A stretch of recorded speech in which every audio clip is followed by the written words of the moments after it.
A loud explosion quickly echoed. As the smoke and dust gradually cleared, Zhao Bing appeared, but his figure looked battered. So many despicable wretches, choosing suicide as a way to escape torment. His gaze revealed a murderous aesthetic intent. Even the blood puppet couldn't stop it. It seems I underestimated her.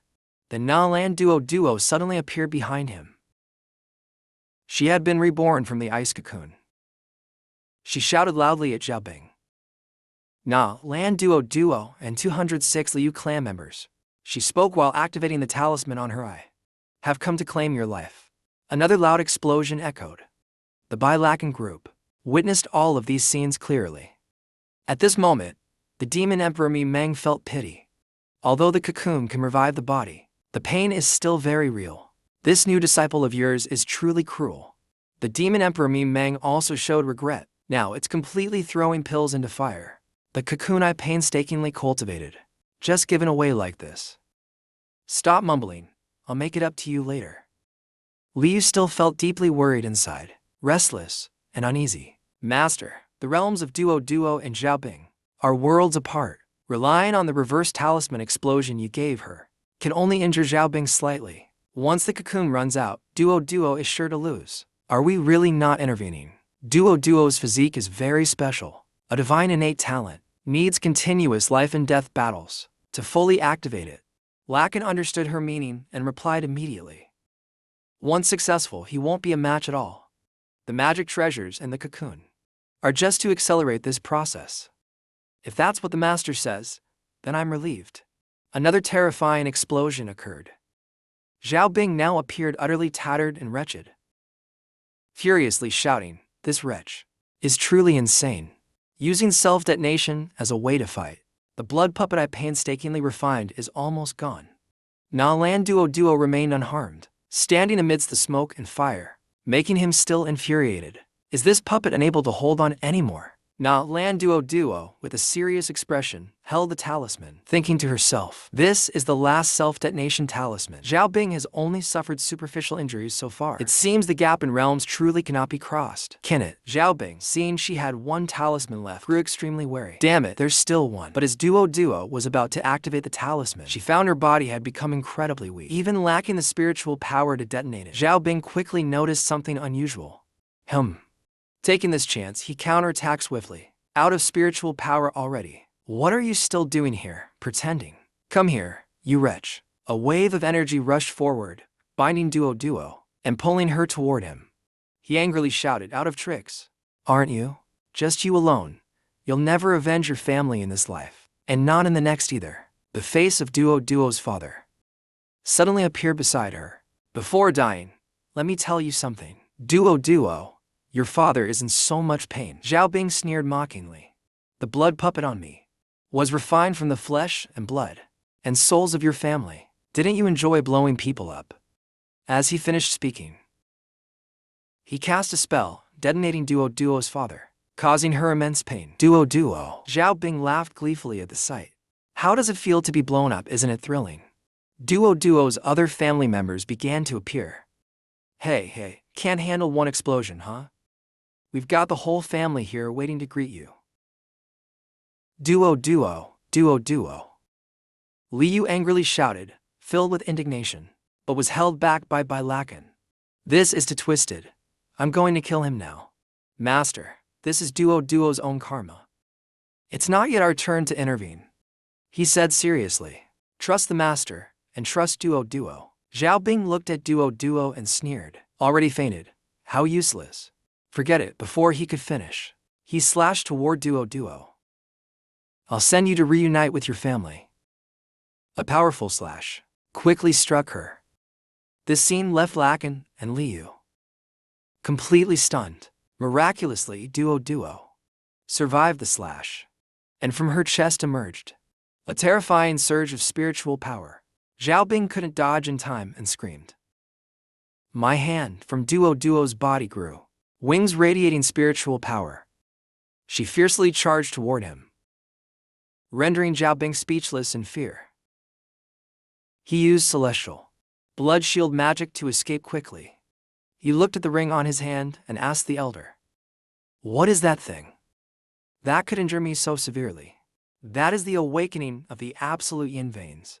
Quickly remove me from this arm. It's toxic to your current cultivation level.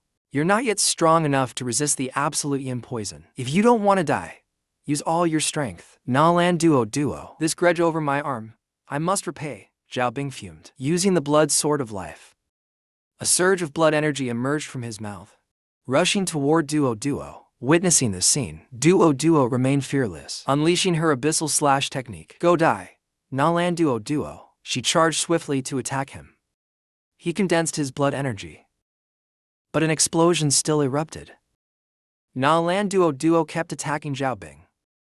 Now he was lying flat on the ground, unable to resist, thinking to himself, the blood puppet is about to collapse. He desperately called for the elder, save me. But before he could finish, Duo struck him down. His fresh blood covered her face. Finally, Zhao Bing breathed his last. Under her relentless attacks, the ring containing the elder's spirit slowly spoke. Little girl, is grinding him to pieces still not enough? So angry now, Duo furiously raised her fist and attacked. The elder snorted coldly in anger. Young one, don't let your bloodlust rage. You'll suffer great losses later. In the meantime, Bailakan quickly used a sacred talisman and flew at high speed to catch Duo. Master, I did it. You did well. Leave the rest to your master. The blood energy grew thicker, rising straight into the sky. Creating a rain of blood, Monim reached out his hand to feel it, then said aloud, this is a celestial phenomenon. A celestial phenomenon indeed. Isn't this something only those in the Great Ascension stage can create? The Elder of the Blood Sword, Zhu Wuken, quickly appeared. Such boldness from a youngster. The Elder of the Blood Sword, Zhu Wuken. At this moment, the sky was filled with thick blood energy. Thunder continuously roared. Zhu Wuken angrily spoke. Destroying my sect gate.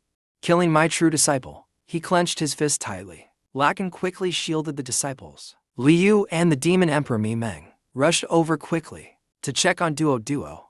How could anything happen to Bai Laoqi? He'll probably wake up soon. Zhu Wuken loudly questioned Bai Lakan. How could you be so cruel to destroy the inheritance of the Blood Sword sect? Aren't you afraid of retribution? Bai Lakan sneered. Retribution for me is your sect's retribution, old man. You've lived this long. Have you ever heard of the saying? He cast a spell, creating countless replicas.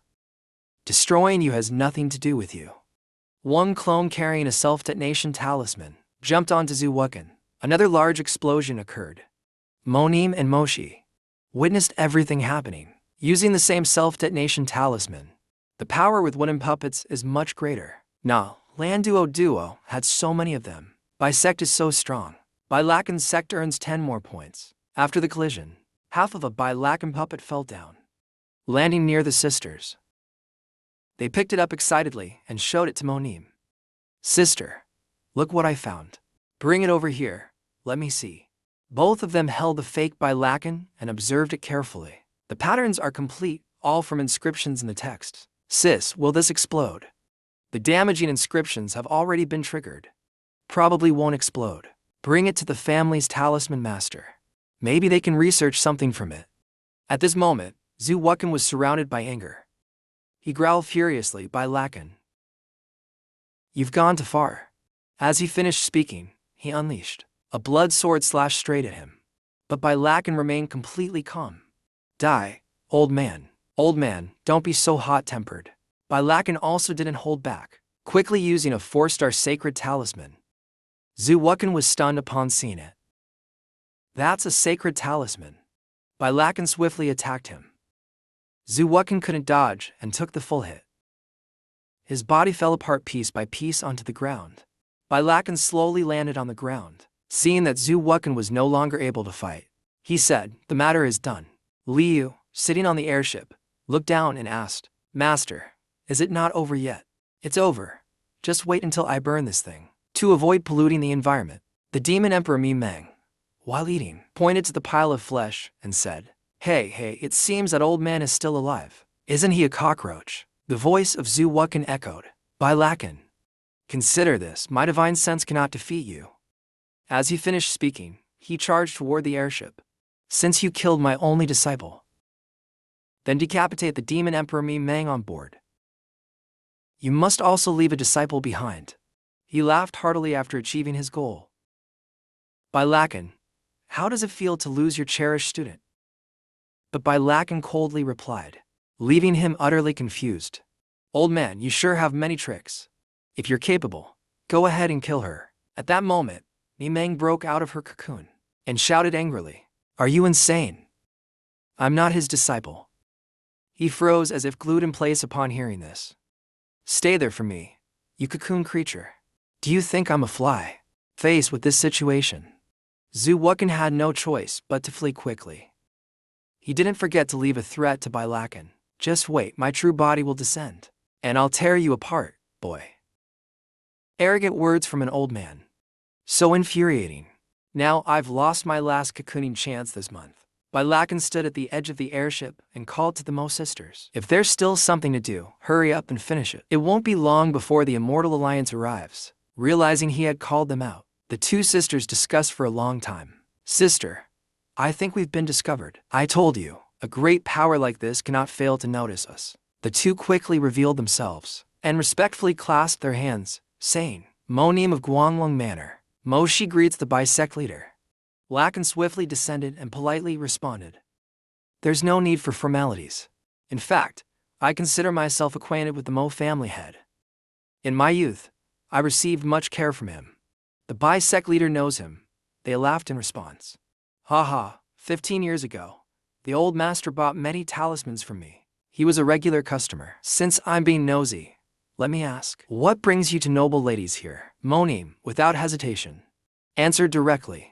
My good friend's entire family was killed by Xiaobing. I came to avenge them. I was dragged along by her. Bisect leader, if we run into him, don't blame me. Mo Nim blushed shyly and spoke, but unexpectedly. You personally stepped in to resolve it from me. Bailakan chuckled awkwardly upon hearing this. If that's the case, then the remnants of the blood sword sect outside are yours to deal with. To peak golden core cultivators daring to challenge a nascent soul, even if Mo Manor has abundant resources, these two girls won't escape unscathed. Such unlucky and reckless little tigers. Bailak Trang quickly bid them farewell and leapt back to the spaceship, then asked the two to greet the elder on his behalf. Before heading back to the academy, farewell, Bai instructor. After Bailak Tran left, Mo Shi quickly spoke, as if pouring a bucket of cold water on Mo Nim's face. You said Bai instructor Li. I think you can't keep up with him. What nonsense are you thinking? Mo Nim, irritated, urged Mo Shi to quickly find the Void Realm. Write it down in the book. That's the ranking list I wrote about talented youths. Is that okay? It's not what you think. Why are they all talented young men, and even graded? Moaning the whole way home. The honey monarch lay on the spaceship, chewing the leaves while complaining nonstop. Why aren't we home yet? I'm so tired, so tired. You're so annoying. While Lactran focused on piloting the spaceship, the system suddenly displayed a notification. Ding ding. Congratulations, host, for completing the world mission. Here are your mission completion rewards. Spiritual energy usage increased by 5%. Reward 2, tie-in poison scripture. Reward 4, tie-in meditation sutra. Use these rewards wisely. Why does this feel like it's meant for non-land dodo? Why are my rewards so little? Suddenly, a streak of blue energy approached by Lactran. It stopped right in front of him. Then a library mission notification appeared, commanding by Lactran to represent the Celestial Star Library at the banquet. Hearing this, by Lactran turned the spaceship a full 360 degrees, leaving the Honey Monarch, eager to get home, bewildered. What? Aren't we going home? Why are we heading somewhere else now? Plans can't keep up with changes. The Academy sent me to the Celestial Star City for work. Now we're heading there. Hearing this, the Honey Monarch began to scream hysterically, but Lactran was helpless. I don't want to. I want to go home. This is a forced increase. I haven't even paid you a salary. What increase? This is just shady. Go to Li Nu Yet and look at him. You're so calm in another transformation. The method for creating a cocoon body first requires a drop of Honey Monarch's essence blood. Then the essence blood forms the cocoon. After 10 days, Little Dream breaks out of the cocoon. After emerging from the cocoon, Little Dream will mend the cocoon's time limit to just 1 day, and so a resurrection cocoon is complete. Honey Monarch will snatch the cocoon from Little Dream's hands and its preservation time will be 1 month. As for what will happen to Little Dream afterward, Honey Monarch will tell them to find something else. Their relationship is great. They'll have fun together all day. Little Dream. The scene now shifts to the Than Hong Library. In the council hall, everyone was already gathered to discuss together. At this moment, someone reported, Principal Brother Bai has arrived at the Lin family. Principal of Than Hong Library, Li Kuan-ki, sitting in the center, stroked his beard and smiled. Good, Brother Bai's trip just coincides with Lin Patriarch's realm-breaking banquet. This is also an opportunity. La Elder. Du Wangsheng spoke coldly and continued. The Lin family in the southern region is a significant clan, with rank. Sending by instructor might make them feel the library doesn't respect them enough. Li Kuan-ki stroked his white beard thoughtfully, pondered for a moment, and gave an answer. Not long ago, at Than Noan Peak, the mysterious event revealed the aura of the heavenly Tao, explaining everything. At this moment, Elder Chong and Gokmin also looked surprised. Could it be that Bai instructor has broken through? Li Kuan-ki frowned and said seriously, Brother Bai is just a humble person. His strength is probably no less than mine. Then he slowly continued speaking. As soon as he said this, everyone present was stunned. Therefore, I decided to grant the Elder Council's rights to the instructors of each academy. Li Kuan-ki maintained a radiant smile, saying if the seniors can carry the library's great flag, you won't have to work so hard anymore. If any elders have opinions, you can discuss it with Brother Bai. Hearing this, the others remained silent. Suddenly, Jiang Himing raised his hand to voice an opinion. Principal. Li Kuan-ki slowly asked if the instructor had something to say. Jiang Himing spoke hesitantly. Although sending Brother Bai to the banquet doesn't appear disrespectful, when he heard Jiang Himing's words, he was momentarily stunned, as if the matter of him restoring the library's strength hadn't yet been disclosed to the public. Meanwhile, in Celestial Star City at the Lin Mansion, two men had just appeared and immediately stood out. They were the Lin family patriarch, Lin Zinan, at the early integration stage, and the eldest son, Lin Yuanzi, at the early core formation stage. The Lin family patriarch. As the two entered, the nearby guests respectfully spoke up. Congratulations on your patriarch's breakthrough to the integration stage. Please look after us in the future. Congratulations to the Lin family patriarch. Congratulations. Congratulations. Congratulations. Everyone congratulated them. Suddenly, Lin Yuanzi noticed two men conversing nearby. Look over there. Who are they? So beautiful, he thought curiously, and glanced towards the corner where they were. Over there stood Na Lan Dodo and Li Nuyet. Seeing the two of them, both stunning, Na Lan Dodo was beautiful and resolute, while Li Nuyet exuded a more adorable and approachable vibe. Lin Yuanzi smiled slyly after observing them. What a beautiful pair.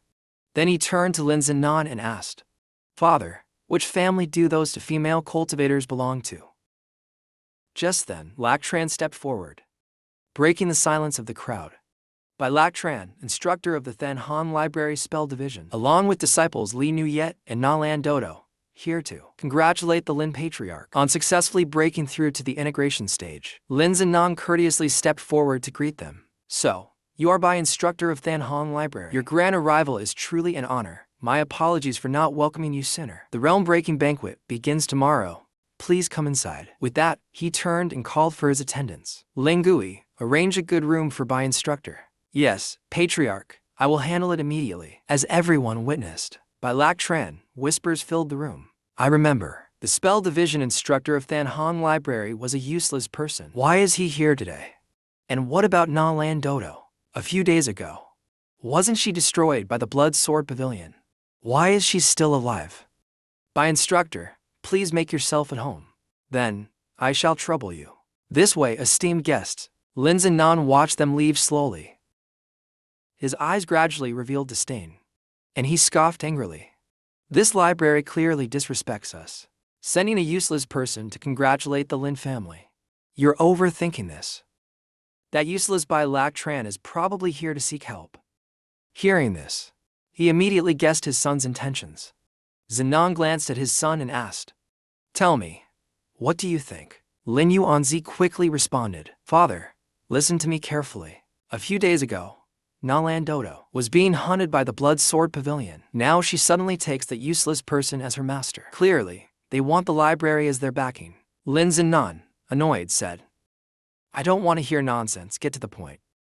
Finally, Lin Yuanzi revealed his conclusion. Father, my conclusion is, this library will definitely not withdraw that useless person. He came today to marry Nalan Dodo to the eldest son, so that I can gain the support of the Lin family.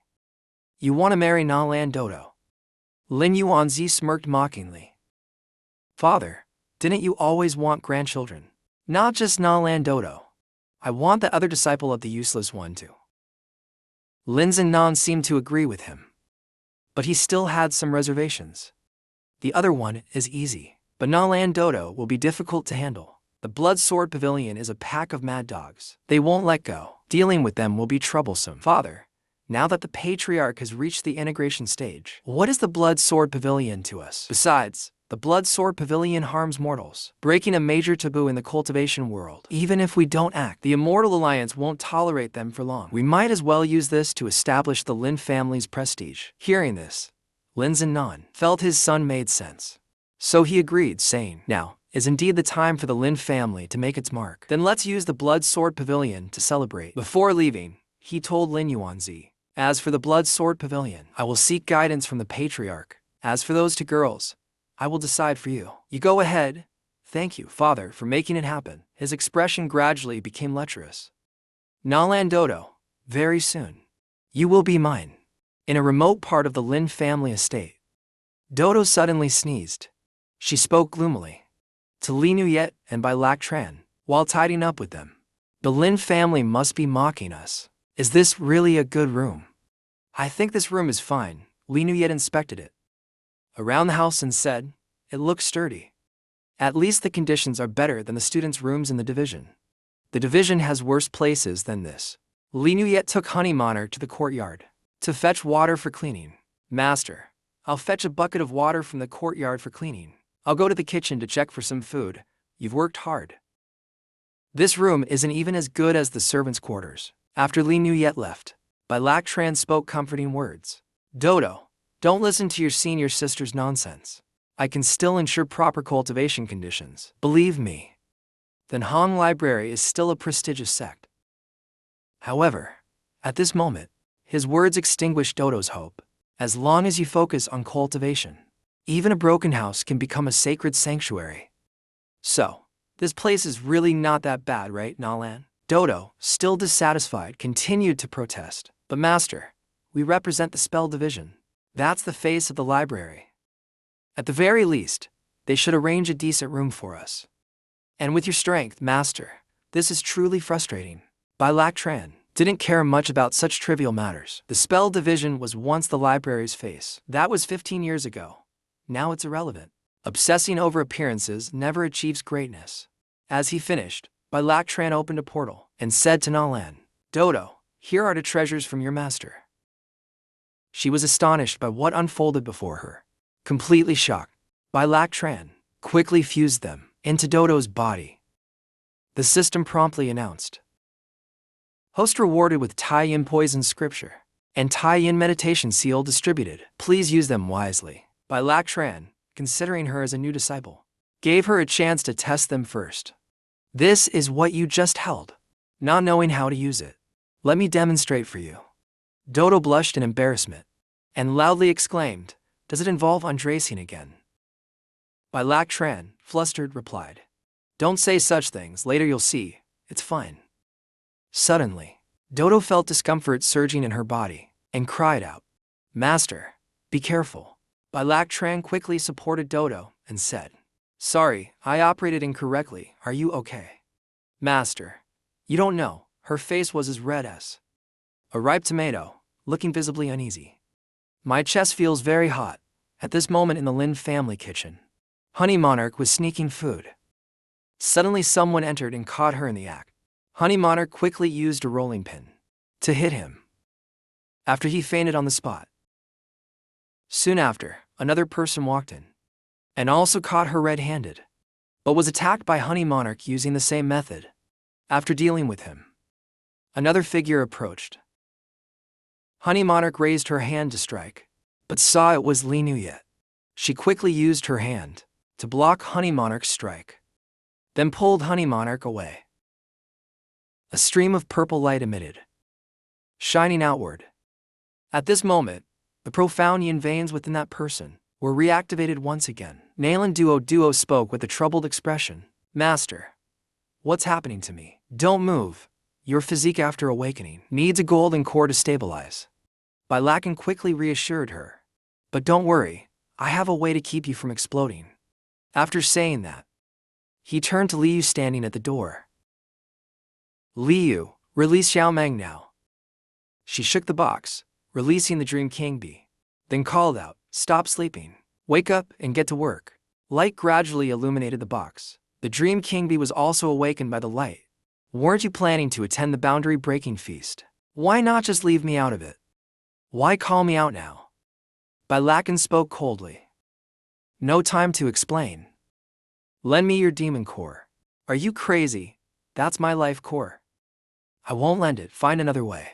Seeing no other option, he pinched the Dream King Bee's cheeks, pinching tightly in a threatening manner. Either lend it to me, or I'll take it myself. Whether you want to or not, don't pinch anymore. I'll lend it to you. The Dream King Bee, frightened by the threat, quickly complied with his request. Really, all you do is bully demons. Bailakan responded a little sheepishly. Don't make it sound like I'm bullying you. Wait until Duo comprehends the golden essence, and I'll return it to you. Later I'll help you reach the Emperor realm. I keep my promises. Don't deceive demons and take advantage. Afterward, Bailakan handed the demon core to Nalan Duo. Here, this demon core will help. Master, is this because my cultivation is insufficient? Why do I need this demon core? Seeing his disciple confused, he quickly explained.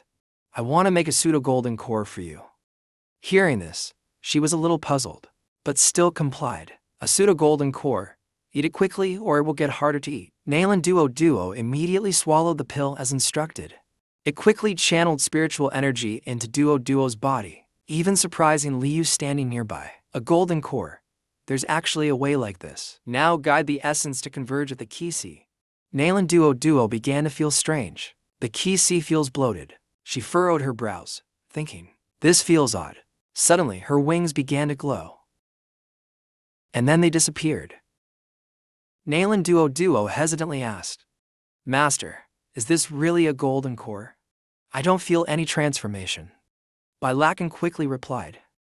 It's just a way to circulate spiritual energy similarly. Your actual realm is still at the early fusion stage.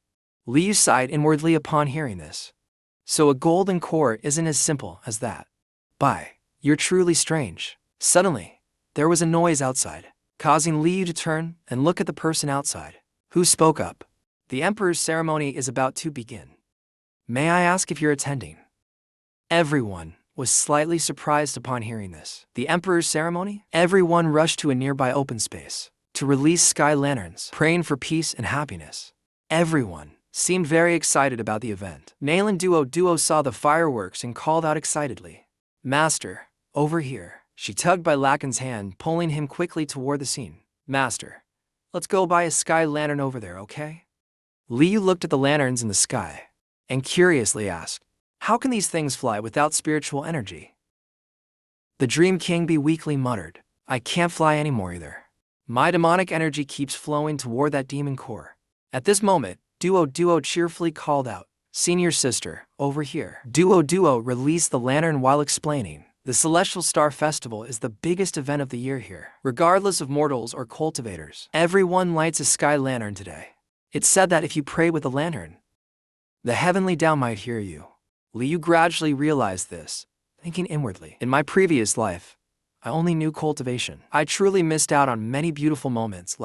Seeing Duo suddenly cry, he was momentarily stunned. He quickly ran over to check on Duo. What's wrong? Duo. I'm fine, Master. I just remembered the past, celebrating the Celestial Star Festival with my family. At that moment, the Dream King Bee reminded Liu. Hey, look over there. The Dream King Bee kept urging Liu, but she refused to act. Aren't you going to act, junior sister? She's about to steal by the old monster from you. Soon, you won't be the favorite disciple anymore. Stop it, Duo isn't that kind of person. Besides, a teacher doesn't play favorites. Liu spoke slowly. Master's care for disciples has always been based on talent and diligence. She quickly ran toward them and said, "Let's make a wish together." A sky lantern was quickly released into the sky. "I wish for everyone at Qingnuan Peak to be safe and reunited." The three of them watched the lantern rise together. Bailakan spoke happily. Duo. From now on, Qingnuan Peak is your new home." Nalan Duo quickly responded, "Yes, master." She closed her eyes and spoke to her late family. "Father, mother, Duo has avenged you and found a great master and senior sister. Don't worry over there. May you all be happy and healthy in the heavens. If we can meet again in the next life, Duo would still be willing to be your daughter." Suddenly at that moment, the Dream King Bee noticed something unusual. Why is the sky lantern suddenly shaking? Bailakan, unfazed, took out a divine charm and placed it on the lantern. The lantern quickly sped upward, surpassing the other lanterns. Shouts of amazement erupted shortly after. "Who used magic on my lantern? Which one of you?" Bailakan confidently said. "This time, there's no fear the heavenly Tao won't notice." He turned back to look at his two disciples and asked, "Released already, right? Feel free to pray. I have many charms." "Master, I still have a few left." "Master, isn't this a bit much?" But before Doa's words, everyone seemed very calm. It's like this happens every day. What's there to fear if heaven pretends not to hear? I'll ask in person. Why does it feel like we're bullying heaven? Forget it, just stick it on.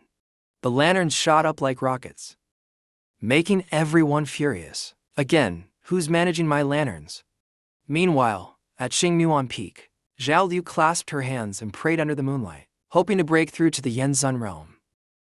Soon reached the level of the elder. "May the gods bless me. May the gods bless me." At this moment, Zhao Wu came close and asked, "Good evening, Sister Liu. What are you doing?" "I'm seeking blessings from the moon god." Zhao Liu invited Zhao Wu to join her in prayer. "I just felt the moon god move earlier. You're here to pray to, right? It's very effective. Pray, and you might become as smart as I am. So, when bad guys come to your house, you can help out. Moon god bless me." The lanterns from earlier, belonging to Bailakan, flew straight to heaven. Meanwhile, at Changxing City, in the Lin family's inner hall, the guests had all gathered, talking lively and excitedly. But the main character hadn't shown up yet, so there was some confusion and buzzing chatter. Why hasn't the Lin family's ancestor appeared? I heard he doesn't cultivate orthodox methods. Could it be he's gone mad from training? When a strong aura suddenly appeared, the announcement rang out quickly. The Lin ancestor has arrived. Soon after, Lin family's patriarch, Lin Zinan, entered holding a child, leaving everyone bewildered. Wasn't the Lin ancestor supposed to come? Why is the Lin patriarch carrying a child here? Could it be the illegitimate child of the Lin patriarch? He respectfully placed the child down and said, "Father has arrived." Hearing this, everyone was shocked and turned pale. The father of the child is the ancestor of the Lin family, Lin Cheng, in the early fusion stage. He frowned and coldly said, "Let them begin." Lin Zinan immediately said loudly, "The celebration begins." Guests exchanged gifts with those nearby, but many hesitated and did not step forward. Bowing to a child seemed excessive. Lin Cheng heard this and was furious. His gaze turned vicious. "How dare you look down on me?" The earth trembled immediately after, causing the guests to cling to each other. Someone thought to themselves, as they witnessed everyone kneel before Lin Cheng, "This is the power of fusion stage technique, such terrifying aura. Congratulations to Ancestor Lin for breaking through the fusion stage. Ancestor Lin's cultivation is unmatched in the world." Lin Cheng merely sneered coldly at the crowd below. "Ancestor Lin's cultivation is unmatched in the world. Wishing Ancestor Lin great prospects soon." Ascension outside the hall, Nalan Duo looked at Bailakan, who was calmly eating. "Master, isn't it inappropriate for us to sit like this?" He indifferently replied. "What's wrong with it? After all, they were the only ones sitting far away having the feast. Ignoring the situation in the inner hall, no one notices us anyway." Liu disdainfully added, "Just breaking through fusion stage and already so arrogant. How ridiculous." Bailakan thought this could be considered mastery. So he told his disciple to observe. There are only a few hundred fusion stage cultivators in southern region. They stand at the peak of the southern region. Let him be arrogant, eat this, it's mine. What's yours is mine, and what's mine is still mine. Is this the fusion stage? This aura feels far from the master. Suddenly a voice came from behind them. How arrogant of you. When did someone like you get to boast? By Lacan. It was Lin's and Nam's disciple. Deep Hanan at the peak Nasan soul stage. Damn it. By Lacan looked at the person in front of him, still confused and thinking. This scene made him furious to the point of madness. By Lacan, damn it. He couldn't figure it out and naively asked, who are you? This only made Deep Hanan more enraged. What a By Lacan. Years ago you insulted me over a woman, and now you pretend to forget. You truly deserve death. But then he coughed violently, as if dying in front of them. Liu and Duo were confused by the scene, thinking he won't die here, will he? To become so weak over a woman. You are Deep Han, and I remember now. Deep Han wiped the blood from his mouth and continued. By Lacan. Before in the library I couldn't do anything to you. But now that you're here we should settle this. By Lacan kindly handed him a chicken drumstick. Brother Deep, how long has this been going on? Here, eat the chicken drumstick to replenish yourself. But Deep Han angrily pushed it away. Stop pretending with me. You know what I want, not some chicken drumstick. He said angrily and disdainfully. If you don't want to die, kneel and present yourself. Just like you humiliated me years ago. Liu slammed the table in anger and shouted, with your dying appearance you dare speak so rudely. He drew a fan, unleashing an energy wave. Liu was immediately attacked, unable to react in time. But in the critical moment, By Lacan intervened to stop it. Brother Deep, why pick a fight with juniors? If there's an issue, take it up with me. Deep Hanan's hand could no longer move. At that moment, suddenly a servant arrived, inviting him politely. Young Master Deep, the family head orders me to bring you to the banquet hall. He immediately turned and left while Liu cursed angrily. What an arrogant guide. By Lacan's disciples were furious. But he remained calm. Why are there so many blind fools everywhere? It's infuriating to see one arrogant person after another. The Lin family's arrangements are truly outrageous. Without the master's orders, a dog wouldn't dare to show its teeth. It seems the Lin family isn't friendly towards me. Suddenly at that moment the system announcement rang. Congratulations to the host for unlocking the world mission. Please defeat the enemy who shakes the heavens. By Lacan quickly used a scouting talisman to investigate. The thunder in the sky became increasingly violent. Lin family, there's going to be a good show in the main hall right now. After hearing Deep Hanan's story, Lin Cheng spoke. So for 3 years you haven't made a breakthrough. All because of By Lacan. Deep Hanan quickly and respectfully responded, Master, you are wise. Back then, aside from some conflict with him over work, I didn't expect him to be so petty and ambush me. This not only became a heart demon for me, but also left me physically weakened like this. I beg Master to seek justice for me. But Linzen, now I'm sternly scolded, you are being reckless. When the ancestor broke through, he accidentally merged his essence with the Nasan soul, and still hasn't fully adapted to the new body yet. How can you involve the ancestor in your personal matters and provoke the King Hong Academy? His words were quickly refuted by Lin Cheng. You don't know. Don't speak recklessly. This anomaly isn't necessarily a mistake. Being able to break through is a good thing. Are you serious, father? Lin Cheng quickly took out a book on unreliable fusion methods and said, I broke through. Entirely thanks to the manual left behind by Fairy Sha Tu. Though the writings are difficult to decipher, the great creator of it must have hidden mysteries. When you reach the peak of the split spirit stage, you can take a look. The two bowed and respectfully thanked the ancestor. Lin Cheng held the manual in his hand and continued. But now the King Hong Library. Though I don't care for it, that Li Quanqi is a troublesome figure. Young Deep, you should understand. Deep Han immediately replied. I understand, Master. Suddenly a formation attacked the Lin family, causing everyone to panic. What is that sound? What's happening? Lin Zhen Nam was stunned witnessing the scene. What just happened? Lin Cheng calmly analyzed. Someone is attacking the Heavenly Awakening City's great formation. Judging by this force, it won't hold for long. How arrogant to not even regard me. At this moment, everyone is looking up at the circle in the sky and discussing what's happening. I don't know. It seems someone is breaking the city's protective formation. The eyes of the giant green snake are glowing brightly at this moment. Everyone is immediately suppressed by it, to the point of kneeling down. Someone questioned. Someone shouted he was attacking Heavenly Star City. This pressure is too strong. Now Lan Duo turned and asked Lu Chun upon seeing this, but he just replied casually, then focused on eating with Liu.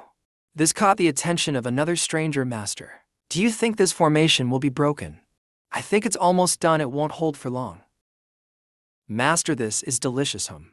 These are people from the fragmented soul phase. Zhao Shiki really is a bunch of ignorant country folk. Great. This formation is the Heavenly Star Formation created with the participation of sacred talisman masters. How can it be broken just like that? Zhao Shiki sneered at the three-person group, but they didn't care at all. Duo was thinking about the Lin family arranging experts of the fragmented soul phase in the same group with those losers. Liu agreed with the master, seeing that both the master and senior sister endured so much. Then Bai Luotian picked up some noodles with his chopsticks and said, "Oh, it's almost time, huh?" Then the snake plunged straight into the circle. Many people screamed, "The Heavenly Star Formation is broken. Is it real or fake?" Zhao Shiki was shocked and stammered with his mouth open. That is. The crowd still focused on the snake, whispering in amazement. Impossible, how can the dead come back to life? Is it real or fake? On the snake's head now appeared the image of a person standing on it. Qingzi Langjun. The snake carried Qingzi Langjun and descended onto the roof of a house. Then Qingzi Langjun jumped down to the ground. At that moment, the green snake shrank from above. The snake happily landed on Qingzi Langjun's shoulder and kissed his cheek. Qingzi looked toward Lu Chun, who was standing with Liu, chewing his food, and tilted his head, saying, "Why are you looking at me? Want to join the feast? Find your own seat." Hearing this, then Sha Langquan turned and left. "Master, do you want to try not to put it in my bun?" Turned around, when then Sha Langquan's figure completely disappeared. Lai Nuyat couldn't help but curiously ask, but only received a plain reply. "Master, this person's aura is very dangerous." "What's his background, Lai Nuyat?" "I am not omniscient. How can I know everything?" At this moment, remembering something, he bent down, placing his hand on Goa Hoa's head, worriedly asking, only to see her hesitantly look up. "But Goa, why are you so scared? What do you know?" "Master," after a while, Goa hesitantly revealed what she knew. The person earlier was a peak-level demonic cultivator from the Len Fangxi region 100 years ago, caused trouble in 3 provinces around Qinglang, forcing major sects and clans to join forces to eliminate him. But it didn't stop there. She added an image of a colossal snake appeared in her mind. Goa said Nchipi Langia also participated in it, but no one returned alive. Hearing this, LCC Turn raised his hand, rubbed his chin, thinking, then made a remark, but was quickly refuted by Goa. If that's true, he must be about to ascend. It seems the troubles of the Lam family are not small, right, Master? Without letting him speculate further, Goa quietly informed him. The information provided made LCC Turn frown slightly. Then Sha Langquan died. Then he was he now. In response to this question, Nchipi Lan, Goa scratched her face nervously, timidly replied, "I only heard my father say that year, the ancestor of the Lam family died with him to destroy Than Sha Langquan." With this newly provided information, LCC Turn felt even more confused. Someone who died 200 years ago comes back for revenge. Interesting. However, the situation didn't last long. LCC Turn put the matter aside, returning to his usual playful demeanor. "All right, Lai Nuyat, Goa. Follow me to watch a play." "What play?" "A top-quality spiritual melon. A top-quality spiritual melon." Hearing his disciple's bewildered question, LCC Turn responded with a cryptic smile. "Of course, a good show, a dog-eat-dog drama." Then in a certain room, a man appeared. "Today, I've come especially to celebrate your ancestor breaking through." That man was none other than Than Sha Langquan. He stood there exuding power. Why not welcome me with such a display of strength? The child wrapped in a blanket, and the man nearby, felt increasingly doubtful about their existence. "This is impossible." After a moment, the child continued. These words successfully made Than Sha Langquan hesitant and retract his power. 200 years ago, I personally saw you killed by my ancestor. Who are you? Knowing he couldn't win, the man turned to change the subject, but his words left the child in shock. Your child has grown fast, hasn't he? The man quickly noticed something unusual and hesitantly replied, "This is my father, Lam Than." Still doubtful, the man stubbornly made a demand.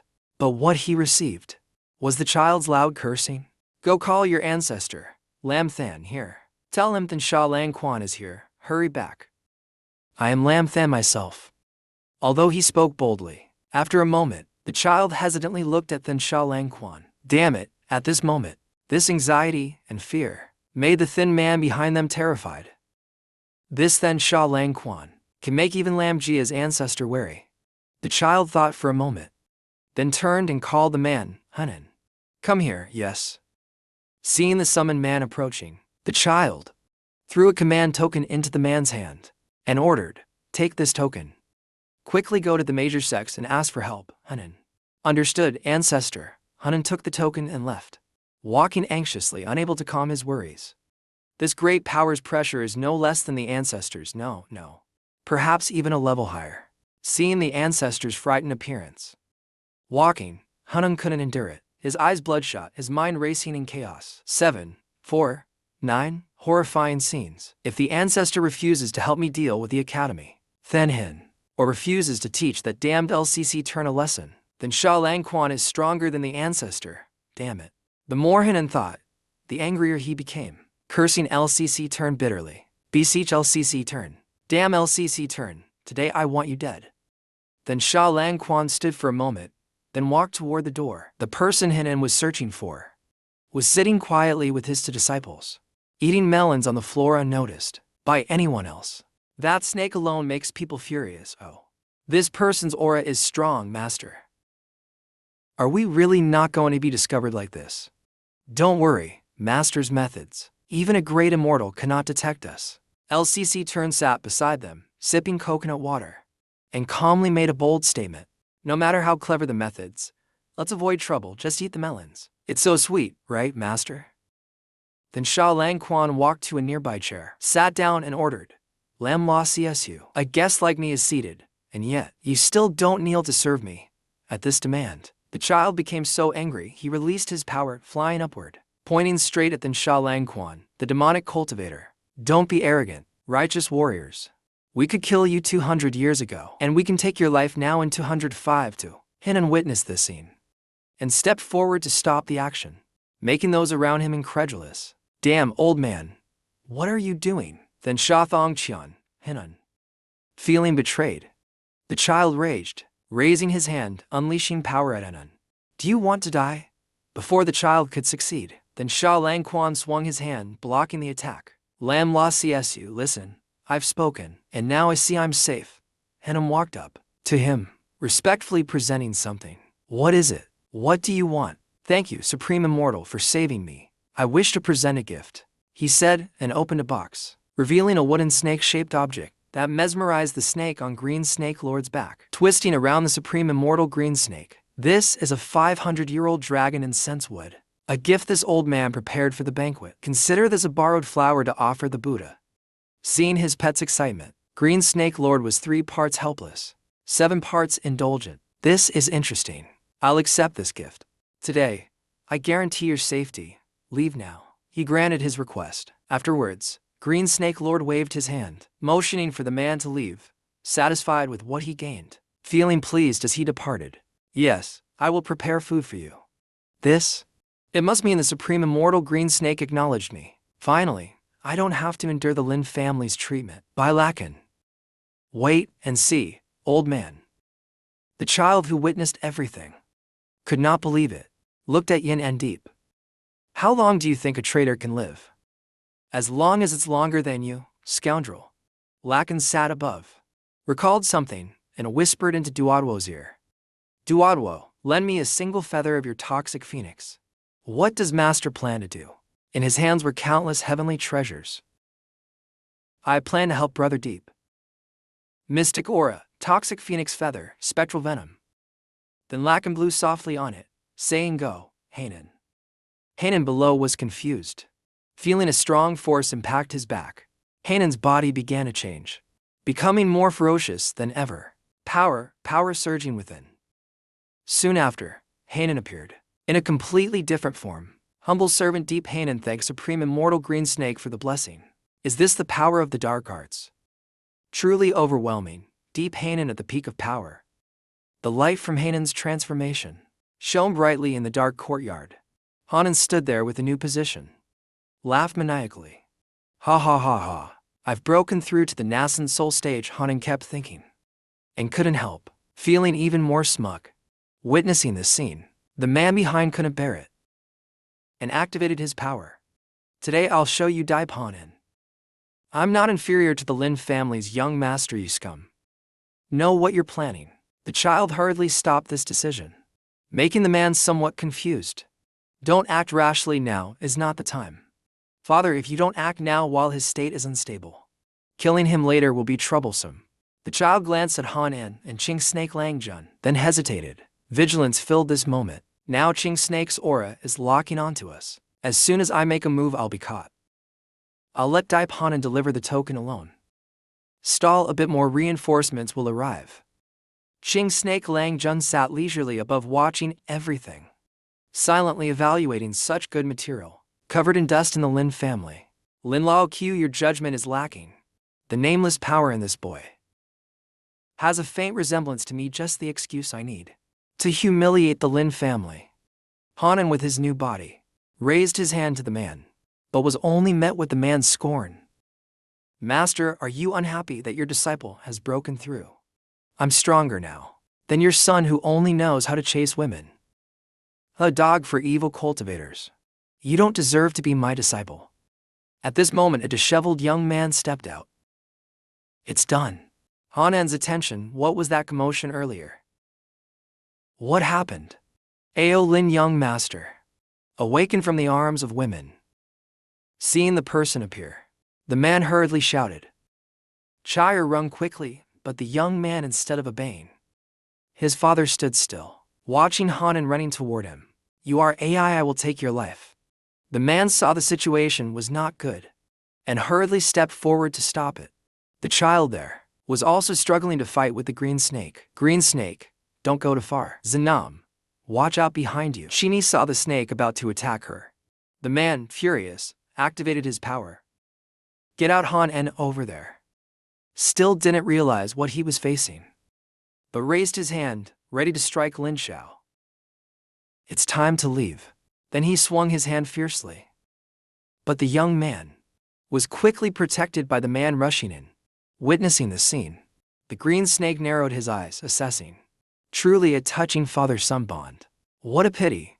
What a pity. When the man returned to his senses, he worriedly looked at the unconscious boy in his arms. Chini. Hanan now appeared in front of the evil man, raising his hand, but the man didn't care, and just held his son tightly. Master, you were still a step too late. Chini witnessed this scene.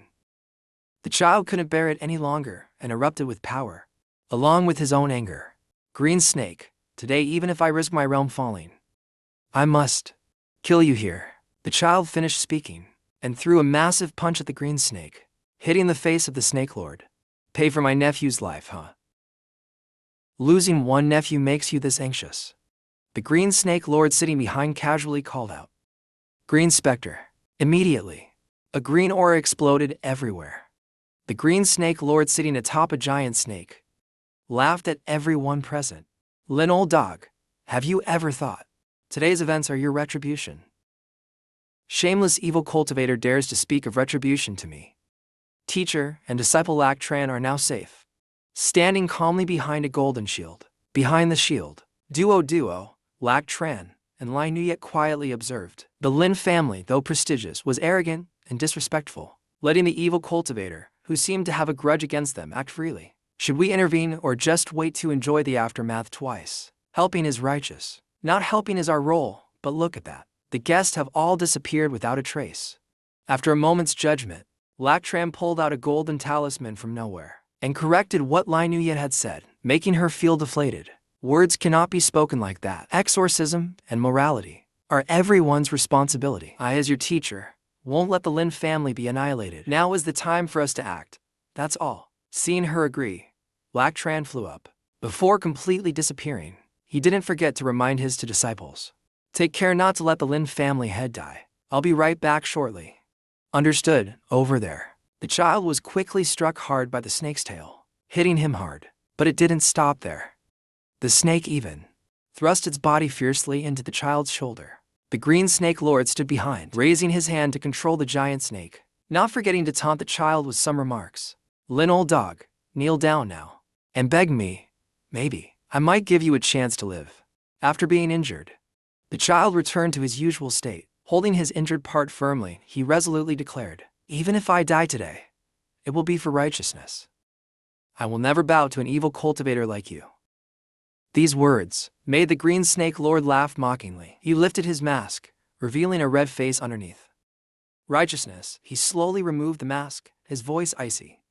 55 years ago, you people forced Lin Yu to marry that old man for profit. Was that righteousness? Chased us to Thunder Abyss, forcing us to jump. Was that righteousness? If personal gain justifies everything, then today, leveling the Lin family is also righteousness. Seeing the face under the mask, the child stared in shock. It's single quotes s dot dot dot it's you. As the child regained his senses, he couldn't help but shout. Underneath the mask was now the face of a man, with one side completely destroyed. Qi Shen Nian, I am the successor of the Green Snake Lord. Qi Shen Nian, the one you knew died that night with Zhu Zhuan in the abyss. And now, the giant snake beside him, hearing the whole conversation, finally spoke up. Qing Fachni is about to break through to the demon sovereign level. After killing your Lin family, the souls of the entire Qianxin city will become its nourishment. Consider it your redemption. Every word it said successfully made the child even more shocked, quickly becoming furious and accusatory. Are you insane? Tianqin City. Apart from cultivators, there are tens of thousands of innocent people destroying the city. You evil cultivators, committing such crimes. Aren't you afraid of karmic retribution and divine punishment? In response to this questioning, Qi Shen Nian calmly replied, at least we evil cultivators never hide our crimes. Unlike hypocrites like you who show one face publicly and another behind the scenes. Blame yourselves for not destroying me earlier. Hearing this, the child was rendered speechless. Unable to argue, he silently cursed, a beast in his heart. Using this trick, I may never progress in this lifetime. Then he used star shifting technique to appear behind Qi Shen Nian, ready to ambush Dai. But before the child could do anything, a mouthful of black blood spewed out. Qi Shen Nian, who was just on the ground moments ago, was now on the back of the snake, knocking the child down to the ground. Shattered void. You're really playing your final move. What a pity. What a pity. The child lay flat on the ground with a bloodied shoulder, coughing and gasping for air.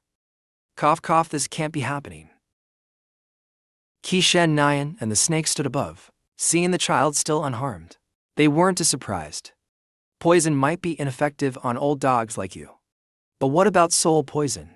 Thinking of something, the child looked at him, with disbelief in his eyes. You've allied with the soul sect too. Cough cough. Qi Shen Nian now appeared before the child, raised his hand and unleashed his power directly at him, then explained, otherwise, how could I have obtained a spiritual beast of Qing Fachni's caliber? First, I'll use you as the appetizer for this feast. And next, the main course will be the wretched mortals of Tianqin City. However, what he struck wasn't the actual child, but a cotton puppet created by Black Tran. Seeing the puppet, he gritted his teeth in rage. What is the meaning of this? Black Tran appeared holding a snake that had been massive moments ago, but was now small and crying. Boo-hoo, it whimpered as it looked at Qi Shen Nian in fear. This is a domain only Earth Immortals possess, but a simplified version even a tribulation cultivator can use. I call this domain void. He quickly got up. The two faced each other. As Qi Shen Nian looked at Black Tran in disbelief, he simply introduced himself. Since when did the Lin family gain someone who could wield the domain? May I ask who you are? Instructor at King Han Academy of Righteousness, by Black Tran. After a moment, Qi Shen Nian's form quickly shifted into that of an elderly man, with a sagging face. Do you know cough cough? What the Lin family did to me? Seeing your face, it's clear enough. Seeing the elderly man weak and frail, Black Tran put on a filial act. advising him to conserve his strength. Your time here is decided by me. Soon enough, you'll just die of old age. As for what happens to the Lin family, I don't care, and I sympathize with your situation. But if you want to destroy the city, I can't stand idly by. I can only give you a dignified death. In response to those words, Qi Shen Nian used the last of his strength to laugh mockingly, his chest heaving, as a blinding light suddenly appeared. Dignity, ha ha. You hypocrites should just die already. Looking at the light, the blinding glow began enveloping everything, making him slightly surprised. On Lai Nuyet's side, a strange box, surrounded by countless blades, appeared. She observed it for a moment, quickly realizing what it was. The aura of the demon clan. Qi Shen Nian's aging body was quickly surrounded by some strange mud. This scene surprised even Zhu Juan. Above the sky, a grotesque creature was floating in the air, with its frail wings. Its ability to corrode spiritual energy in space was clearly a method of the demon clan, the soul sect. Demon clan, you truly are a collection of the worst. Qi Shen Nian. Upon hearing this, he accepted it without hesitation. This hypocritical world might as well be destroyed, even if it means offering myself to my master. Seeing his acceptance of the truth, the creature said nothing more, but opened its huge mouth, accumulating an energy orb. Repent now. Soon after, a massive burst of energy was fired directly at Bai Lak Tran. He stood watching the incoming power, calm as though nothing was happening. If spiritual energy won't work, his entire body was enveloped by the energy for a moment. Yet Lak Tran calmly stepped back, readying himself in a battle stance. If that's the case, pure physical strength it is. He summoned all his strength and delivered a powerful punch toward Bai Lak Tran, quickly splitting the grotesque creature in half, and quickly fell down. After he successfully defeated the creature, the system announced his achievement, but Lak Tran was not particularly happy. Zing zing, congratulations to the host for completing the mission and receiving the reward. We'll talk about the reward later. This individual is connected to the soul sect of the demon clan. There must be some clues on him. At that moment, the residual energy from the creature started to move. Seeing that the creature was trying to escape, Lak Tran raised his hand, refusing to let its plan succeed. Trying to escape so soon, the creature was instantly blown to pieces, leaving no remains. Holding a fragment of the creature in his hand, Lak Tran pondered. This looks oddly familiar. He looked at a white cube floating in the sky and felt satisfied. The aura of the demon clan had completely vanished. Lai Nuyet, who didn't participate in the fight, sat on the side, lamenting. Is master coming back soon? Aren't you two done yet? Now Lan Duo, who was fighting up front, felt the need to rebuke Lai Nuyet's remark. Senior sister, talk later. This poison of mine doesn't seem to work on him. It'll take some time. Don't expect much from me. I'm just here to replenish spiritual energy. The green snake perched on a nearby pillar watched everything, muttering curses under its breath. Nalan Duo noticed it was trying to escape and yelled a threat. Damn you, you're truly despicable. Hey, stop running around, my senior sister is getting really annoyed. Come and fight me. Or wait until my master arrives, then you'll regret it. Hearing this threat, the snake could only grit its teeth. Damn it, this is the deadly poison of the celestial green snake. Why do these people act like it's nothing? After thinking for a while, the snake felt its life was pointless and lunged straight at the girls. If it's useless, then let's resolve this with strength. Who's afraid of whom anyway? But the green creature was just air, leaving the ground beneath destroyed, with no trace of it in sight. Nalan Duo appeared from behind, raising her leg to deliver a wine-splitting kick, immediately causing an explosion of power at the spot. Nalan Duo landed, staring blankly at the wreckage she caused. What? It ran away already. Gamer still needs more training. Lai Nuyet, having watched the fight from start to finish, couldn't help but comment. This demon pill, can it really enhance the body that much? Next time, let's ask the Demon Queen Meng Muan to try it on me. The Demon Queen Meng Muan, sitting atop Nalan Duo's head. Hearing this, veins bulged on her forehead, and she shouted loudly, Lai Nuyet, you idiot, stop dreaming. When the dust settled, what appeared to Nalan Duo was just an empty space. No one. It ran away. Hanen, realizing she couldn't win against the two girls, fled as fast as she could, muttering confidently while running. Saving the green flame means there's still firewood to burn. Damn it, are Lactran's disciples always this strong? But life is no dream. Lactran appeared out of nowhere. What a coincidence. I was just about to come find you by Lactran. LCC turned stood above, looked down at him and made a striking remark. Die Pine, it's time to set off. Immediately after, a loud shout echoed everywhere. Linu Yacht and Nchipi Langoa Goa stood behind, calmly talking to each other. Don't panic, think of a way to find something above your head. Chi Mung, no need to trouble Chi Doi. I only have a connection with treasures. Suddenly, the two girls saw a familiar figure. And Chipi Langoa Goa couldn't help but shout, Master, you're back. Master LCC turned slowly approached, holding a green jade in his hand. Linu Yacht, Goa Goa, Tiu Mung, come and see this. Seeing the two girls approach, staring at the jade in his hand, he couldn't help but ask. Although the two girls didn't recognize it, Yu Hong Mt Mung recognized it immediately. Isn't this my precious treasure? Are you planning to return it to me? Is that what you're implying? Seeing the confused expressions of the two girls, LCC turned calmly explained. I found this piece on the corpse of Then Sha Lang, a demonized creature. Tiu Meng, where did your piece come from? Hearing this, Yu Hong Mt Mung couldn't help but raise her hand, stroking her chin and thought. I discovered this treasure in a village. While traveling in Namhai, it seemed like everyone there worshipped this object. I noticed an unknown power within it, so I borrowed it out of curiosity. Hearing this, LCC Turn also felt something strange.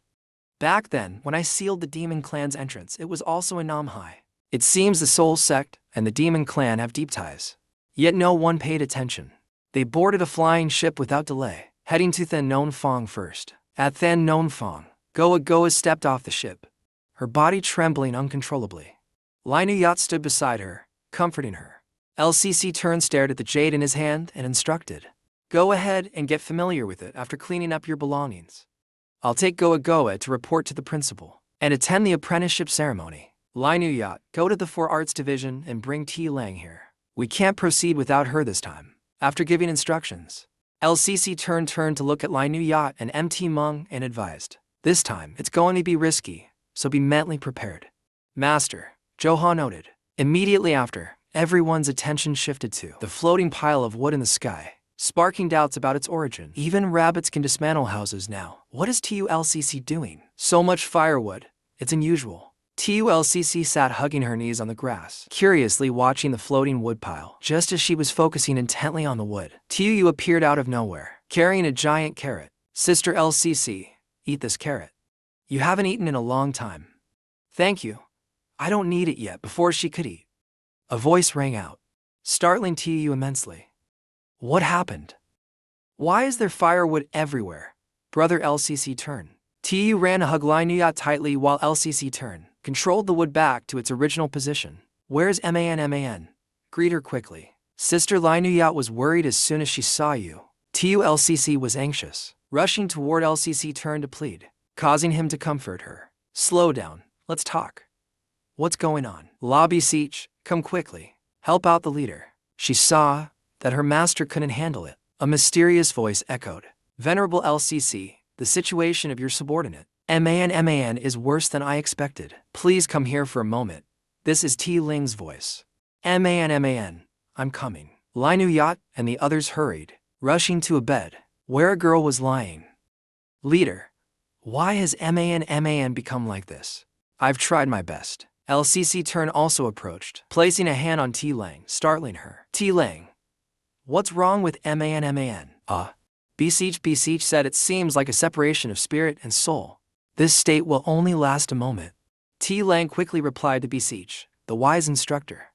As you said, MAN's body is expelling her soul.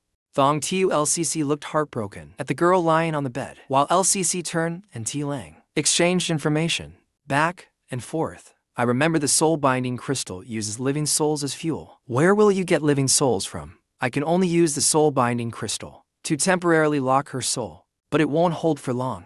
Just when it seemed things couldn't get worse, T Lang revealed shocking information, causing Thong TULCC to open her eyes in fear. I've used up all the livestock souls from the entire library, so I couldn't sustain it for long. Man is now entirely reliant on her cultivation to survive. Without the soul-binding crystal, her form and spirit will be destroyed. It's just a matter of time. But if we use a large number of living souls, we can manage. Stop. Don't say any more. Watching the girl lower her head and leave, Lai Nuyat grew even more worried. TULCC, where are you going? Before she could leave, LCC turned stood in her way. Move aside. Seeing she wouldn't listen, LCC turned firmly replied, what if I don't? Thong TULCC raised her tearful eyes, threatening, if you don't move, I'll kill you. Seeing this scene, LCC turned side and hugged Thong TULCC to comfort her. Man is a kind person. The things you're thinking of, don't even think about them. Sniffling. What should we do then? I don't know. But before those words, LCC turned raised his head, smiling confidently and declared, leave it to me. Right after those words, a light shone brightly everywhere. And shortly after, a small figure appeared. Afterward, the figure stood confused, staring at the green snake curled beside her. Confused, LCC turned led the astonished group, smiling as he declared, I told you, there's no problem. Thong TULCC, seeing this, stopped crying completely. When did it shift to such an unbelievable sight? Does this mean the leader ended up like this? All thanks to that snake. T Lang, standing nearby and observing everything, couldn't help but marvel in admiration. To separate a soul from its body without harming the body. Truly unbelievable. LCC turned ignored the murmurs and whispers and smiled brightly as he introduced. This little one is called Then Fachni. It can consume living souls and transform them into its cultivation energy. This also allows its spiritual power to be no different from living souls. From now on, let it nourish Man's soul. After introducing, he turned to the girl beside him and advised, Man, hang in there for a bit. Instead of being sad or angry, the girl clasped her hands together and smiled brightly. Being able to see everyone again is lucky enough. This little difficulty is nothing. Even as she smiled, the girl couldn't help but feel sad, gently stroking the snake beside her. It's just that this body still feels unfamiliar. Man. Lai Nuyat couldn't bear to watch this and asked LCC turned sorrowfully, leaving him speechless. Master, when can Man return to her own body? Seeing that hopeful expression, Lai Nuyat, LCC turned rubbed his chin, thinking as he replied, after I reconstructed Man's meridians, this soul separation phenomenon appeared. Likely, because her spirit and body were fused for too long and can't harmonize with her current body, but to elevate her celestial soul into a living soul, only Then Fachni can do it. But it might take 100 years of nurturing. Hearing this, Yuhong Mt Mung, standing nearby, chewed hesitantly and glanced at Lai Nuyat. So what? Time means nothing to us cultivators. Besides, in cultivation, age doesn't matter. Back then, I had to chew leaves for decades to become a Yu. 100 years will pass in the blink of an eye. What's the big deal? Just go with the flow. Just as she finished speaking, he showed no significant expression as he walked over to pat Tuyu's head, making the girl excitedly raise her hands. By then, the little bird might ascend to immortality. 100 years is too long. Let's seize the moment. Everyone, think of a way to speed up the process. Immortality is good. T Lang, standing nearby, suddenly remembered something and awkwardly raised her hand to draw attention. Young master beseech. When I worked briefly in the soul sect, I heard that the soul hall in the demon realm holds a secret treasure that is related to repairing spirits. I wonder if it could be of any help. Upon hearing this surprising news, LCC Turn couldn't help but ponder deeply. The demon realm again? Either way, we must visit the demon realm. Taking something from the soul hall is no big deal. After thinking for a moment, he gave the order. Some were excited, some were disheartened. Goa, T Lang, TULCC. The three of you will follow me to the demon realm. Do I have to go to? Oh, understood. Lai Nuyat, standing nearby, felt dissatisfied when her name wasn't mentioned and stepped forward. Master, I want to go to. Tu Mung and Lai Nuyat will stay to take care of the young bird and Man. Realizing she was left out, she looked dissatisfied. LCC Turn walked over, patted her head, and comforted her. Lai Nuyat, be good. Right now, Man needs someone by her side, especially you. Afraid she wouldn't listen, LCC Turn played his final card. Man chimed in to persuade her. Don't let everyone wait too long. Lai Nuyat, you want to stay and guard the house with me? Look. Man smiled brightly at her. Lai Nuyat softened and agreed. I understand, master. A moment later, LCC Trine's voice echoed through the forest. Is everything packed up? All packed, came the reply. LCC turned, looked down, staring at the watch on his hand. Then I'll call the heavenly cloud peak over. Get ready to set off. Hurry up. I can't wait to take on those heretical cultivators. Master, I truly am unlucky. Hearing the hesitant voice nearby, LCC turned, finally looked up. What's the matter? Did you forget something? Don't leave behind the silk cocoons and talismans I gave you. And Chipi Lan Goa didn't look him in the eye and awkwardly replied, Master, I brought everything with me, but my cultivation is so low. If I go, won't I just be a burden to everyone? Knowing what she was worried about, LCC turned, smiled warmly to reassure her. TULCC chimed in enthusiastically to support Goa. I just broke through to Golden Core, and am still unstable. This time I'll train with Master in the Demon Realm. Why worry? Master will protect you. To be even more convincing, TULCC stood there wildly gesturing with her arms and legs. 15 days ago, a demon fought me, but fled before we could determine a winner. This time, I'll beat them to dust. Seeing TULCC's battle spirit, LCC turned side. TULCC, I'll say it again. This time we're going to the Soul Hall for treasures and to scout the Demon Realm. We're not there to cause trouble, so don't act recklessly. Goa tried to flatter him while T Lang stood crying nearby. Why do I have to go to? I'm not even from Then Non Fong. TULCC smugly replied. From now on, you're my junior. Please take care of me. Fine, just stop acting out. A flying ship appeared, wrapping its tendrils around the three girls. The ship's here. Get on, you'll get used to it. The sky. What is this? LCC turned, boarded the ship and gave a loud order. Destination, southern borders, Langfang, abyss of Baiyuan. Set off.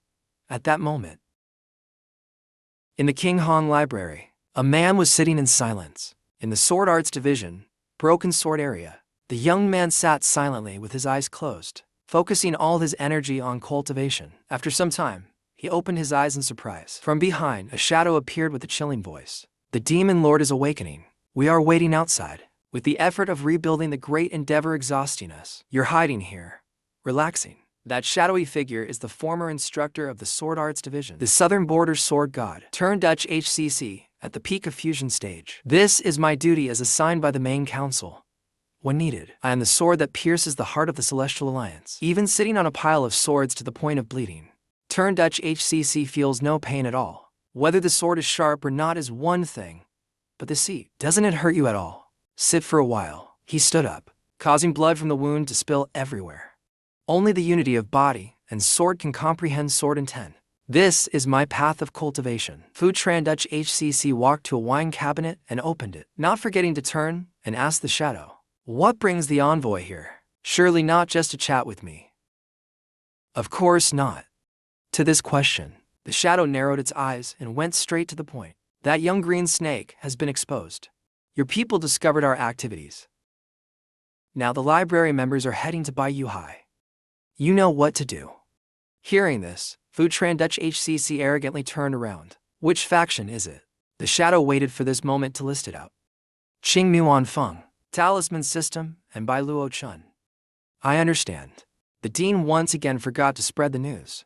Only a few people know Bai Luo Chun's true strength. At this moment, the waters of Baiyu were surging violently. Na Lan Duo stood by the shore in a swimsuit, her face flushed, staring at the water. Is this really the swimsuit the master mentioned? Zhao Liu behind her gritted his teeth, carrying a pile of large and small bags in both hands. Wearing this lowers one's defense significantly. I really don't know what he's thinking. Clearly, a Bai Shui technique could solve the problem. Luo Chun now appeared, looking at her with dead fish eyes, making Zhao Liu so angry she fumed. I said the demonic energy around Baiyu High will erode spiritual energy. The Bai Shui technique is useless here. As for the swimsuits, I blended Zhaolong's scales into them. They're very durable defensively. When others are talking, you must listen seriously. I don't care where you went earlier, leaving me to carry so many things alone. In the end, he stopped paying attention to her and turned to another person. If someone doesn't cooperate, I'll teach them a lesson. Ziai Lang, stop dawdling and get over here. Ziai Lang was wearing a white swimsuit, her body trembling, her face flushed red with embarrassment. These are shameless clothes. And yet you told me to wear this. Young Master Bai is truly excessive. Who will never find a husband now. Observing this, Chun made a cutting remark. Isn't it quite fitting? Being complimented, Zai Lang, although delighted, still played coy. Even if you say so, I still won't be happy. Actually, young Master Bai does care about Zhao Liu. After unloading all those bags, he has now settled into the lake. What are you all standing around for? They've all gone down. Hurry up and follow me below the water. At this moment, Luo Chun's group successfully found what they needed. Meanwhile, unaware of this scene, it was all seen by someone else, who quickly reported it via radio. Reporting, Captain, the mechanisms are in place. Yanxu is also ready. The person on the other end of the line sneered wickedly. This time you shall come but never return. Luo Chun held an orb in his hand, staring at the distorted gate ahead. He assessed it carefully. The barrier is breaking down like this. It seems it won't hold much longer. The orb then began to crack further, making Luo Chun grow more serious. The demonic energy concentration has exceeded 180 times, with spiritual power erosion nearing 80%. The situation is dire. Everyone was exchanging thoughts telepathically. Zhao Liu raised his hand now, ready to extend it in. Fuzhou can be used. So, why can't spiritual energy? At that moment, Luo Chun recalled something and asked Zai Lang to think it over. Zai Lang, when you were with the Soul Sect, did you have information about the demon world? In recent years, it seems the demon world has been making larger moves. Before, when dealing with the Soul Group, we were also preparing for this. Zhao Liu, swimming nearby, was now itching to act, raising his hand to activate power. Don't mention Bai Shui technique. I can't even focus spiritual energy, because the spiritual energy has been corroded by demonic energy. Zhao Liu, save your strength and stop speculating. 1,000 years ago, I also came to the sea. Back then, there was no such spiritual energy corroding demonic energy in the sea. With the information he just received, Luo Chun narrowed his eyes, sensing something unusual. The sea has only been polluted in the last 1,000 years. Here, the only usable things are talismans and magical tools, external objects storing spiritual energy, but their power is greatly reduced. After activating power for a while, the golden orb in Zhao Liu's hand began to shatter. Over the years, I've been at Elysian Palace with the boss. What happened outside? It didn't stop there. A more shocking revelation emerged. Actually, 1,000 years ago, the human world and demon world were two separate, unconnected realms. Zai Lang thought for a moment before continuing to explain. As she spoke, an image of a one-eyed octopus emerged from the gate. It was caused by a small island nation. Previously, to counteract the spiritual energy's demonic corrosion, they ignored objections from other nations and forcibly tore open spatial rifts. After controlling the octopus, a person dressed in white appeared, bowing apologetically. Sincerely sorry, but they didn't restrict the rift to ease their burdens, resulting in the demon world's gateway losing control and causing great calamity. Hearing the entire story, Luo Chun looked at a strangely shaped fish and understood everything. Why the sea is now polluted. Demonic energy has polluted the sea, producing all kinds of mutant monsters. Liu, upon hearing everything, couldn't hold back and was so angry his veins bulged on his face. Damn it, instead of fixing things, they only bring chaos to the world. Where are they? I'll make them pay. Luo Chun's hand was still immersed in speculation, pondering something deeply. He smiled slyly. Then you're already late. That island nation was destroyed long ago by a great power. Even the island is gone. By Yuan Hai now is the island nation that once held the decision in its hands.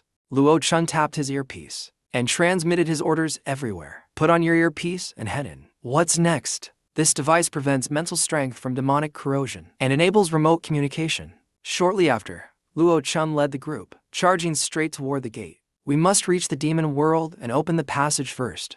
We need to unlock the seals for positions. I already said. Insert the talisman bead. Once it's done, gather at my location and stay in contact. After a few more minutes, Luo Chun quickly reported their situation. It's done. How are things on your side? Zhao Liu quickly responded to the question. Done. Nalan Duo over there also gave a similar response. Master, I'm done too. Zai Lang smiled with satisfaction and informed him. I'm done too. At that moment, a scream rang through the earpiece. Young Master Bai, what's going on? Zhao Liu was quickly surrounded by a tentacle, but she remained calm. Nalan Duo over there was also caught by the creature. Master, help. Luo Chun on his side Also quickly noticed the tentacles. The creature is an infant chestnut head sea monster. At the tribulation stage, seeing it, Luo Chun's face twisted in displeasure. Damn it, a tribulation stage demon is troublesome. The teleportation gate isn't stable yet. We'll have to use that move. Though it's not ideal. Zhao Liu on the other side was no longer calm and began struggling. This thing is draining my spiritual energy. A few more minutes. Frequent Zhao Liu unwillingly spoke up. Old Bai, what are you doing? Hurry up and help. I'm about to be drained dry. Don't let the little girl wait too long. Luo Chun quickly activated his power on the other side. Formation Charm Yuan Ding. Recreating space. Preparations complete. Luo Chun launched the final strike, blowing up the tentacles. Frequent Zhao Liu watched everything and struggled. Shift me too. What about me? Don't forget me. Luo Chun held two girls in his arms and said something bold to Frequent Zhao Liu. You're a demon lord. I can't shift you. Figure it out yourself. Being drained dry. Puff puff. Hearing these words, Frequent Zhao Liu couldn't bear it as the veins on her forehead bulged. Don't tell me you can't even handle something as small as G-Key. Fine. Let's play then. A moment later, a big explosion occurred. The tentacles binding Frequent Zhao Liu were quickly blown apart. Frequent Zhao Liu's entire body was wrapped in a red aura as she lowered her head and angrily spoke. Living with that old man for so long, I've almost forgotten my original form. Old Bai, no matter what happens next, you'll bear the consequences. After rambling on, Frequent Zhao Liu raised her head and looked at the monster with piercing eyes. Little one, this lord is hungry. Frequent Zhao Liu bent down and delivered a strong kick, then immediately charged straight at the monster. Frequent Zhao Liu raised her hand to activate her power. Grasping the lord's killing art, from her hair, Frequent Zhao Liu pulled out a small hairpin, which quickly transformed into an enormous staff. Quickly, it morphed into a massive weapon. The monster was quickly crushed. Frequent Zhao Liu relentlessly pounded away. Kill.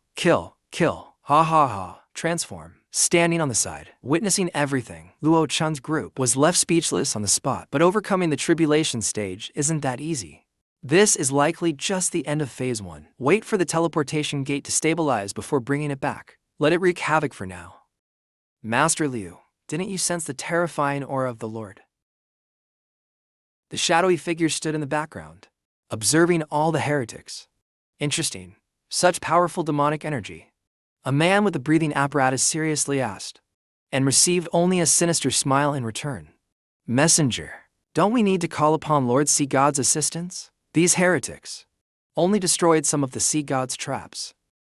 It's not yet time for us to act. The wrath of the Sea God will soon descend. By then, those heretics will become nourishment for Lord Sea God. Just watch. The divine combat technique. Immediately after the monster was defeated, countless tentacles burst out of the ground. Is its true form finally about to be revealed?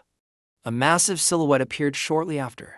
Looking at the emerging creature, Frequent Zhao Liu smiled excitedly. Haha, perfect timing. A fight should be like this. This lord is feeling quite refreshed now. Revealing her true form, Zhao Liu transformed and lightly punched, sending the monster flying. Soon after, the two ascended to the water's surface.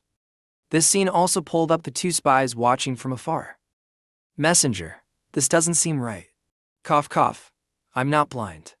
The red-haired one looked at Frequent Zhao Liu, biting his lip in determination. This monster absolutely cannot reach the teleportation gate during the Demon Lord's experiment. Let's contact Luo Chun and Zhuo He to use that. Even if we die, we must succeed in achieving the Demon Lord's grand plan. For the Demon Lord, in another corner, the group stood silently, staring intently at the enormous sword. Chun Jiao's sect messenger delivered the news. Sensing a familiar signal, that person lowered their head and gave the order. Messenger at Bai High Abyss, request support from Dongfeng's sword. Coordinates are 114.514. Understood. Permission to fire Dongfeng's sword granted. The disciples present quickly responded, shouting loudly, For the Demon Lord, for the Demon Lord. For the Demon Lord, the messenger strolled calmly to the other side. Frequent Zhao Liu stood there, grinning wickedly at the monster. Luo Chun, knowing what was about to happen, couldn't help but worry. While Nalan Duo entered simping mode, the teleportation gate is almost ready. Zhao Liu, hurry up. Senior Sister Liu is so cool right now in the demon realm. A girl sweeping the courtyard had to stop, gazing at the sky filled with lightning and thunder. The girl holding the broom stood there, without making any moves. After a moment, she hurriedly ordered the other maidservants. "It's raining, gather the clothes," said the head maid. Return to the battlefield above the sky. A giant sword appeared. The red-haired man saw the sword's appearance, and laughed maniacally. "For my master." Immediately after that, a large explosion occurred. At this moment at Void 01, a golden shield appeared, blocking the entire explosion. The defensive spiritual energy was at 80%, and quickly decreasing. LCC Turn stood within the shield and anxiously ordered, but only received a cold system notification. System under repair, quickly fixing the path to the demon realm. Hearing these notifications, LCC Turn gritted his teeth silently. In another corner, Hong Fong's sword, the legendary weapon of the Immortal Alliance, suddenly appeared here. Could it be that someone is colluding with the demon realm? We must leave here before all the spiritual energy is eroded. And Shipi Langoa noticed the spatial change, and anxiously looked outside. But he quickly reassured her master. "Where is this place? I'm scared. Can I come to you?" Goa, don't be afraid. I'm thinking of a way. It'll be done soon." A while later, the system returned to normal. Hearing that notification, LCC Turn smiled contentedly. "Repair successful. Unknown landing point, open the portal, well done." Timer. "I've told you. I'm not a timer." On Nshipi Langoa Hoa's side, a cotton puppet of LCC Turn appeared, along with his voice echoing. Goa, this is my clone puppet. Later we'll arrive in the demon realm. We may get separated. Before regrouping, protect yourself well. If necessary, use this. Yes, Master T-Lang. On the other side, someone felt life had no regrets, and hugged their knees crying. Sob at the same time. The puppet and similar reminders also appeared. I'm still the great Hong Ho lady. I don't want to die in the void. My life is so miserable if there's another life. I want to be a bird. Sob, what nonsense are you saying? We're about to go out, take this with you. On Thong Tu6's side, puppets also appeared, blocking the girl, but they were not very effective. Don't fight anymore. I want to kill it. Seeing the situation worsening, LCC turned side and explained everything. We're about to enter the demon realm. Remember to act cautiously and wisely, understood? A moment later in Term EC High, a beam of light appeared in a certain house. LCC Turn appeared, lying on a pile of straw, breathing heavily in discomfort. Phew. Finally arrived in the demon realm. Traveling through the space is more thrilling than the previous life. Even more than riding with bandits. System, change clothes. Before LCC Turn could recover, a system notification echoed. LCC Turn sat up, rubbed his head in frustration, and looked at the numbers on the screen. If I'd known earlier, I'd have made one for myself too. A moment later, the system successfully transformed. A small horn now grew on his head. Spiritual energy successfully transformed. Spiritual energy transformed into demonic energy. Indeed, a horn grew. But in the demon realm, strength is divided by the quality of horns. Isn't mine too small? It's probably still of average level. A moment later, LCC Turn and the screen. System slowly stepped outside. The demon realm language has been downloaded. Actually, divine knowledge is not necessary. A bit redundant. It wasn't downloaded for you. Outside at this moment, a loud voice echoed everywhere, reporting to the captain. The head count has been checked. One person is still missing. Then go find them. If not, you'll take their place, understood? After fulfilling the request, that guy held a sign in his hand, shouting like never before. Duke Weibo's mansion hiring workers, limited slots, generous benefits, and rich bonuses. 3 low-grade magic stones per month. Waited for a while, but still no AI. The young man couldn't help but sigh in frustration. That Captain AI is really something. The workforce of this village has been entirely requisitioned by the military. How could there still be AI recruits? Realizing the opportunity had come, Luo Chun stepped forward with a bright smile and waved. The young man, waiting for this moment, immediately turned around. Hello, may I ask if you are hiring?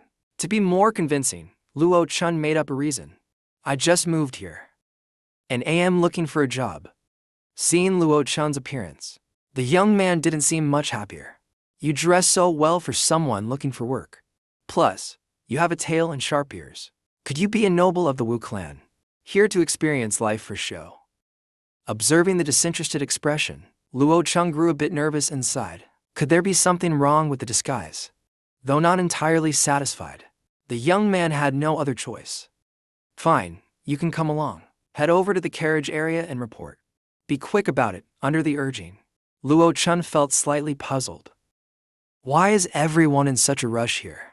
Well done, here's your reward. Thank you, sir. Luo Chun sat inside the carriage, crossing arms with a worried face, drawing attention from the young man beside him. Not sure how their side is doing, but the puppet, besides combat, also has navigation functionality. At least, the disguise and spirit conversion are working fine. The young man didn't wait long. Before introducing himself enthusiastically, Luo Chun hesitated before responding. My brother and I just arrived. David's also a new worker. You don't look too well. Are you uncomfortable? Hello, I'm Bai Luo Chun. Just had a lot on my mind earlier. Hearing the strange name, the young man asked curiously, to which Luo Chun hesitantly answered. Bai Luo Chun, your name is quite unusual. Where are you from? I'm from the distant east, here for some traveling. But now I've run out of money. So, I'm looking for a temporary job. Thinking of something, Luo Chun leaned closer to David and asked about his situation. David, let me ask you something. Aren't we just here to work? Why do you look so gloomy, my friend? Don't you understand? Working for a noble master means what? It seems your hometown is really far away. Seeing your naive look, David felt helpless, but still leaned closer to explain in a low voice. They call it work, but in reality, we Bai Ma are no different to the Hei Ma than slaves. The only difference is whether we're paid or not. If today you accidentally anger the Hei Ma noble, killing you would mean nothing. Wait, skin color here determines social status.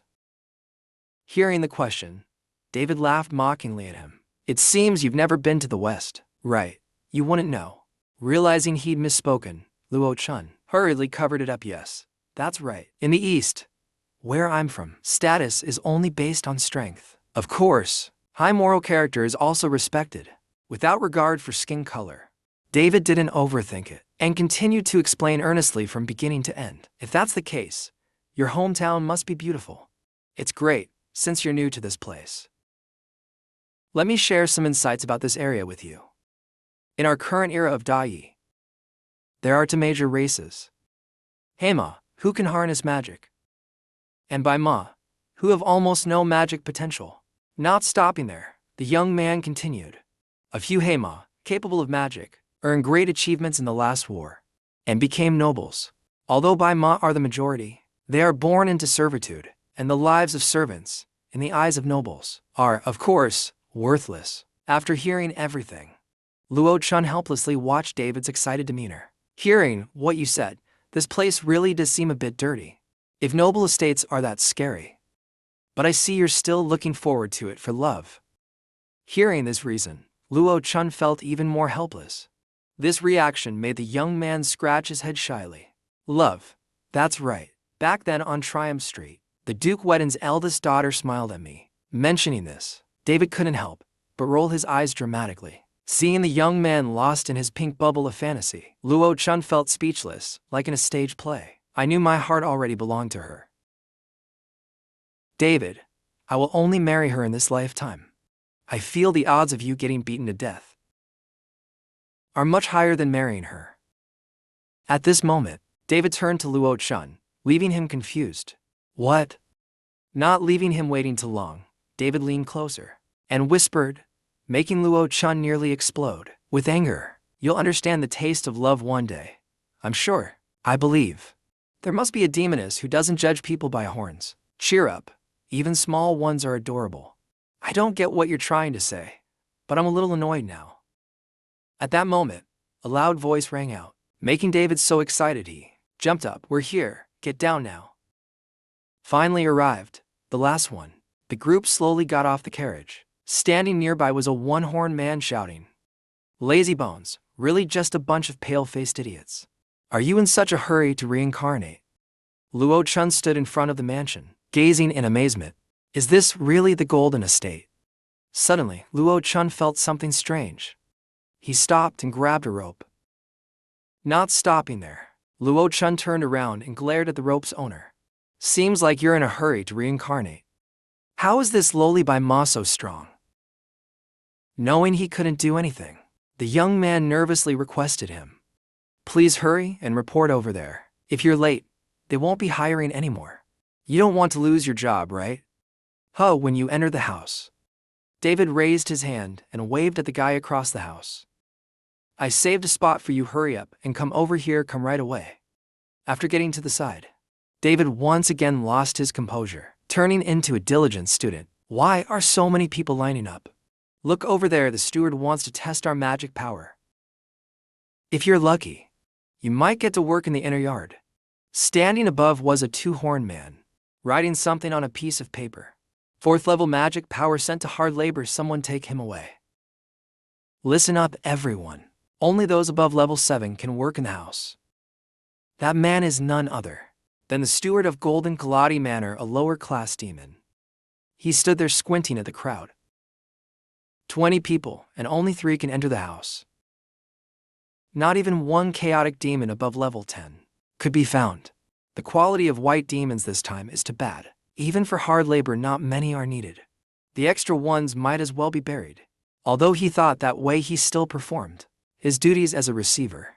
What is this level of magic power? Aside from skin color, do you have ranks too? Of course, even among white demons there are people lucky enough to grasp magic essence, becoming chaotic demons, or even lower class demons. David immediately explained, never letting Lac Tran speak up. But lower class demons are the pinnacle for us. The next rank can only be black demons. So admirable the great beings like heavenly demons. Or supreme demons. Only lords and the 8 pillar kings can reach that level. Instead of standing still, Lac Tran stepped forward. This scene made David shout out loud, hey. Listen to me finish first. Before Canada could call his name, Lac Tran had stepped up, calculating how to handle this situation. You're really something. The highest white demon is only a lower class demon. Looks like I have to control my strength to stay in the house and gather intelligence without causing a stir. But before you could do anything, Canada gave the order, making the soldier beside him restrain white Lac Tran. Get out and go do hard labor. Isn't it just a matter of pressing once? Why won't you let me take the test? Looking at your appearance. Don't dirty the magic crystal. While Lac Tran remained very calm and reached out his hand to touch the orb, the creature used all its strength to stop him. Uhai can't pull him back. Does he have anything to say? Wait until I finish pressing. After a moment, a dazzling light appeared in the room. Oh my god. That beam of light still hasn't disappeared, but it's becoming even more dazzling. Witnessing this scene, C.A. Lady widened her eyes, completely unable to believe this kid. David standing below was also shocked, speechless. No way. Seeing their reactions, Lac Tran felt guilty. This can't go on much longer. He walked over and hit your hand with a book, saying let go. Seeing him let go, Karate wanted to say something, but hesitated, making Lac Tran feel a little uneasy inside. Kid, what's your problem? Stay silent and kill everyone softly, okay? But it seems everyone here is just ordinary people. I can't make a move. Instead of praising, Canada walked over, pointed at Lac Tran's forehead and mocked. Do you think having an elemental affinity makes you powerful? Look at your pathetic little horn. Having elemental affinity without magic is still trash.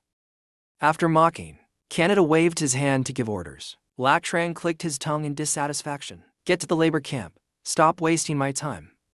Trash should stay with trash. As soon as he arrived there, the crowd quickly gathered around, showing understanding and comforting him. This scene made him feel 3 parts helpless and 7 parts embarrassed. It's okay, kid. It's not your fault. Let me see. Let me see. Oh my god. With this, how will you ever find a wife? Haha, this is way too small. The more he heard, the more Lac Tran couldn't stand it. The veins on his temple pulsing. Although not being exposed is a good thing. But I'm really not comfortable with this. When the time comes, I'll definitely beat up that soldier. Just then, a similar dazzling beam of light appeared. What is this, master? What's happening? David was still hesitating. This is elemental affinity with level 15 magic power, mid-level chaotic magic. After a while, the beam of light faded. Canada smiled widely and praised David to the skies. This kid has extraordinary talent. In the future, you'll definitely achieve great things. Turns out you're a genius, haha. No wonder you dream big. You really have some skill. Seeing David's grinning expression, Canada secretly plotted in his heart. I like confident and outstanding young people like you. Well done, even though you're from a lowly background. Even though you're from a lowly background, you still have a chance to reach my position someday. Keep it up. This young man has already reached this level at such a young age. With elemental affinity added, it won't be long before he might even break the bounds of lower-class magic. I won't allow it. A lowborn surpassing me, I must find a way to get rid of him. Then he remembered something and made a proposal, making David's eyes light up brighter than his future. That's right, kid. I have a small team under me, responsible for special tasks at home. High pay, less work. Are you willing to join and handle house duties? Am I capable of that, seeing your willingness to agree? Karate grinned slyly and agreed. Of course you are. I welcome it. Talented youth serving the Duke himself. Don't disappoint my expectations. After giving his orders, Karate smiled broadly. David didn't hesitate to agree immediately. Lactran standing outside felt powerless. Later, go to Avi to register there. Start today. Great, big lady, I'm coming. This old man clearly wants to play this fool. Without letting things drag on, Lactran sighed and raised his hand to offer a suggestion. Let me read your fortune. But Karate didn't pay attention and turned away, followed by a burst of loud laughter, echoing through. The next person heard the loud laughter. Karate looked at Lactran laughing till he bent over. The people below. What's making you so crazy, how sorry? After laughing to his heart's content, Lactran calmed down. Wiping his tears, he replied, I just remembered something funny. My friend's wife gave birth, 7 pounds 8 ounces. Before this answer, he was furious and ordered. But the people behind were hesitant, really incomprehensible. Avi, go drag that guy to the back and teach him a lesson immediately. Me what? But Lactran was enthusiastic and stepped forward. Here, is it right? Yes, but listen. Don't hit the face. I'm not married yet inside. The inspection process continued. Next one. Time passed as fast as a dog running in the field. In no time the sunset arrived. Karate's loud voice echoed everywhere.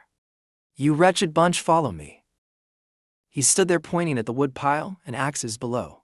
Listen to my command.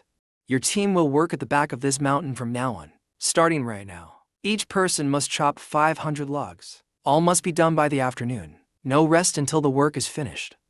No food allowed. Upon hearing this demand, the group felt life had nothing left to offer, and began begging. Lord Ma, please be merciful. We haven't eaten anything since morning.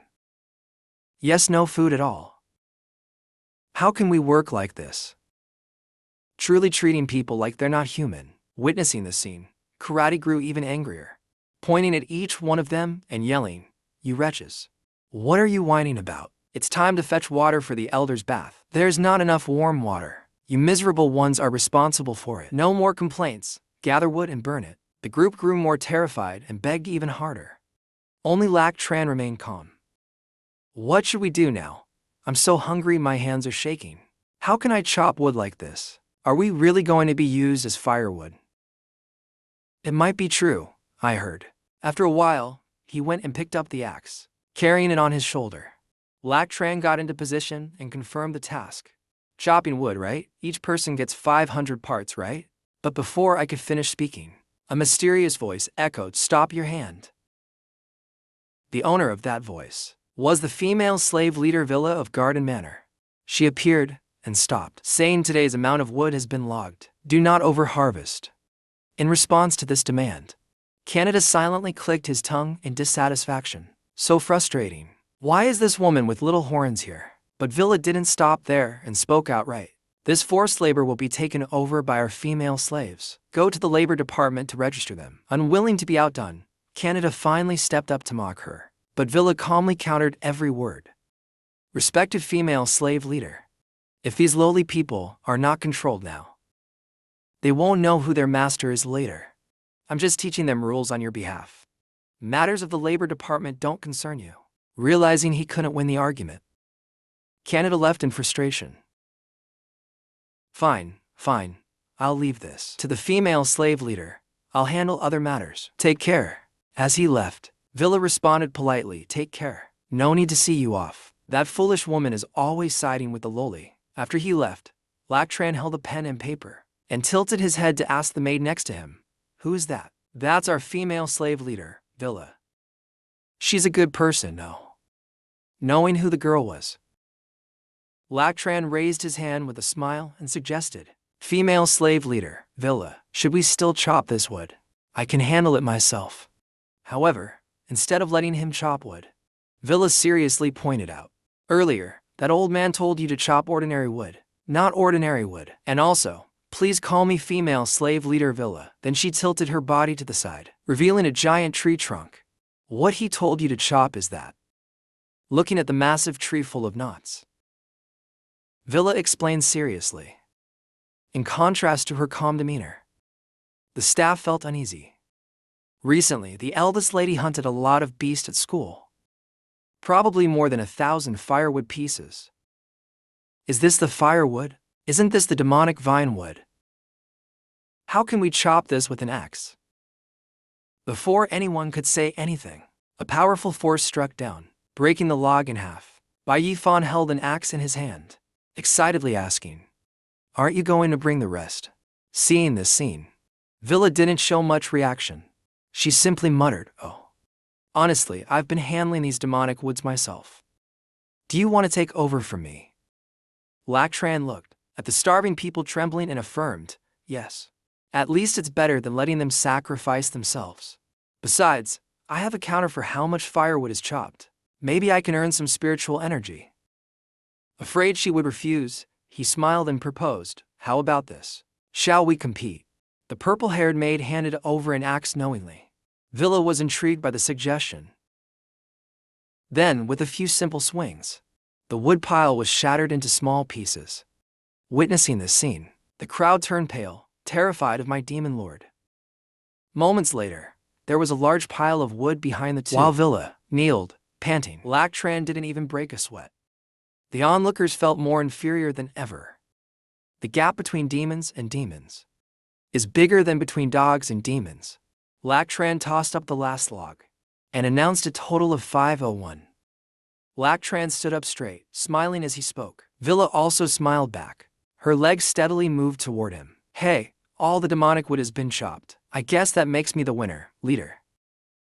Before Lactran could react, Villa smiled brightly and snatched the axe. Then, without a word, she broke it and threw it onto her woodpile.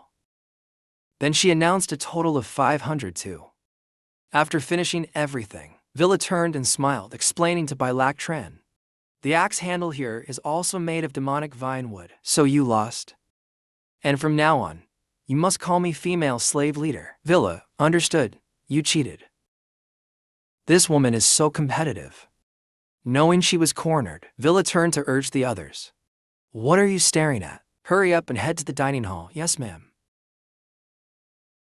Lactran did not leave. Instead, he stared at the pile of freshly chopped wood, pondering. This world, even the wood has demonic properties. Thinking about it, he couldn't help but feel a bit worried, wondering if Dada over there could handle it.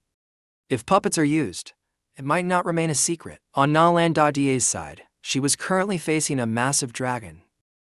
Nalan Dada's body was battered and bruised. Blood stained the corner of her mouth. She warily watched the creature in front of her. At the same time, the system in her watch announced, "Spiritual energy conversion is 70% complete. Holder's injury level 1. Assessing environmental danger level. Holder's environmental danger level, medium. Guidance suggests using an artifact. Current inventory, sufficient." The creature didn't give her time to prepare. It rushed forward to take a bite. Nalan Dada held her injured arm, silently watching the monster's system. While the announcements continued, careless. Holder's injury level raised to 3. Guidance suggests using an artifact. Environmental danger level raised to medium danger level. 3 levels of spiritual energy conversion. Meanwhile, the creature opened its mouth wide, rushing forward to bite her system, now making a suggestion, only to receive Nalan Dada's scolding. Holder is advised to use an artifact. Focus on safety. Shut up. I'm not a doll that left my master. They break upon touch. I'm here to train, not to sightsee. The system didn't back down and continued advising, but Na Lan Da didn't listen. She silently assessed the situation instead. Holder is too young. It is suggested to heed advice.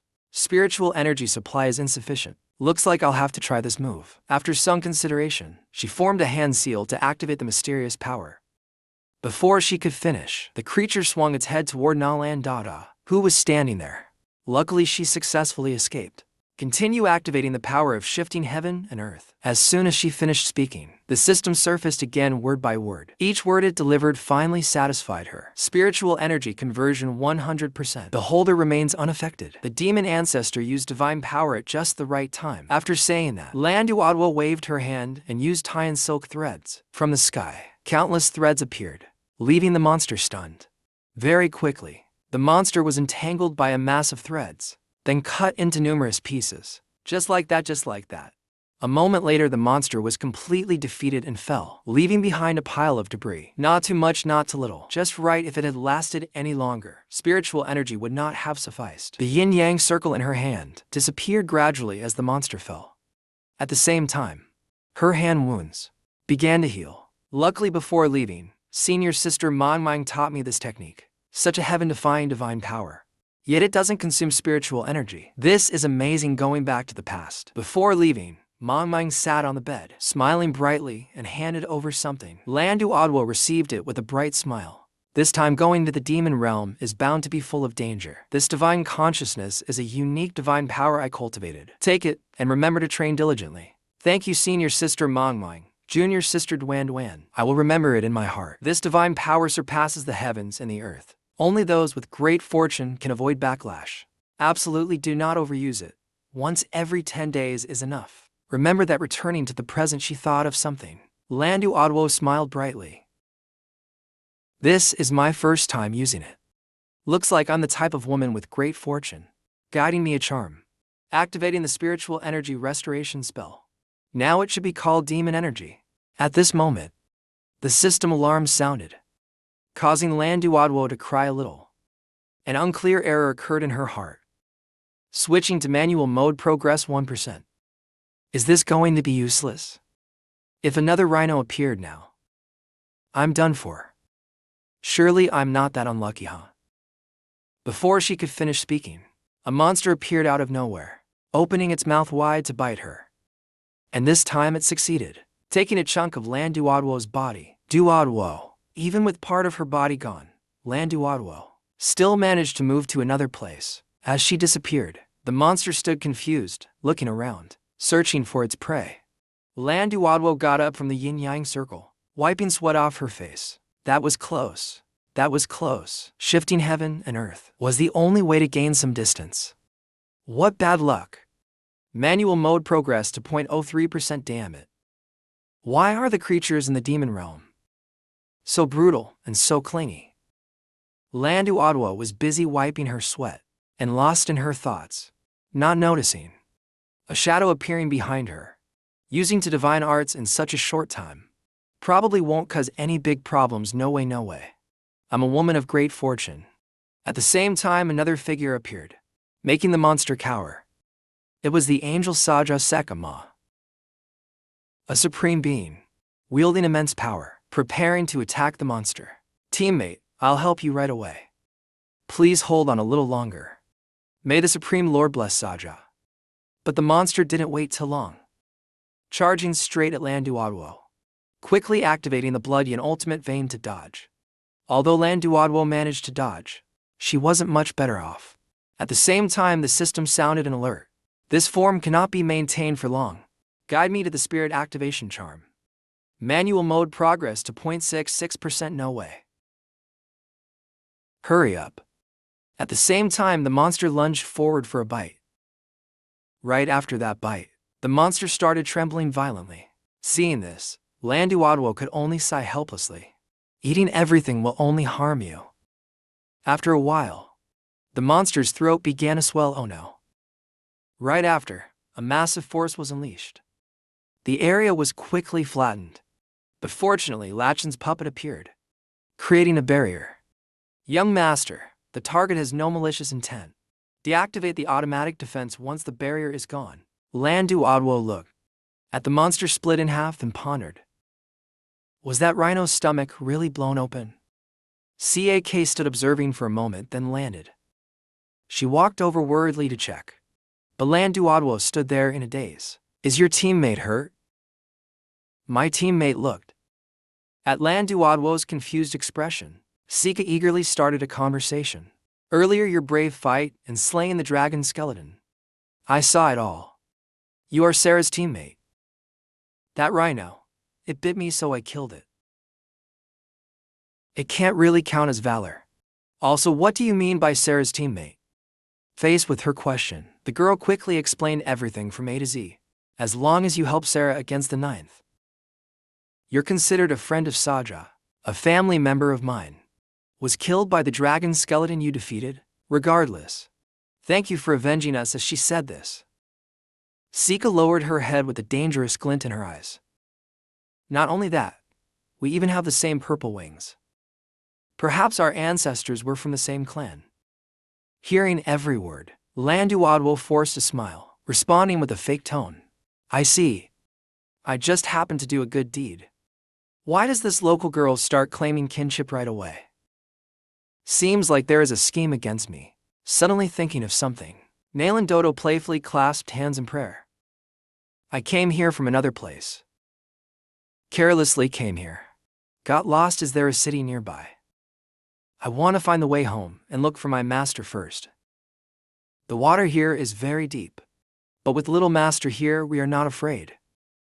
Hearing this, Saya's eyes turned red and he smiled wickedly. A city? Are you from outside? Then I will take you to the capital city of Sarah. Sure then, sorry to trouble you. Why do these natives seem so aggressive? That state only lasted for a moment. Then he smiled warmly and introduced himself. I am Saya. What is your name, my companion? My name is Monkey King Tundodo. Being more cautious using an alias then, after a while, the two appeared in an underground tunnel. While walking they were talking Tundodo. This is the new city of Sarah. Further inside is the central area, alright. While walking, Nail and Dodo silently looked around to assess everything. Who would have thought Sarah's city was built underground? At this moment a child appeared. Lord Angel, you have returned. The boy quickly ran to Saya. Smiling brightly asked, Lord Angel, did you find my parents? Saya looked at the boys. Bright smile. Saya had no choice but to make an excuse. The boy knew but said nothing. His parents before, they took one step closer to the Lord, and now they are praying for the Lord at the monastery. They also told me to give this to you, Saya. Telling you not to worry, may the Lord bless Sarah. Thank you, Lord Angel. May the Lord bless Sarah. After the conversation the two left. After leaving for a while, Nail and Dodo hesitantly asked, knowing what she meant. Saya spoke directly. Are they that boy's parents? Yes, the ones behind the dragon helmets. They are beasts, cold-blooded and brutal. The sins of the Q clan will never be forgiven. After walking for a while, a man appeared bowing respectfully. Lord Angel, the dragon helm controller has awakened. Lead the way. Before following the man, Saya turned and called Nail and Dodo. Let's go, teammate, let's check it out, alright. After a while the two entered a mysterious room. Inside was a man hanging upside down, struggling violently. Saya stepped forward, sternly questioning the man. Answer me. How many teams did you bring this time? What is your mission? A bunch of lowlifes with no feathers yet. Playing war games here. Do you even know what you are doing? Not letting him ramble further, she slapped him and continued threatening. If you want to live, answer my questions. My patience is limited. Despite being threatened, the man stubbornly laughed out loud. I am a noble warrior of the 9 words. Dying for the city's victory is nothing. You ask me about the mission. The mission is to drive your kind out of our promised land, reclaim the glory, and bring honor upon the god of war's descent. You cannot escape. The more he spoke, the more fervent he became. Saya could not hold back anymore, and stepped forward ready to strike. Kill all of you. None of you should be left alive. Your kind deserves to die. Kill them all. Blood splattered everywhere right after. After handling him, Saya stood up and looked regretfully at Nalan Dodo. Sorry, teammate, for letting you see something dirty. It's alright, master told me it's nothing. Saya continued explaining.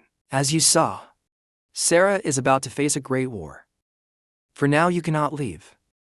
Why not stay in Dragon City for a while first? If you don't mind, you can stay at my place for now. Then I shall humbly accept your offer, master. Seems like I have gotten into big trouble. Meanwhile, at the Blue Tower, a pillar of black smoke rose from the forest underground. At that moment, a large pit appeared. From the pit, thick black smoke billowed out.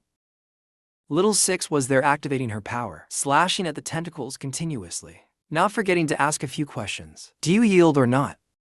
Watching the tentacles endlessly, not reducing in number at all, Little Six grabbed one with her hand and bit into it. Gritting her teeth, she spoke. Taking hits well, aren't you? At that moment, a red power gradually flowed into Little Six's body, making her confused about what it was. Spiritual power transformation, complete sleep initiated. After receiving this response from the system, Little Six put the matter out of her mind and kept fighting. Forget it, ignore it. Do you yield, Nilak? After being beaten to the point of collapse, all he could do was hold her and shout loudly. 8 marks Western Nio. Do you yield now? At that moment, Little Six noticed movement coming from the forest.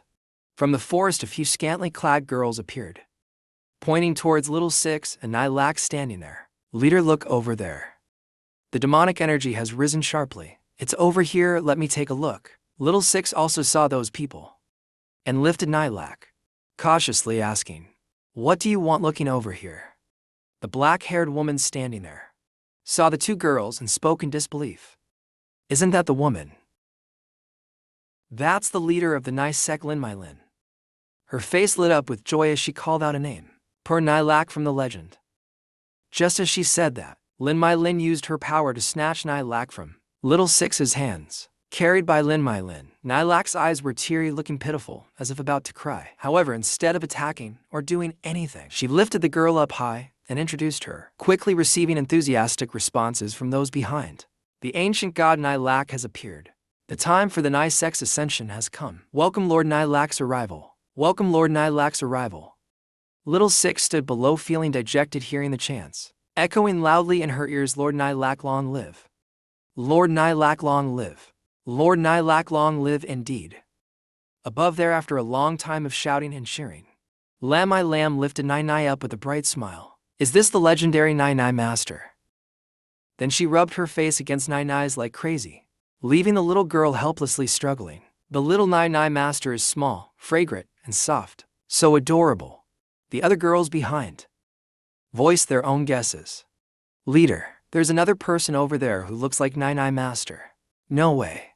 Shang Zhao 6 looked at the crowd around Nai, getting excited, and couldn't help but evaluate further. What a bunch of weirdos holding on to Nai. Then Lam I Lam appeared miraculously behind Shang Zhao 6, making the little girl more vigilant. Oh dear. What do you want to do? This woman is so fast. Lam I Lam's face turned red, her eyes drooling with desire. She tried to grab Shang Zhao 6, but was stopped every time. You must be Nai master's sister. Luo, right. I am your grandma. Stop touching me. I am the leader of Kenai Jiao My Lam. Little cutie, I will take you home. Until she couldn't bear it anymore, Shang Zhao 6 punched her with a hit. Damn you, old woman. Even after being hit, Lam I Lam was satisfied. Witnessing this scene, Shang Zhao 6 couldn't help but judge further. Leader, are you okay? Little cutie, touch me. Seems like she really likes me. Disgusting. Right after that, Nai got furious and angrily pointed at Shang Zhao 6. Leader Nai's attitude towards her doesn't seem like a sister. How can it be? They look so alike. They must be real sisters. Leader Ming witnessed this scene. Shang Zhao 6 smirked slyly. Oh. So that's how it is. Nai pointed at Shang Zhao 6, screaming wildly. But Lam I Lam went in the wrong direction. The little girl wants to kill it. Kill it, what nonsense. Nai master. I don't understand the ancient language. Are you trying to pee? Witnessing this scene, Shang Zhao 6 looked at the little girl with calculating eyes. Is this the legendary button? Press it for a big gift. If these weird people don't understand what this girl says, then don't keep yourself waiting. Shang Zhao 6 dashed in and snatched Nai Nai back, then demanded Lam My Lam's group not to make wild guesses, but added, Nai Nai said she's hungry. You guys quickly prepare food for us, oh. So that's what it means.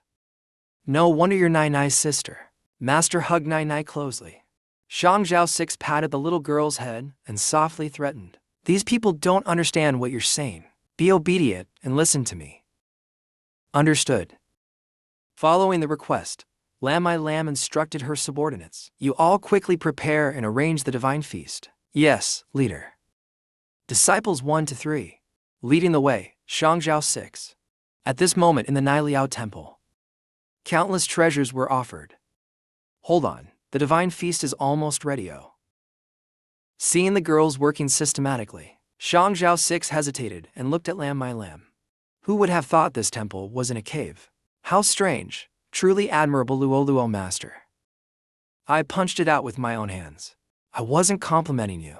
Not stopping there, Lam My Lam continued to flatter enthusiastically. Shang Zhao 6, hearing this, she pinched the little girl's cheek and replied, waiting thousands of years. Finally, the two masters have come to me. Later, there will be a gift offering. Hope you both will like it. Thousands of years ago.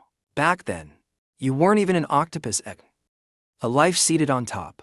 Lam My Lam rejoiced, looking at a large tray being carried over. The gift has arrived. Seeing it, Shang Zhao 6 couldn't believe her eyes.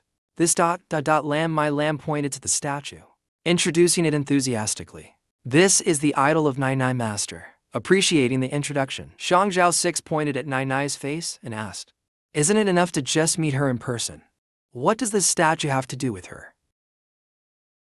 To this question, Lam My Lam awkwardly smiled and answered, of course it's related. Luo Master, can't you recognize it? Then Lam My Lam pointed to a spot on the statue. Look at this spot. Then pointed to the smooth chest of Nai Nai. Now look at this spot. Then shifted to Shang Zhao 6's body.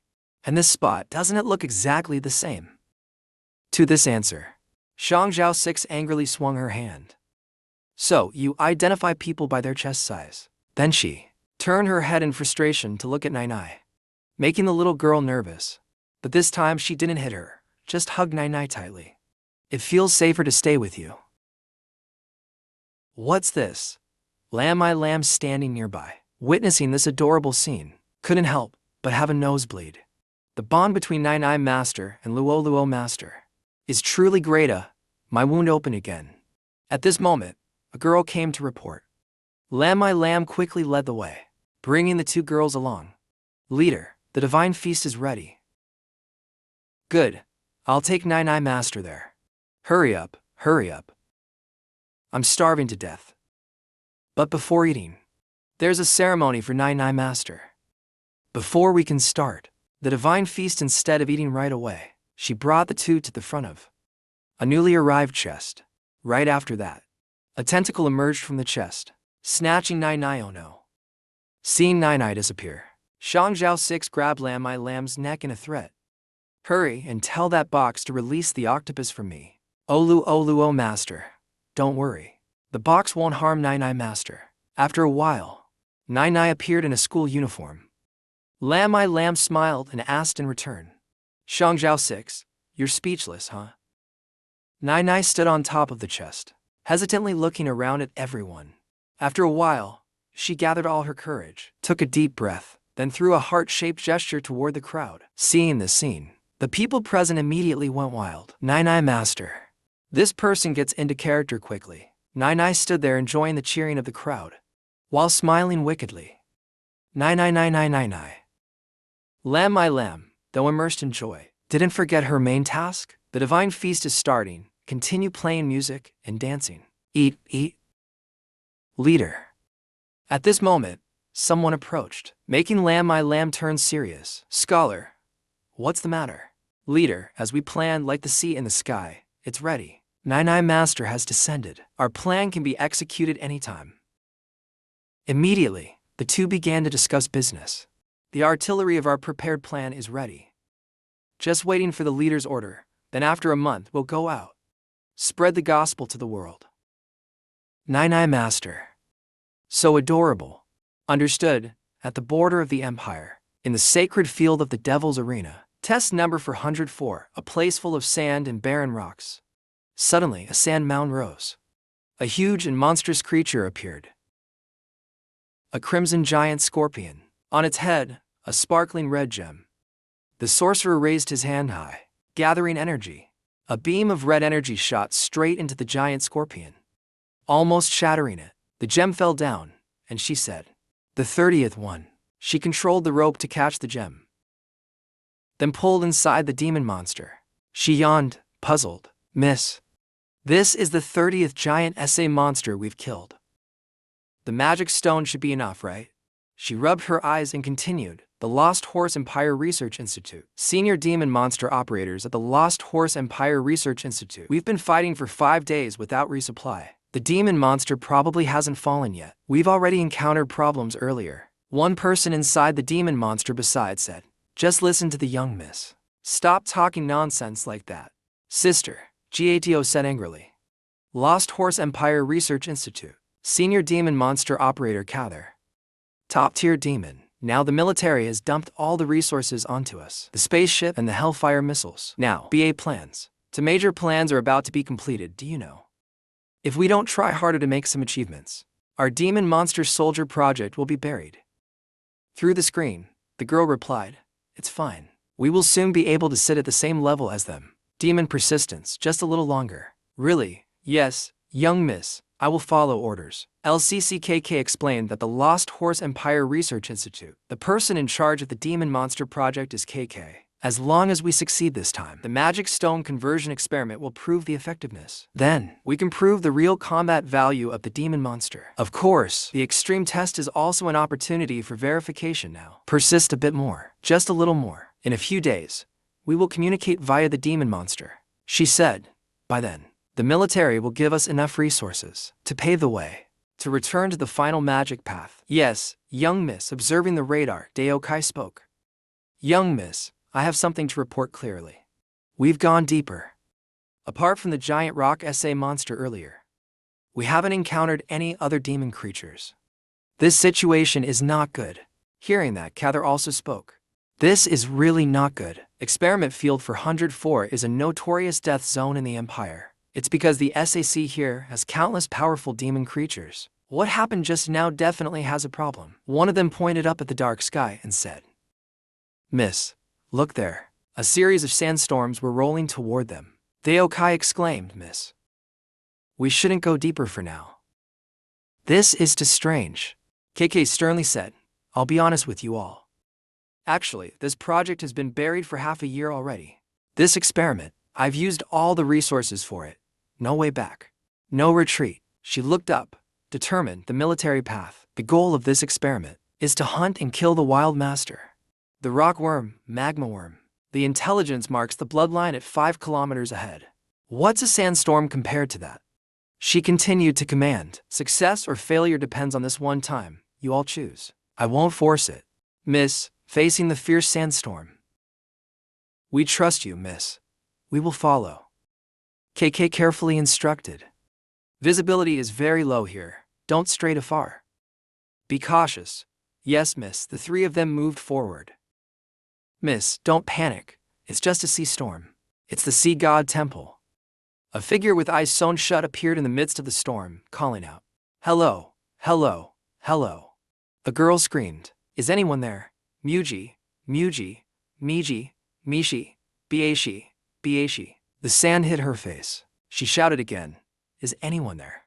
Then she choked, coughing and patting her chest. She grumbled, "Young masterby, where did you throw me into? What the heck is this? What the hell is this?" She had come here with no clothes on earlier, and was attacked by the SA monster. As soon as she landed, she was surrounded by demon creatures. She couldn't use magic to fight back. "Don't come near." She recalled the moment when the puppet appeared. Fortunately, the puppet destroyed them. Now she was trapped in the desert, unable to get out. "I'm sick of these SA monsters. Even the horn is poking my heel when I sleep. I am truly unfortunate," she cried and lamented. This place really is the demon world. It's not some kind of hell, is it? Suddenly, a flash of light shot toward the puppet. It blocked it, only suffering minor scratches. That was energy fired from a demon monster. It took a direct hit from a 120mm demon cannon and wasn't harmed at all. Stop being foolish. Continue replenishing energy, KK said tensely, giving orders. Another shot. I have a bad feeling about this. Miss, look over there. The demon monster's shoulder, the girl exclaimed with some joy. Don't shoot me. I'm a good person. You people are residents here. Can you understand what I'm saying? Please take me out of this cursed place. KK shouted angrily, no.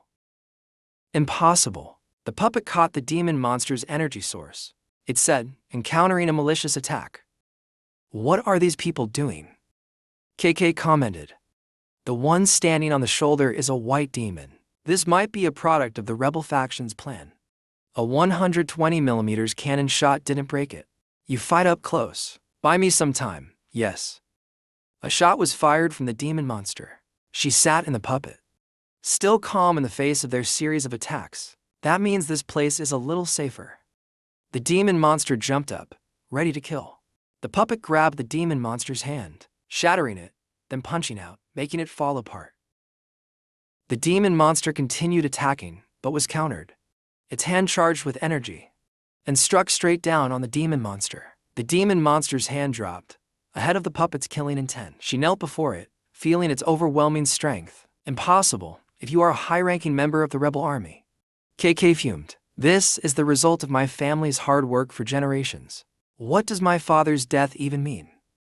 What is it considered? She firmly ordered the demon monster to charge energy. Even if I die, I will drag you down with me. A massive energy beam shot directly at the puppet, piercing through forcefully. It still stood firm and raised its hand to block. The girl from before inside poked her head out and said, oh, the natives over there are quite strong. Once again, it damaged the puppet's clothes. Young masterby. Everything was ruined, leaving behind a scorch mark from the previous attack. The worm from before didn't even leave a trace. The demon monster's hatch made a noise. It opened, revealing inside the charred remains of LCCKKH. So this is the demon race. She flew up and landed. The demon monster said, fortunately, you've just died recently. Your soul is still fresh. You still have the power to control souls. Don't try to fool me. Give me some intel, no matter how little. She smiled cunningly and said, so that's the case. Seems like this time, I've turned misfortune into fortune. A green energy field surrounded LCCKK. She said, poor little thing. Your ambition remains unfinished. Let me perform the soul-stealing spell for you. Take LCCKK's body and revive her once more. The Imperial Capital, I'm coming. In the first week, Bylakan worked chopping wood. Standing in front of a pile of wood as tall as a mountain, there was a feeling of coming home for Bylakan. What are you doing here? This is enough for a year's use.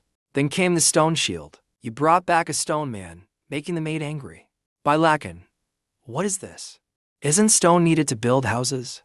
Why do I see it walking around in the mountains? So I brought it back for you.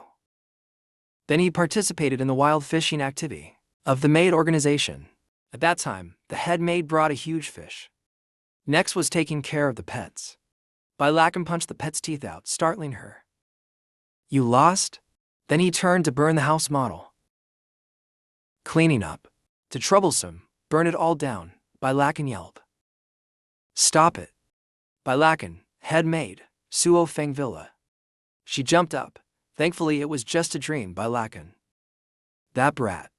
She complained while dressing. Only a weekend, and he's already causing trouble for me. I even dream of him causing me trouble. She grabbed the pants from the rack, put them on, adjusted her hair, stretched comfortably. Work, work, hope today goes smoothly. Suo Feng Villa left the room to ensure safety. To see what that guy was doing before over here. Bylakan sneezed loudly. He sat reading the newspaper with Glisten the ghost pet on his lap, rubbing his nose. It's getting colder recently. The newspaper was filled with information. He lifted his teacup, took a sip, and commented, things aren't peaceful in the demon world. Suo Feng Villa met Funa in front of the head maid's room, along with the voice of Bylakan calling from inside. Good morning from inside. Right, good morning. Head maid Villa. That idol of the heretic Nike is too ugly. Kalisen jumped down from his lap. What's wrong, Kalisen? Suddenly, a hand pinched by Lakan's ear from behind. Shouting loudly, by Lakan is a villa. She frowned, complaining, doesn't work every day. Runs to my place to drink tea. Lazy, lazy, lazy. Ouch. It hurts a bit. That job of mine has been done for a long time. Among all the servants in the manor, only you have a resting room. Wherever I go, let go of him, say it. The tasks you do. How many of them do I have to clean up for you? You still dare to talk? Bai Lak Tran retorted. I always complete tasks exceeding the targets. If you can't handle it, that's your problem.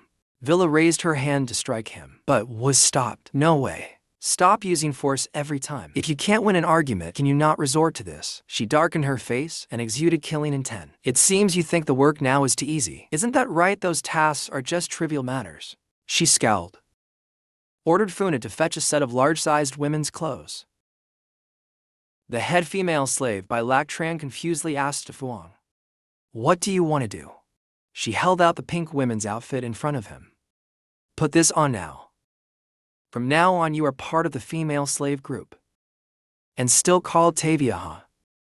Isn't it too extreme to ask me to wear this? He confusedly held the outfit and pleaded. Asking to work with you is fine. But, can I not wear this? Villa frowned decisively, then it's not allowed. Our female slave group has strict dress code requirements. And now you are just an intern female slave. Only after passing the trial can you officially join. Bai Lak Tran frowned at Villa's words. She continued, you should feel lucky. After all, short and small white demon horns, like yours in a lifetime, would never have a chance to participate in a trial. He laughed and pointed at her. When talking about others' weaknesses, look at yourself first. Villa became furious at his words. Her horns were also short and small. I often hear the nickname Shorty behind your back. They call you Small Horn Girl. Also, I refuse to participate in that female slave trial. Villa gritted her teeth. Small Horn Girl. How dare you speak the truth, you brat? Head female slave, I'm going to work first. Shut the door. She raised her hand and threw the outfit at him. You better apologize to me. And then put on that outfit. I won't listen to you. Seen Bai Lak Tran not complying, she rushed to grab the dress. Villa's eyes turned furious. This is your important uniform. How can you throw it around carelessly? He saw this and thought she was really angry. He hesitated and thought, let it go, a good man doesn't fight with a woman. Before recovering, revealing my full power is too troublesome. Excuse me. He turned to Kali-san sitting by the window. Stinky cat, stay away from there a bit. As long as I can get through there. Villa, with a hairpin and dress in hand, jumped forward. If you want to run today, you must wear it for me. Bai Lak Tran quickly turned around, raised a finger, and shot out his power, then collapsed to the floor. The calming talisman worked on Villa. She fell on top of him. He thought to himself, finally she stopped. This scene feels so familiar. Bai Lak Tran sat up, let her sleep here for a while. Suddenly he heard something in his ear. To Fuang, Villa had stood up. With killing intent, she looked furious. She was boiling with rage, clenching her fist. Disobedient. And even pointing that piece of trash paper at me. Are you challenging my authority, you brat? Later, in the head female slave's resting room, a series of loud noises erupted.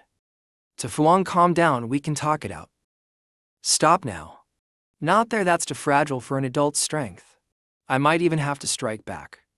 At the manor farm, a female slave was confronting a giant chicken.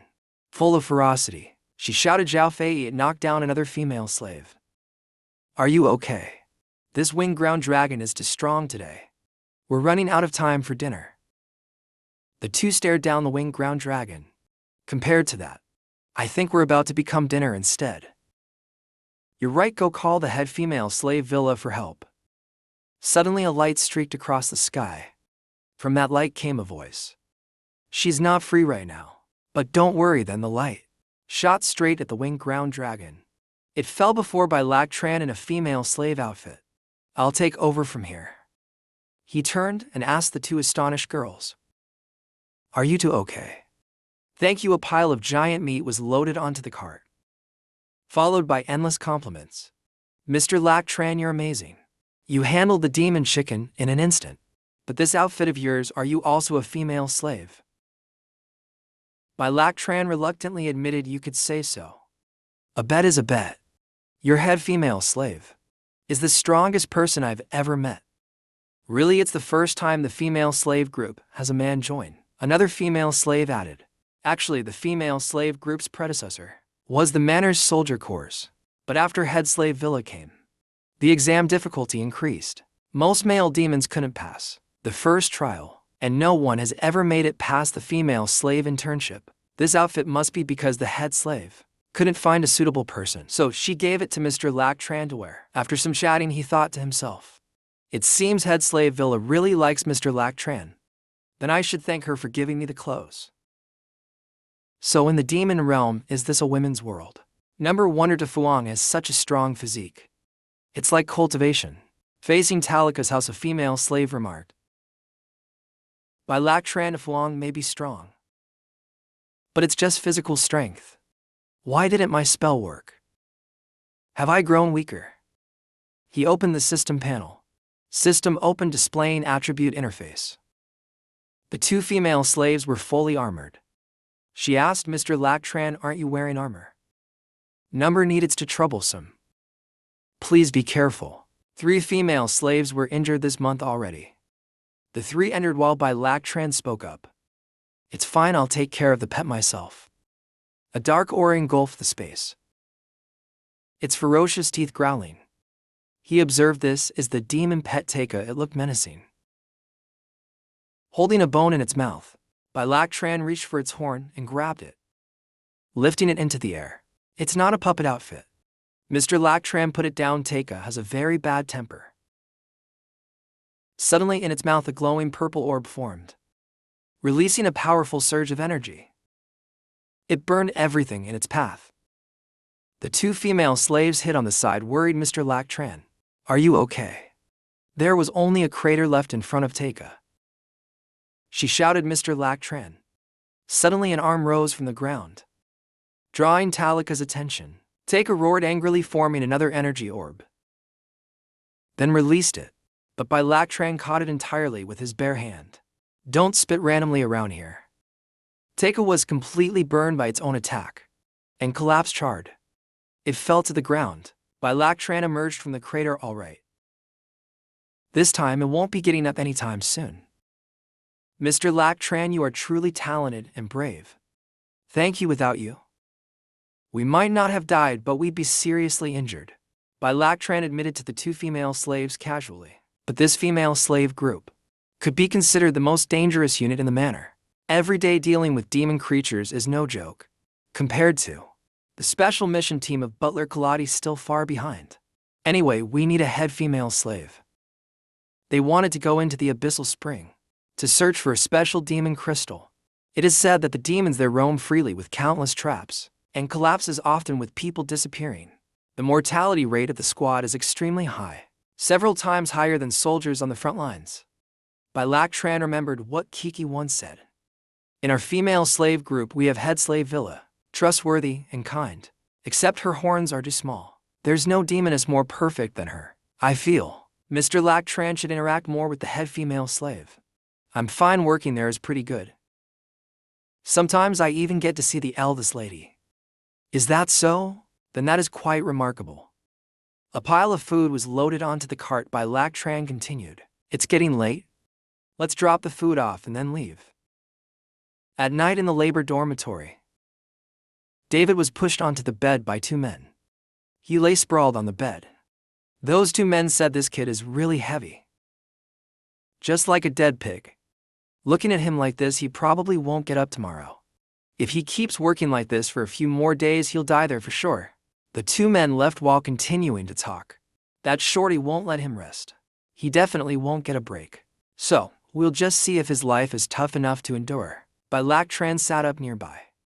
David said weakly, Bai, it's great today I saw the eldest lady when we were heading out. Soon you'll get to eat wedding candy. Bai Lac Tran used a healing talisman on him. David, oh David, you're really risking it for love. trying to find some special demon crystal for her. You're nearly losing your life over it. He continued speaking while healing him. Demon Puppet Clan. And the Manners Master. Looking for special demon crystals. I just wanted information about the Soul Sect, but this situation is becoming more complicated. Then he opened the system panel. System activating system. Working for me is deadly. This time I'll have to rely on myself to find them. He rested his chin on his hand. Right now, the only one with access to high-ranking officials is that muscular demon. Should I ask her for help? A spider appeared controlled by a female slave. She said, "You know how to use talismans, you're from the east." Behind the mountain, a giant log with many eyes was chasing a female slave. She shouted, "Why is there a demon here?" She suddenly fell over, and it raised its roots, but suddenly turned and fled. To her astonishment, a massive iron blade came rushing in, slashing straight through and splitting it in half. The log was cleaved in two, and the axe embedded itself into the tree behind it. A voice called out, "Hey, female slave over there, say hello, it's by Lac Tran." He spoke to her. "This mountain area is very dangerous. Why did you come here?" "I have something to discuss with Mr. Lac Tran. May I ask if he is here?" He replied, "That's me, did to Fuang send you here?" He commented on her. "Look at you, so clumsy. Are you really one of Fuang's people?" "Clumsy," she answered shyly and hesitantly. Had female slave villa besides managing combat units, also oversees internal affairs. "I am a female slave in charge of internal affairs. Currently there is a very important task for the internal affairs that needs to be assigned to you. Please cooperate a little." He stared blankly at her. She called Mr. Lac Tran by Lac Tran's side and replied, "Fine, I'll go with you, really." By Lac Tran asked, "Then she explained to you. But you must tell me where and what to do. At the foot of the mountain there is a carriage, get on it and blindfold yourself. After 3 hours you'll arrive. Just tell me what you want to do when you get there." "Fine, fine, fine. The skills of this guy are so poor." You asked her suspiciously. "Are you really a female servant?" "Yes, absolutely real." She led you away. "Let's go quickly. Lac Tran time waits for no one." "Fine, fine, fine. Waiting for you is a malicious ghost saying, 'Very good, the target is following the puppet.' The first phase of the plan is very successful." She continued, "The value of this person is very high. Call the teammates on the mine to prepare. If successful this time, he will become our strongest ally." Fu Na next to her spoke up. "But the puppet master's appearance. Surely she won't reveal herself to by Lac Tran, right? After all, in ambush training, she has never passed. Maybe she's already exposed. By Lac Tran is very cunning." She sneered and replied, "No way. Men like this naive and silly type, right? It could be exposed. Moreover, the puppet master is the longest embedded talent in the manor. Trust." Before the two of them continue, a few words. "Then let me add one thing. How do you know men's preferences?" "From the domineering demon Lord Loves Me. In the novel, popular among young people recently. Fine, in the restroom of the head maid." She happily sipped tea. Without by Lac Tran causing trouble, without by Lac Tran making mischief. It really is a peaceful day. In the room were the maids. Some stretching tiredly. Some practicing boxing, making her choke on her tea. It really is a peaceful day. She angrily wiped her mouth while scolding. A group of people came to me being lazy. "It's only 3 o'clock, and you're already done working." Everyone started explaining after hearing that. "It's 3 o'clock, it's tea time already." Since Mr. Lac Tran came, a lot of our heavy work was done by him. We've been very idle every day. That's right, those demons were dealt with by Mr. Lac Tran in no time. We didn't even need to help. Mr. Lac Tran is so good. If his horns weren't so small, I'd even want to propose marriage to him." She angrily scolded, "Where are your demon skills? How can you throw all the work to by Lac Tran and be lazy here yourself?" She irritably called out to the demoness still napping in the hammock, making her gradually wake up. "Zhao Feng, stop sleeping. Check what Bai Lac Tran is doing now. I've only slept for 2 hours." The maid muttered, annoyed threateningly. Zhao Feng just sulked and pulled a notebook from her chest. "You want to dock my pay? Fine, wait a moment." She was startled and told the maid at the back mountain gate. At 10:30 a.m. Bai Lak Tran left with a female servant on a carriage to the Abyssal Spring Mine. The Abyssal Spring Mine, why are you only telling me now? The maid. Weren't you the one who told me to ignore him? The demonesses panicked when they heard that. The Abyssal Spring Mine is the underground maze of the White Demon. It has a 90% mortality rate. I also heard that places ghosts and zombies. The head maid turned serious. Taking my people without telling me. Could it be they're not from the manor? She calmly picked up the newspaper and nonchalantly said, forget it, forget it. Anyway, the one tricked away was Bai Lak Tran. He'll come back by mealtime on his own. Get back to your post. If you have work, do it. If not, just pretend. As long as he doesn't violate the agreement, it's fine. Anyway, no one here can handle him. Suddenly the demonesses crowded around her. She was surprised and asked, putting on pitiful faces at her, head maid, what should we do? The pitiful demonesses begged, making her angry. Head maid, Lak Tran sir only has great strength. He doesn't have magic power. If he's lured there, he'll surely die. That's right, that's right. We're all very worried about him. Please go bring him back. We're afraid he won't find his way. You want me to bring back your idle tea time? Not Bai Lak Tran. Get back to work. Hurry up. Everyone started crying and begging. She helplessly rubbed her forehead and agreed. Head maid, please, we're begging you. You people are too much, I get it. I'll go find him now. She glared angrily, making the demonesses cheer excitedly. Let's see. Who dares take you from me? Head maid, defending her own people, has arrived. Meanwhile, elsewhere in an abandoned wooden house, a voice called out, come in. Lak Tran sir. On a desolate cliff, Bai Lak Tran stood with a female servant. He asked, is the entrance to the mine built on the mountain top? The demoness gasped and hurriedly explained. The nature of the Abyssal Spring Mine is a vast underground labyrinth. We're only on the mountain. Building outposts has already taken all our effort. Bai Lak Tran silently walked away. She excitedly ran after him. Lak Tran sir, wait for me at the mine entrance. An old man with an injured arm sat, breathing heavily. He directly questioned the old man, making the demoness confused. Old man, how do we get into the mine? He called to the old man, who drowsily woke and asked, hey old man, wake up, have you arrived? He stammered, holding the bag in his hand. Wait a moment. I need to bring my treasure. The old man stood before the elevator, calling the two. You must descend from this elevator. He turned and spoke to the demoness. Miss Servant, you've brought him here, that's enough. Please return to the manor. All right. He pressed the elevator button. He hesitated to speak to you, but you curtly replied, this elevator is a bit old. It might shake a lot later. You don't mind, do you? Whatever the old man reminded you. From this outpost to the deeper levels of the Abyssal Spring Mine, it takes about 10 minutes to descend. In the middle there might be some trouble.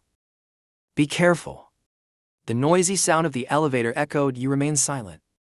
The elevator gradually descended to the mid-levels of the Abyssal Spring Mine. Inside, there was only rubble and leaning steel beams. The old man praised you, but you didn't respond. Instead, he asked, kid, not bad. Usually first-timers here are so scared their legs turn to jelly. How much longer until we arrive? Almost there. About 2 minutes. You looked up at the sky, at the white birds flying towards you. Over there, something seems to be coming in the sky. It's a giant bird. A yuan bird, a mid-level magical creature. The bird stared intently at the two of you. The old man was startled and shouted, it's a yuan bird. The bird rushed rapidly toward the two of you. The old man was both surprised and angry. We're not even at the lower mid-levels yet, right? Where did this yuan bird come from? This damn bird grabs people out of the elevator to eat, like opening a convenient food box. Is this the trouble you mentioned earlier, old man? A swift sound rang out. The bird was deeply slashed and fell to the ground. Bai Lak Tran held an axe in his hand, angrily speaking, while the old man rummaged through his bag. In the bag? Why is this not over yet, old man? Hurry and think of something. Otherwise I can't protect this broken elevator any longer. Yuan birds are flock animals. Wait a moment, I think I have it here. He grabbed a bomb and joyfully exclaimed, found it. Then the flock of yuan birds continued rushing at the elevator. A loud explosion sounded. The birds were blasted and fell to the ground one after another. The old man tightened his grip on a matchstick, coughing continuously as he explained. This is dragon grass only found 50 meters deep. I made it into matchsticks. Not only can it mimic dragon's breath, it can also emit a roar. It's just that the smell is a bit strong. He laughed happily, turning to the boy Lucky. Thanks to you, the two of us weren't eaten at the start. Thanks, no need to thank me. What's the depth we're at now? The old man replied. We're at about 1,500 meters deep, currently at the mid-levels. Soon we'll see the outpost really. He pondered quietly. It seems the danger level of this labyrinth is nearly equal to Abyss of Encounters. Perhaps I can find something valuable to bring back. The elevator reached the bottom. The two stepped out. He calmly asked, where's the outpost? The old man pointed in a direction over there. It's about 5 kilometers from here soon. I'll call for a mount to take us there. Lactran looked at the tiny creature ahead and asked, what's that? Oh, that the old man looked at the creature guarding the outpost. Amid everyone's fear, the class leader shouted, take the minerals ahead first. I'll use earth magic to cut it off quickly. That's called the Abyss Beast. Those old Black Lords just need to regularly sacrifice white demons to them to maintain the safety of the outpost. He pondered as he looked ahead, making the old man uneasy, and asked, Lactran, sir? Lactran suddenly rushed forward. The old man chuckled and sat down. This young man is really hasty. The creature was continuously devouring rocks, then chased after the people ahead. The class leader nervously cast a spell. His hands glowed brightly in golden light. Earth magic, he shouted the spell. Large rocks piled up, then launched at the creature. Earth Tower Base. A loud explosion echoed, blowing away the surrounding rubble. Lactran appeared from nowhere. Standing atop the defeated creature, called out to him. Hey, class leader, Lactran calmly said. I haven't even attended your wedding banquet yet. Don't you dare die recklessly, The class leader curiously asked, why are you here? Weren't you supposed to stay in the house as an intern servant? I went out for a walk. He asked curiously, making the class leader confused. Right, earlier you used magic. How? It's just earth magic taught by the captain of the Earthwood Division. Usually it's good for clearing some dust. But those few cast earlier used up all my magic energy. Even standing still now feels exhausting, really. As the creature climbed up, he calmly reminded. I'll say this. You shouldn't stay in this place anymore. Who knows? One day you might become a snack for the Vorms. The class leader panicked and broke into a sweat. He pointed behind and shouted, Behind you, behind you. Lactran calmly replied, as a giant creature loomed behind him, while the class leader anxiously reminded, it's a low-tier beast. Abyss mid-tier deathworm larva. Why risk your life for such little pay? I'll tell to Fuang about this later. You should join the female servant team too. I'll think about it. Look behind you first. The creature opened its mouth, lunging straight at him. He calmly raised his hand, forming a spirit seals. The creature bit half of Lactran's body, making the class leader furious. He charged forward, shouting, You rat and worm, I'll fight you. A loud explosion echoed. The creature's innards splattered everywhere. The class leader sat on the ground, trembling. My demon lord. Lactran calmly stepped out of the creature's remains. What are you still thinking about? Start your new position today. I'll personally choose a beautiful servant outfit for you. That's not important anymore. The class leader hesitated and asked. You just grinned mischievously.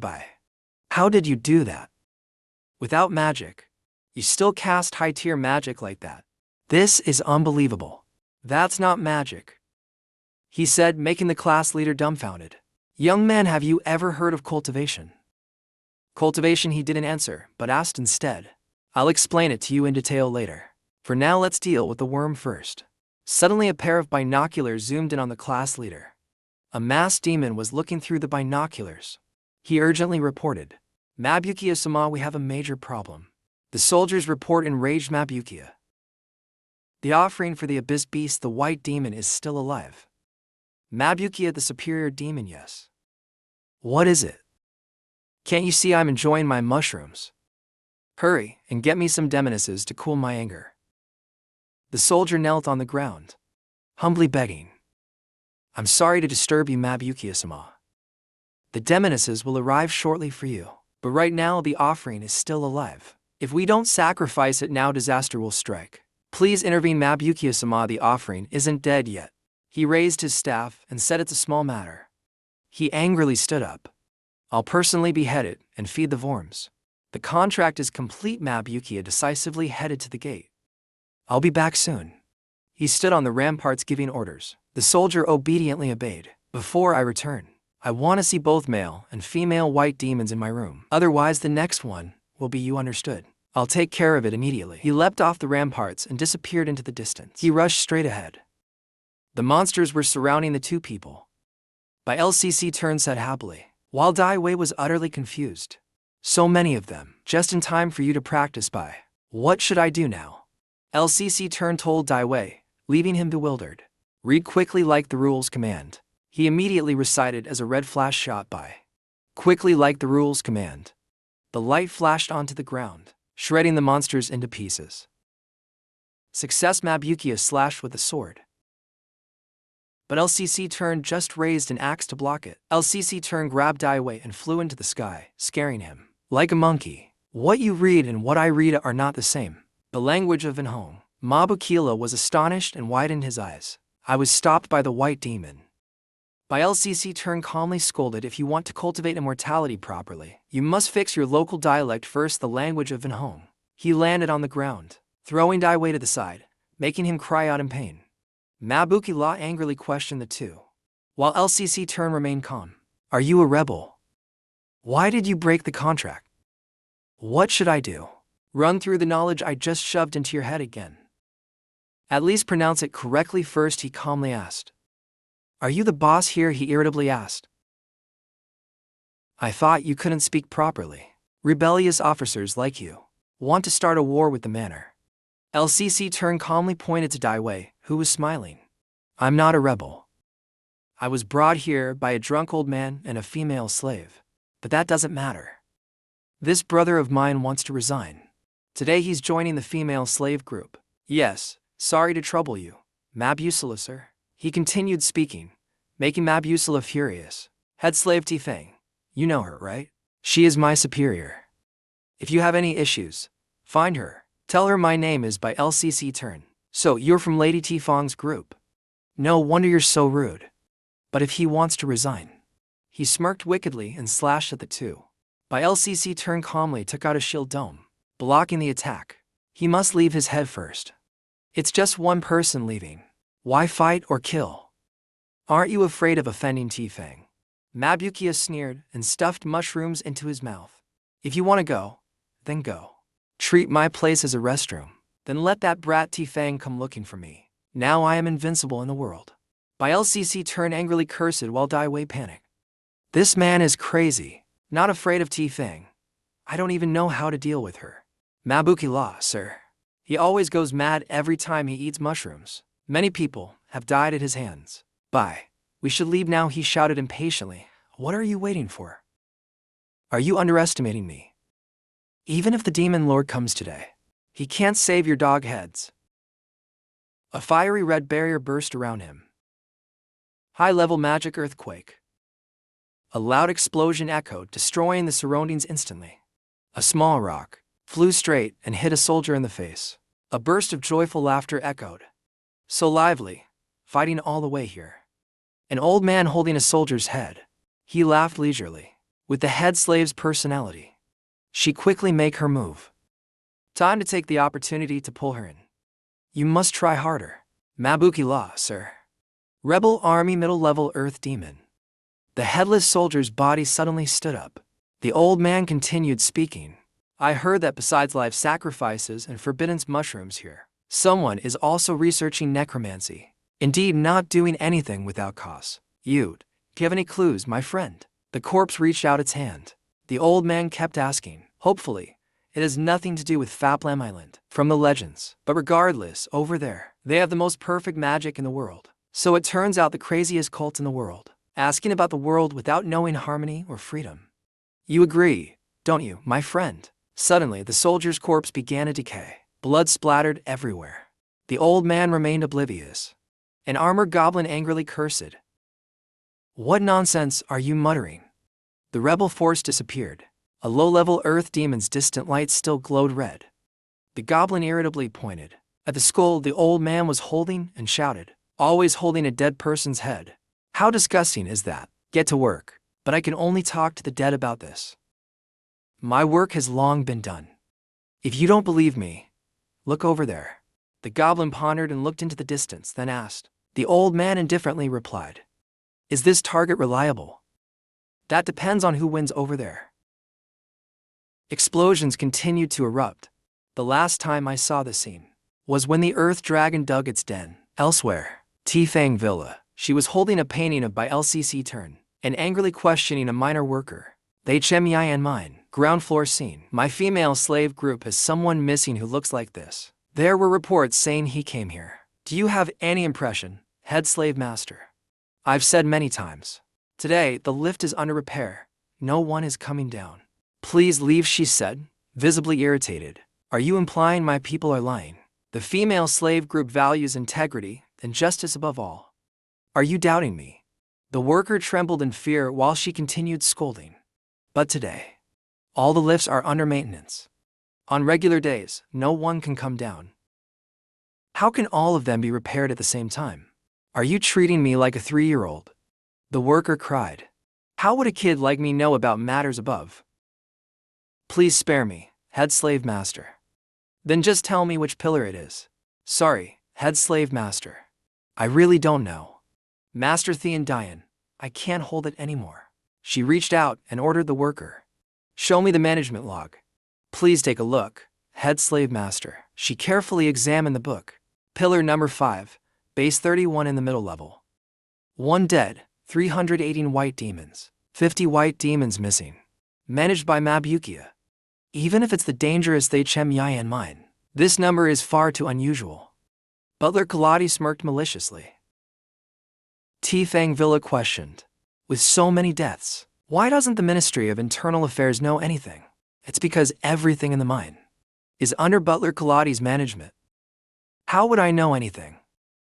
She angrily climbed out of the window, alarming the worker.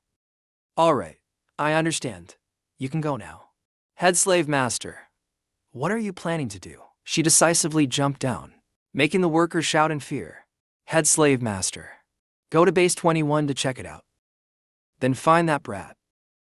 While the worker was panicking, a group of attendants appeared behind him, politely inviting a girl down the stairs. What should I do? How will I explain this time? Miss Lucy asked hesitantly at the garden manor. Miss Lucy Golden. A high-class mage from the attendants. Is that right? Let me ask. The attendant quickly inquired. The worker, startled, looked up while crying. Worker from that mine. What's all the commotion about? So Miss Lucy has arrived. He stammered. She jumped. Jumped down, then froze and left. Yes. The female ghost quickly calmed him. Worker, please speak calmly, there's no rush. The worker anxiously explained. It was the head slave master. She jumped down. She jumped out of that window. The female ghost and Lucy repeated in confusion. The attendant candidly praised. It's the head slave master. T-Fang truly lives up to her title as head slave master of the villa, easily doing things that others wouldn't dare to do. Lucy smiled warmly and reassured it's okay. T-Fang is the strongest mage I've ever met. You don't need to worry about her. The ghost woman asked the worker, who eagerly responded. Are we ready to descend elevator 31? Everything is ready. All set and prepared. Lucy immediately arranged you stay here to coordinate the team. Let me and Dua descend to observe. Understood. The worker respectfully invited Lucy. Please enter, miss. No trouble at all. Not at all. The elevator doors closed, and the elevator began descending. At the lowest level, Mabukia lay unconscious and tied up on the ground. By LCC Term walked asking questions, while Dai Wei dragged Mabukia behind him. We just need to bring this thing back to base. Why say it like that? To certify the resignation. No need to break a low-level contract. Just some magic power or something containing the owner's magic is enough. A blood imprint on the document will do. The two stood before the castle. Dai Wei shouted loudly, brothers up there, open the gate. Master Mabukia is seriously injured and needs treatment. The goblin nervously asked the old man, "What should we do? Follow the instructions I gave earlier." Red bubbles appeared in the goblin's hand. Suddenly, Mabukia's body was engulfed in a layer of red mucus, leaving Daiwei panicked. He was shocked to see part of Mabukia's body dissolve, leaving only the skeleton. He worriedly pointed at the corpse and said to Bai LCC turn, "Bai, Mabukia is melting. Don't panic. Wait and see what they say up there." The old man immediately jumped down from the castle. The old man laughed gleefully. "Young one, you left in such a hurry earlier. We didn't even get to introduce ourselves." Bai LCC turned indifferently replied, "If you want to get acquainted, why not open the gate and stop killing people? Your way of making acquaintances is truly unique." The old man happily explained, "It's not that I didn't open the gate. It's not necessary to open the gate. There's no one here except me and my friend." Daiwei asked in confusion, "No one else? How can that be? Your friends worked with me. What have you done to them?" The old man happily reassured, "Those poor white demons. Of course, they've been properly dealt with. You don't need to worry. Our organization eliminates villains and evil demons. We don't kill innocents recklessly." Hearing this, Daiwei immediately affirmed, leaving Bai LCC turned puzzled. Mabukia took both and started killing people. Apologies. Killing villains and evil demons, they are rebels. Rebels? What are they? He immediately recalled the dangerous image of the rebels and explained, "Rebels are an anti-imperial organization against oppression established over 10 years ago. It's said that their leader was a former imperial guard marshal who led resistance against the cultivators. Their banner is the liberation of white demons, overthrowing the empire's rule and establishing a nation free of discrimination, where everyone is equal. But the rebels treat black demons extremely harshly, giving only two choices, submission or death." The old man laughed upon hearing this. "We're extreme. So Mabukia's death is not regrettable. But those unfavorable rumors are subjective opinions. At least we rebels have never oppressed white demons. If you're unwilling to join us, we won't force you. Let's just be friends." Daiwei immediately thought about this and concluded he's not lying. The rebels are highly respected among white demons. Mabukia truly deserved to die by. What do you think?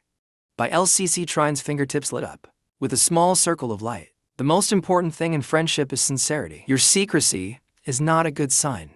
Two beams of light shot straight into the foreheads of the goblin and the old man. "This is..." The old man's body immediately swelled and deformed, making him panic. "What kind of magic is this?" A loud explosion erupted. The goblin's mask instantly shattered. The goblin angrily shouted, "You!" In his hand, a red slimy substance appeared again.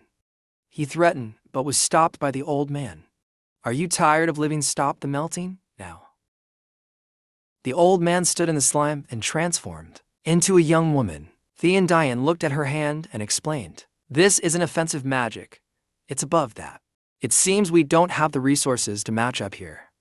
She awkwardly smiled at Bai LCC turn and said, "Mr. LCC turn, please forgive our earlier disrespect. Within the organization, my code name is Dian." Dian solidified the slime on her body and introduced, "This person here is my teammate. Code name Melting. We are responsible for the villa's base." She continued speaking, while Bai LCC turn and Daiwei looked embarrassed. "Mr. LCC turn, please believe we hold no ill will toward you, Mr. Bai." Daiwei deliberately asked, "You stripped her clothes, didn't you?" "How would I know she wasn't wearing anything?" He cleared his throat lightly and asked, "Then why did you go to such trouble to bring me here?" She calmly replied, "Of course, to witness your demeanor, Mr. LCC turn. We also have members in the female slave group who hold you in high regard. Besides, there's another matter to investigate." She turned toward the wall and ordered Melting, which made her annoyed. "This is the second reason we didn't want to open the gate. Melting, get to work. All you do is order people." The red slime immediately splattered onto the wall, and the wall quickly began to melt. Dian continued, "Those we killed in the base stood back up, and dozens of people appeared in the fortress wall, their faces distorted. At first, we thought someone was using white demons to research forbidden necromancy, but a flash of light immediately obliterated the zombies. Their heads were severed, but generally speaking, zombie-tier creatures like these can be defeated by severing their heads. or destroying the magic core in their brains. Thean Dian conjured a green vortex in her hand and told the two. But look at this. The headless zombies, with deformed bodies, still approach the hole in the fortress wall, regardless of losing their heads or having twisted bodies. They don't die, and are highly aggressive toward living beings.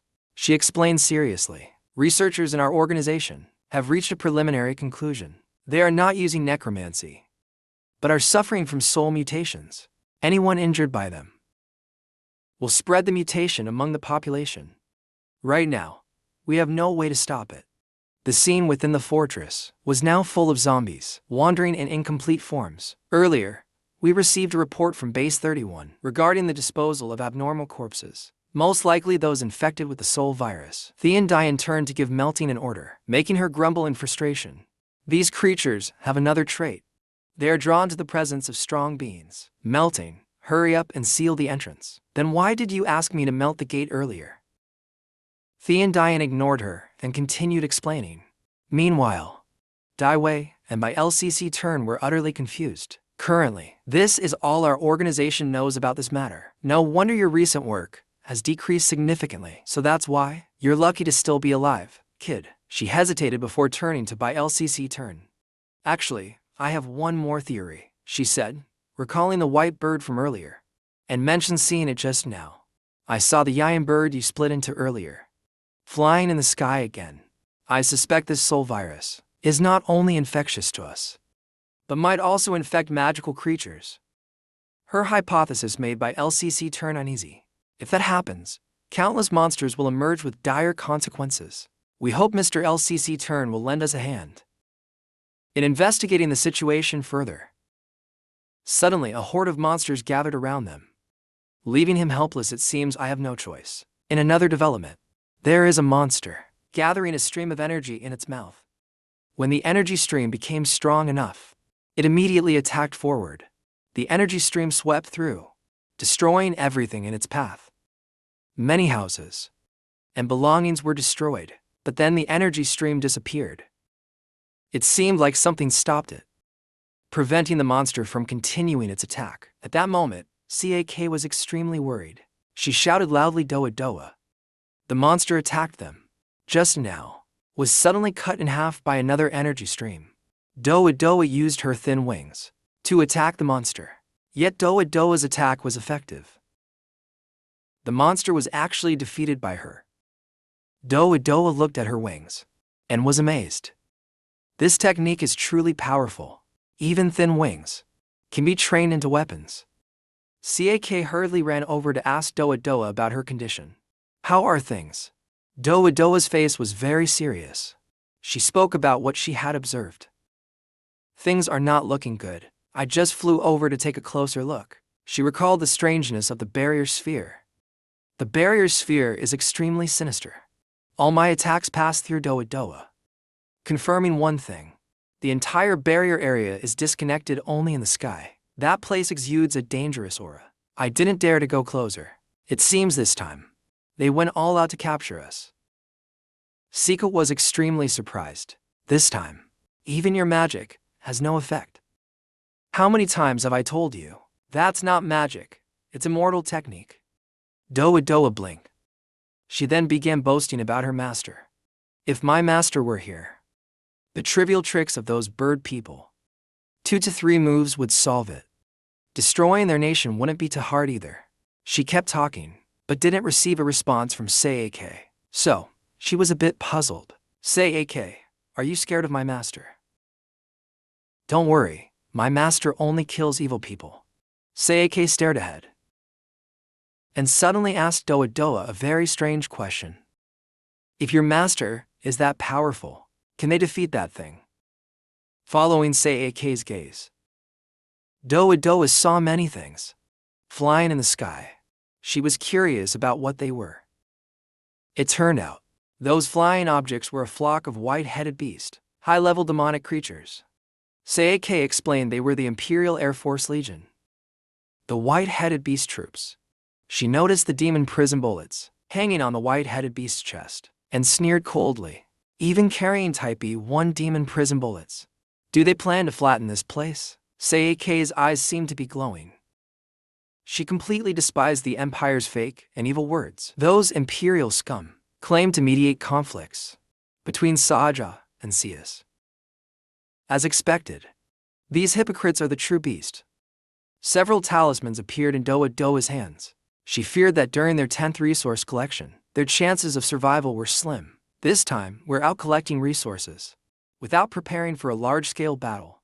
If only we brought more talismans. This time, we might die here. This operation is under my command.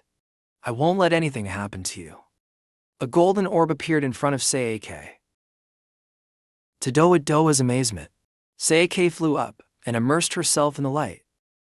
The golden rings expanded further and further, touching Doa Doa's body, causing her to fall to the ground. Doa Doa was extremely worried and shouted loudly Seike. At this moment, Seike's entire body was engulfed in the light.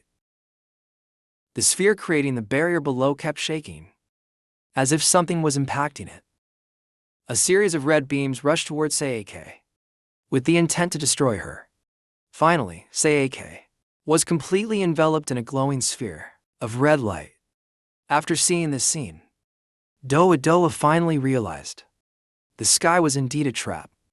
A temporary cage had formed, trapping Seike inside. After being trapped, Seike closed her eyes slightly, clasped her hands together, and murmured a strange incantation. Suddenly, a massive explosion occurred in the sky. The cage holding Seike was shattered into countless fragments. The spheres creating the barriers below were also destroyed. After the cage was broken, Seike appeared with wings, surrounded by golden beams of light. She held two swords in her hands. Her eyes emitted a brilliant glow. She swung her swords, her face cold as she looked ahead. The white-headed beast army moved closer to Seike. A few golden beams, resembling ropes, appeared, flying toward the white-headed beast.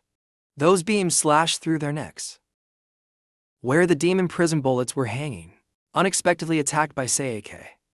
The demon prison bullets on their chest were destroyed. Then a massive explosion occurred in the sky. The shockwave from the explosion was immense, forcing Doa Doa, observing from below, to grit her teeth and raise her hands to shield herself from its effects. At this moment, a dark shadow suddenly fell from the sky. It turned out the shadow was Seike. Doa Doa hurriedly flew up to catch her and shouted loudly Seike. Seeing Seike seriously injured and unconscious, Doa Doa immediately took out a talisman to heal her. Are you okay? Are you hurt? After a while, Seike finally opened her eyes. She weakly reminded Doa Doa, "Don't waste it on me. Save this precious talisman for the other warriors." After hearing her words, Doa Doa became very angry and scolded her. "What kind of foolishness are you saying? I have plenty of these talismans. You need to hang in there." "Doa Doa, take me back." After using all her strength to make this request of Doa Doa, Seike immediately fainted. Seike, wake up." The scene now shifted to an underground basement. Outside Seike's room, inside that room, someone was carefully wringing out a towel. After wringing out the water, Doa Doa prepared the towel to wipe Seike's body. Fainting without a word scared me so much. Sorry, the situation at that time didn't allow me to say much. This is the price to pay for overusing angelic power. If it weren't for you, I would have been crushed into mincemeat. Seike felt deeply guilty for not being able to repay Doa Doa. The resources you brought saved so many people in our group. For us, this is a debt as heavy as a mountain, but I have nothing to repay you with, and I keep causing trouble for you. It's okay. My master once said, doing good deeds builds virtue. So, when we do bad deeds, it balances out. Not wanting Seike to feel guilty, Doa Doa came up with a suggestion for her. "But if you want to repay me, then teach me the transformation technique you used earlier to slay monsters. Its power is almost as strong as a holy talisman." But upon hearing this request, Seike didn't hesitate and refused. "Not possible. That's the only technique I cannot teach you." Seeing her coughing from excitement, Doa Doa immediately stood up to pat her back. "If you can't teach it, then don't. Why get so worked up? If you're okay, then just rest quickly. Sorry, before Doa Doa left. Seike still wanted to say one more thing. Doa Doa, thank you. It's okay, just go to sleep. After leaving, Doa Doa felt very regretful. I really wanted to learn that move. It's so cool. At that moment, a boy holding a flower crown in his hand smiled and ran toward Doa Doa. Angel, my lady, this is a victory crown, made by Aiha and her friends themselves. Please accept it. Doa Doa happily sat down in front of him. Young Sanaka is still resting on the bed. When she wakes up, you can give the flower crown to her. But the boy said instead, "This is for you, Lady Doa Doa." Why? His next words caused Doa Doa's expression to change immediately. Her eyes widened, and her mouth dropped open in shock. Because Sister Seike is about to ascend to serve the Lord in heaven. Lady Doa Doa, aren't you the new angel? The new angel. Above the rooftop, it seemed as if something was melting. A purple liquid was dripping down below. Doa Doa held a weapon in her hand. She kept sprinkling something onto the stones in front of her. After sprinkling, the stones slowly disappeared, revealing what was hidden beneath. Who knew the angel inheritance grounds were hidden so deeply? Doa Doa landed and stopped in front of the gate below. Then she pushed the door open and entered. Inside the castle, there were many giant stone statues. Doa Doa looked around in amazement. At that moment, she recalled the boy's words, spoken outside Seike's room. The boy clasped his hands together, his gaze devoutly looking toward the sky. Angel, my lady, every cycle, they burn the holy soul flame. At age 57 to bless Saja. And ultimately ascend to serve the Lord in heaven. Those who are chosen receive the angelic power inheritance. The new Lord, they said, when I grow up, I might become an angel. Like Sister Seike protecting Saja. Doa Doa looked at the headless angel statue before her and sneered coldly. What Lord? What angel? Isn't it just a glorified human sacrifice? She looked at a chain book and called out to Seike. Then immediately poured some purple liquid onto the chains, causing them to melt. Doa Doa grew serious and began flipping through the mysterious book before her. There must be a clue here to save her. Let me see. Suddenly her eyes widened. This is... Inside the book was a record of a strange formation, with incredibly complex illustrations. Doa Doa recognized it as this Kimen Dunjia. In another development, a large dragon was holding something in its mouth. Upon closer look, it was clear the thing in its mouth was Seike. She was struggling to pry the dragon's jaws off her body. Eventually, the dragon's head exploded. Seike quickly flew down as the massive dragon's body began to collapse. Suddenly, she noticed Doa Doa fighting monsters below and called out loudly, Doa Doa. Hearing someone call her name, Doa Doa was astonished. Seike. Seike landed beside Doa Doa. She asked worriedly, the dragon over there, I've already taken care of it. How are things on your side? No issues here. I've already captured the manipulators. Seike took out some food and handed it to Doa Doa. Have something to eat first. Then she pulled something else out and sat down. Seike apologized deeply. I'm sorry, Doa Doa. Sorry, this place is too close to the enemy's base. We can't light a fire. We'll have to make do. Doa Doa ate the food, while feeling worried about their plan. It's okay. But do you think we're too reckless going this deep alone?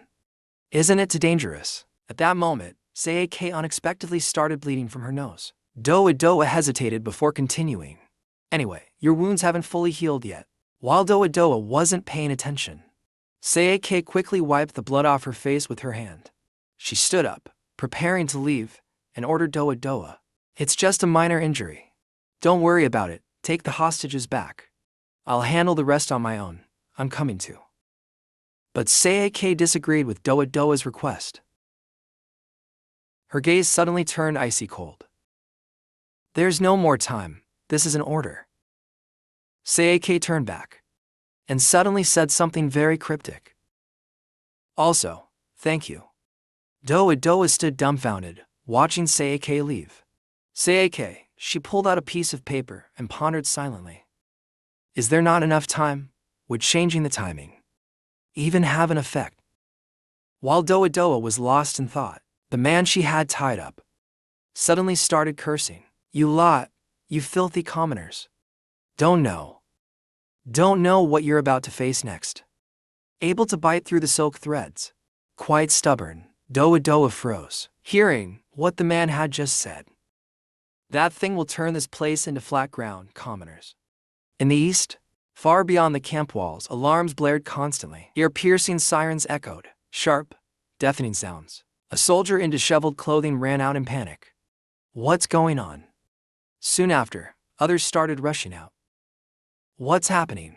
Where's the alert coming from? I don't know. Emergency assembly. Assemble, don't keep sleeping. A feather fell in front of that soldier. Feather what? A beam of light shone directly onto him. He bit his lip in fear upon realizing.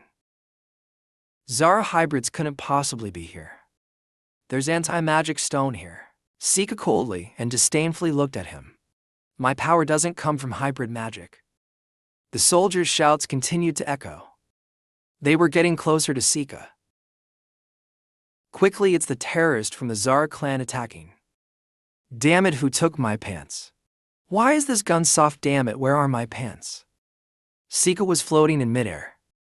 Alone, she was surrounded by numerous soldiers. Don't move, you're completely surrounded. We are the Holy Kutu Defense Force. Cease your terrorist actions immediately. Sika's mouth was bleeding. She shouted loudly, yes. We're invaded, yet we're the terrorists. Below them, a soldier quickly reported to the officer. Report, Commander Squad 7 has completed the count, sir. The soldier immediately reported the damage assessment. Entire Dragon Armor Unit 7 wiped out. No one controlling the Dragon Armor survived. Commanders of high ranks in the advanced camp except for one were killed by the terrorist Angel. Report complete. Upon hearing this, the commander was furious and gritted his teeth. What does this lowly scum want? Zara magic unaffected by anti-magic stone. Is it possible? Could it be the legendary Angel inheritance?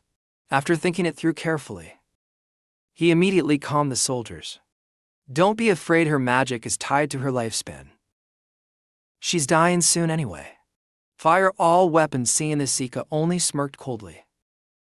Even if I'm dying, the time I have left is enough to kill all of you bastards.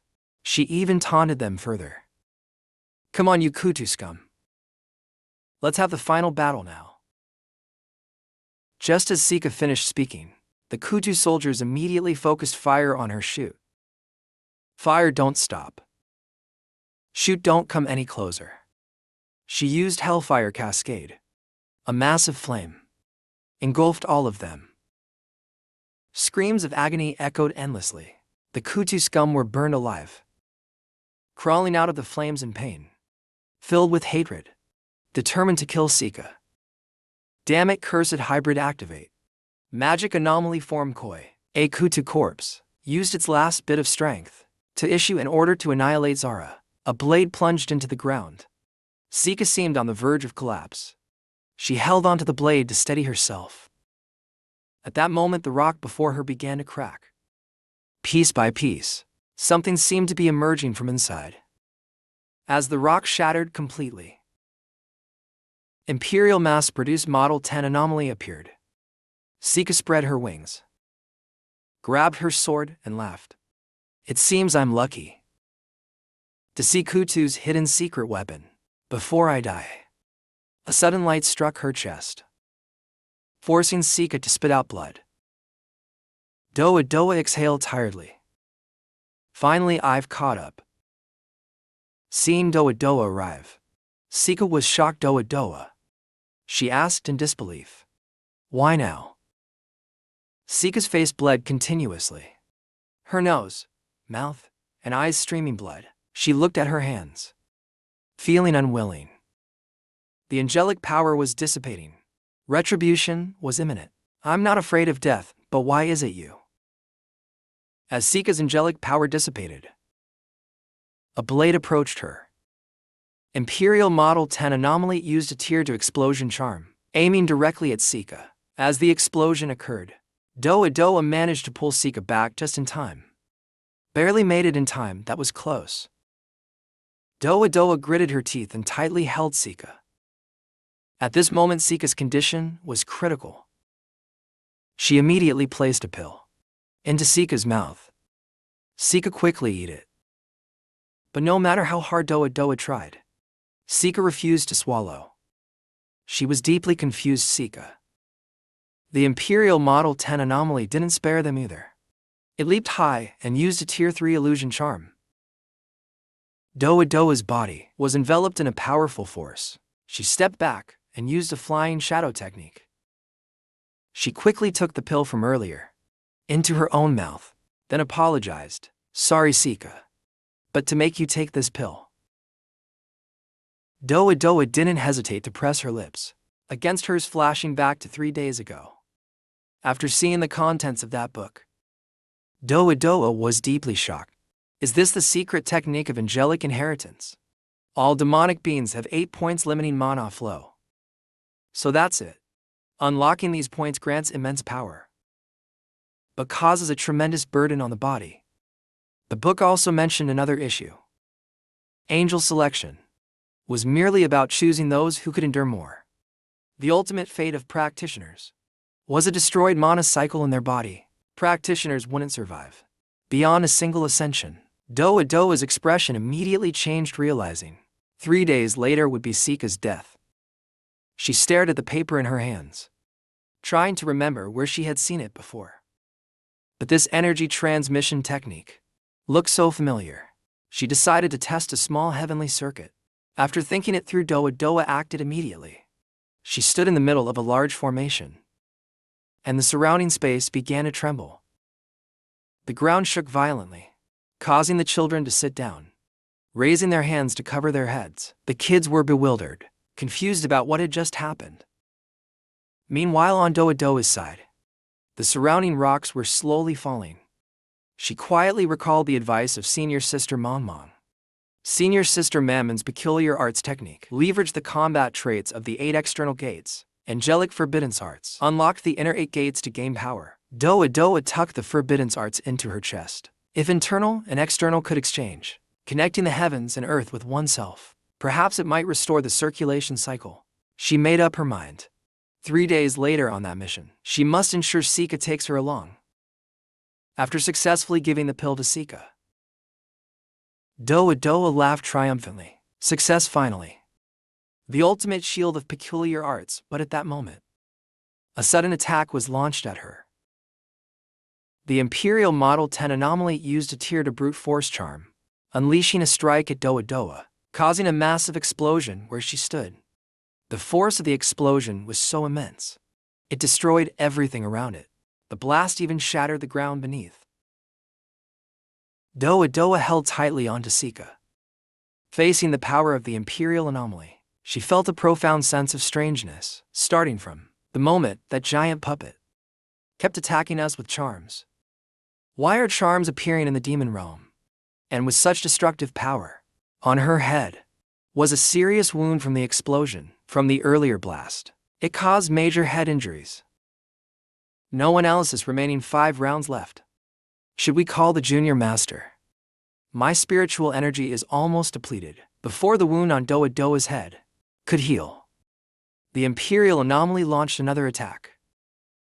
Doa stammered, calling for Little Zhao, her face covered in cold sweat. Doa gritted her teeth through the pain and shouted, Sika. After her shout, a massive explosion occurred, destroying everything around it. In a desperate moment, Sika woke up in time to lift Doa into the air. Just in time. Close call. Sika laughed loudly. She was overjoyed to feel the power surging within her. Doa, the magic you transmitted is incredible. Now I'm full of strength. I told you, it's celestial arts. This is the skill my senior sisters mastered. The peculiar shield arts, remember it. After escaping danger, Sika landed on the ground. She confidently instructed Doa, wait here. I'll handle the rest of the fight. As Sika left, Doa Doa let out a sigh and sat on the ground. Finally, I can rest, go Sika. Sika's body turned into a green light. Rushing straight toward the Imperial Model 10 anomaly, she condensed her power into a sword, then shouted peculiar art slash. The power cut through the Imperial Model 10 anomaly, shattering its body into countless pieces. One of its arms was completely severed by Sika's previous attack. At that moment she closed her eyes slightly, slowly sensing the newfound power within her. The force that once threatened to tear her apart vanished, transforming into gentle yet immense strength. Sika was amazed at this new power. So this is the peculiar shield arts Doa Doa. From the severed arm of the Imperial Model 10 anomaly, a new force began to gather. Tear for energy cannon, a blinding light, shot straight towards Sika. But before it could strike, Sika quickly moved to another position. Peculiar arts dodge. A sword appeared in her hand as she shouted. Peculiar arts spear. Sika swung her sword, slashing straight at the Imperial Model 10 anomaly, shattering its body into pieces. A massive explosion erupted violently before Sika. After defeating the Imperial Model 10 anomaly, Sika could finally let out a sigh of relief. It's finally over. Zara is safe now. Suddenly, Doa Doa held a flower in her hand, happily running toward her. Sika, happy 17th birthday. Happy birthday. Doa Doa, here it is. Doa Doa, seeing Sika not taking it, immediately became disappointed. I searched all around just to find this flower. Don't you like this type? I do like it. Sika's face suddenly turned bright red. She explained to Doa Doa. You're from outside, so you might not know. This is called the white harmony flower, regardless of its meaning. Doa Doa still laughed happily. Who cares? Who cares? Make a wish. Happy birthday. Happy birthday, Sika. Then let's wish for Zara's long-lasting safety after that. They immediately set off. Let's head back first. You're right. If we don't go back now, you might miss your own celebration. Meanwhile, at the Kutu Front Command Center, a tense silence filled the room. A hand pointed at a spot on the map, then explained, the experimental puppet was destroyed. The advanced Zara clan forces are becoming more active. The number of Kutu Dragon armor units is plummeting. After hearing the report, Western Front Commander Antani rested his chin in thought. He adjusted his glasses on the bridge of his nose, then called out the names of his subordinates. Ludesa Aiki, the three of you stay. Everyone else leave. Upon receiving the order, the unrelated personnel left the room one by one. Ludayak's face turned pale as he trembled before Antani. Antani was furious, pointing at the three in front of him and berating them. You useless fools. You've hindered us greatly. The three of them, though scolded, could only remain silent and accept it. None of them dared to argue back. This week not only did you fail to achieve results, but you were crushed by those lowly scum instead. Not just them, but everyone else looked pale and ashamed. You squandered our mighty dragon armor troops, like idiots, allowing them to be worn down. Even the experimental Imperial puppet was destroyed due to your incompetence. In the end, Antani had to accept the truth. Fortunately, the Empire agreed to send even more magical puppets in the future. Things will improve by then. However, as soon as he finished speaking, Aiki interrupted. Commander, there's an unexpected development in the puppet project. Just as he continued speaking, Asa lowered his head. The Empire might find it difficult to support us. Outside the Kutu Frontline Command Center, an angry shout rang out. Damn it, and another development near the Imperial borders. At the Larma Research Facility, inside the room, there are two people, tied by ropes around their necks and hanging from the ceiling. The scary thing is, their backs are pierced by many arrows. La Kaka is holding a notebook in her hand. Her other hand is enveloped in a glowing power. Such a pity. She moves closer, holding an arrow in her hand. Then La Kaka angrily scolds them. For wasting one of her cocoons. This time skill level is much higher. La Kaka turns to ask.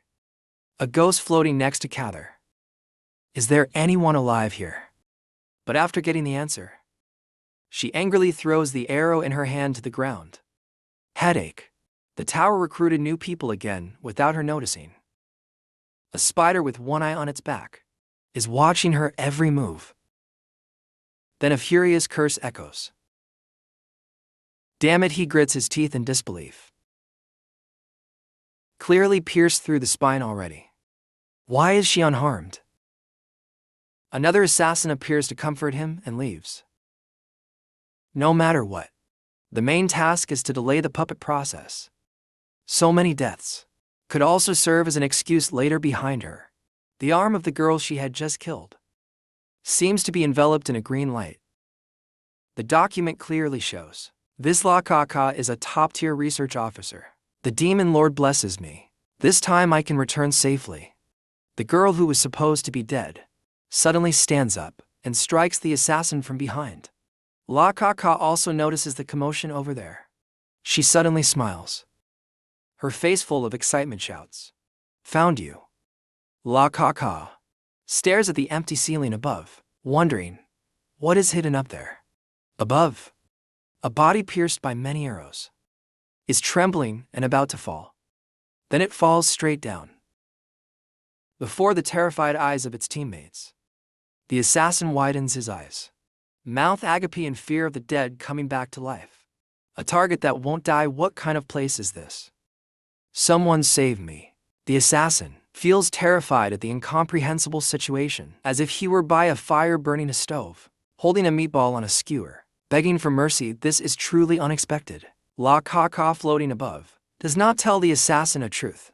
You can scream your lungs out and no one will save you. After all, everyone you killed is already dead. She sadly asks the assassin. This time I suffered heavy losses. How will you compensate me? At this moment, the assassin finally realizes a truth. Her face is covered in cold sweat. This eerie magic and such control you. You are not La Kaka. You are from the cultivation world. La Kaka smiles and replies, that's right. I will reward you with a peaceful death. After La Kaka confirms it, the assassin angrily curses her. You demonic cultivator, trying to defile my soul. Our leader once said, cultivation demons know forbidden soul interrogation spells, which are more terrifying than death. Suddenly, her clenched hand is suddenly severed. The assassin sweats coldly, trembling as he clutches his injured arm. At this moment, someone else unexpectedly appears, holding a sword that pierces through her head. La Kaka lands and praises. Well done, Gado on the ground. In the severed hand of the assassin, he is still tightly holding something. La Kaka is very surprised. Could this be? She realizes what the assassin is clutching. A soul-breaking talisman. La Kaka suddenly laughs loudly. This is getting more and more interesting. I didn't expect this to involve the old clan. Don't let me down now. Returning to the past. A hand pushes forward the numbers 1 and 4. These are the major client commission tasks. Number 1, you go to the Abyssal Mine well in the south. Number 4, you go to the Demon Research Institute in the Imperial capital. Client first, please complete them. Na confidently pats her chest, assuring yes, boss. Ensuring client satisfaction. Understood. After accepting the tasks, Na and No leave together. No, the leader told me. After completing this job, I can leave the group and return home. Really, congratulations, Senior Na. No is very happy thinking about their future. That's great. I still need to complete 5 more jobs to leave the group. If Senior Na returns, what do you plan to do? I want to be a bread master. I've saved enough now. We've lived half our lives. Already hearing what Na said. No is utterly surprised, pointing at himself. Me. Why is this for you? Na gives No a ring from her palm and begins to propose. Wait for me to finish this job and return. Then I'll help you complete the rest. Let's go back home and get married. After witnessing the entire story, La Kaka realizes their true purpose. So that's what it is. This boss wants to eat from both ends. She smirks coldly and makes a decision. The abyssal mine well in the Empire has significant layout. No wonder. On this side, the internal conflict is so severe yet ignored. This talisman is clearly crafted by a master. It seems this time, I cannot avoid getting involved in this filthy water. Then, after thinking it through, La Kaka silently steps out. Now the first task is to solve the issue of replenishing energy for the puppet. Sorry, my lord.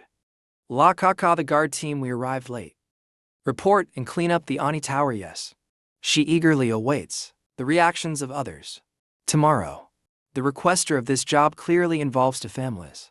These two families are planning to go solo, without giving any respect to the emperor. Wait until tomorrow when I post the recruitment ads. Those two will definitely jump up in anger. Meanwhile at Secret Tower B, La Kaka suddenly appears and asks Callus how the research is progressing. My lord, La Kaka, Callus is extremely excited and reports the detailed progress to La Kaka. Thank you very much, my lord, for giving someone as lowly as me a chance to participate in such an important project. The recovery magic of this puppet is incredible. She points to the newly researched puppet and introduces it to La Kaka.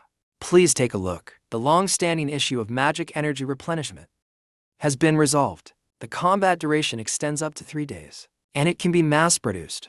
After listening, La Kaka is overjoyed and pats Callus's head. Very good, very good, very good. I want this, Callus, you are amazing.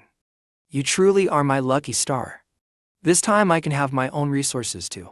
In another scene, at the lower abyss of the mine well, an ancient dragon is standing alone. In the desolate space, the abyssal ancient dragon has a massive body. Its exterior covered with sharp spikes, looking extremely terrifying. But on its head, there is an endless noisy argument going on. Villa and Lac Tran are constantly bickering with each other. Go back this way from me. No, we need to go this way. You clueless fool wandering around aimlessly. It's been days, and you still can't find the way back. Villa remains stubborn, insisting the other person follow her direction. I am the head female servant, Lac Tran, you must obey me. Where I say to go, we go. Lac Tran, angered by Villa's stubbornness, says, how many times have I told you not to call me by my code?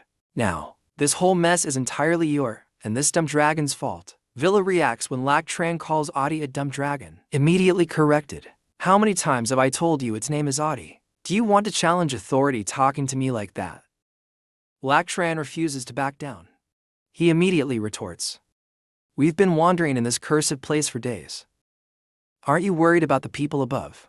Your master Shifeng is up there too. Villa is extremely confident in her abilities.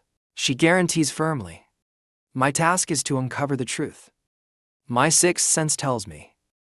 This way is the end. Now back to 3 days ago. A dense army was charging toward them. Chia Mian excitedly shouted. How scary, help us, Lac Tran. Save us, it's about to be a fight. The girl next to him nervously asked Lac Tran, what should we do? So tricky, this demonic system. After draining its energy, it keeps playing dead. Suddenly the boy pointed in a direction. Look over there, there's an airship. Indeed. At that moment an airship was approaching them. A girl on the airship trembled as she looked below. Oh my, what are those monsters? Lucy placed her hand on her chest and began speculating. The elevator has fallen to ruin. If we don't quickly investigate the source, once these things climb out of the abyssal mine, the consequences will be unimaginable. Are these the ghouls Father told me about? At that moment the green-haired girl suddenly shouted. Miss, there are survivors below, hurry and rescue them. Immediately the airship dived down rapidly, disappearing withdrew its attack. It deeply regretted its previous attack. Missed its mark. Do you think that airship came to save us?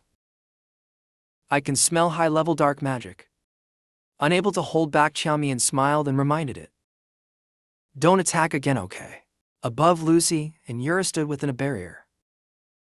Lucy worriedly asked Yura next to her, are you okay? Miss, I'm fine. There are probably revolutionary troops below. Record the images with the shadow worm and let's go back. Lucy raised her hand forward and shouted. Super bone freezing spell. Instantly the entire castle was enveloped in a thick ice wall. After witnessing Lucy's power, But Lac Tran was extremely surprised. There's even a method like this. I'm starting to rethink my view of magic. This spell is remarkable, miss. At that moment, Lucy's voice echoed from above. Everyone, I am Lucy. The monsters have been frozen by me. Use this chance to leave the stronghold. I won't hold past matters against you. So it's the young lady. Tembian, pick up that piece. Lucy hurriedly urged Yura. Can you contact Villa now? This large-scale spell, I can't sustain it for long. The position of the head servant is shown to be nearby. A shadow appeared above, where the two of them were standing. Yura realized in fear. Our position is clearly overlapping. As she finished speaking, a massive ancient dragon suddenly landed Villa, slamming a fist hard onto the ground, then loudly declared to someone, Adam, I've won, you must become my pet. Seeing Villa's appearance, Lucy was utterly shocked. Villa head servant Tianmian clung tightly to the umbrella in her hand. Tembian clung tightly to her leg. Is this truly the head servant? No wonder the Duke has personal feelings. Is there anyone else like her in this manner by? Lac Tran hurriedly grabbed David's collar, pulling him back behind. Then he quickly stepped forward and shouted loudly. A golden light immediately rushed toward Lucy's barrier. David, being held by Lucy, was extremely embarrassed. He scratched his head awkwardly. Young lady, hello. I'm David. We've met before, do you remember? Hello, who are you? Let go of the young lady after bringing David away. Lac Tran quickly made a decision. All right, let's get going now. He placed his arms before his chest and closed his eyes tightly. Almost forgot I don't have spiritual power right now, no idea. Suddenly Lac Tran noticed the nearby ancient dragon. What is this elsewhere? Villa was running, but suddenly stopped. She received some very good news from her subordinates. Villa, thanks to you, the core seems to have been found. Far away. Make sure to investigate the truth of the resurrected beings. Far away. Lucy, after hearing this, also responded briefly. Counting on you, Villa. No problem. Far away. Lac Tran. So you're here after all. If it's you, there's absolutely no issue. In front, debris continued falling. The massive pit below caused the ancient dragon to fall straight down. At that moment, Villa and Lac Tran were riding together on the dragon's back. Villa shouted, urging a diadem full speed ahead. Let's uncover the truth together. System, purchase spiritual power for me so I can leave this cursed place. Seeing his eagerness to leave, Villa became furious and clenched her fist. She scolded him. The young lady entrusted us with this important task. By Lac Tran, you should feel honored. How can you keep thinking about returning to the manor? Villa smiled, assuring Lac Tran further. Besides, isn't it fine since I'm here? Why are you worried about being eaten? In the face of Lac Tran's disheartened expression, Villa was still extremely excited. For the young lady, for the manor. For victory, charge forward. In the end, you just want to stir up trouble, don't you? But Lac Tran declared, we are not the same. One more day without finding the way back, and I'll leave on my own. Before he could finish speaking, the dragon's tail wrapped tightly around his neck. Some truth. Villa approached and put her arm around Lac Tran. I told you my intuition isn't wrong, is it? By now they had reached the family gate. You really found it, huh? Guess you're impressive. Impressive, huh? Once inside the gate, Lac Tran froze in surprise. A glowing green orb of light was gradually forming in front of him. System update complete. A beautiful girl slowly emerged. She was wearing an incredibly seductive outfit. Blushing shyly, she called out, husband. Seeing Lac Tran staying silent for too long, the girl approached and asked him worriedly, husband, do you not recognize me? Who are you? Where is my system? Ahead. Villa was furious seeing Lac Tran overreacting like that, so angry that she clenched by Lac Tran's hand tightly. Lac Tran, being cornered by the girl, tried to test her by saying a name. What's wrong, Tafong? Inside the gate, something started to ripple. It seemed like something was coming out of it. The one who appeared was from the #1 demon squad. He landed and shattered the ground. Immediately after, a purple beam slashed through the ancient dragon's neck. Na, wielding a sword, leapt into the air. With a single move, he easily cut off the ancient dragon's head. Hainan sat on Lac Tran's neck. Villa shouted a warning to the two behind.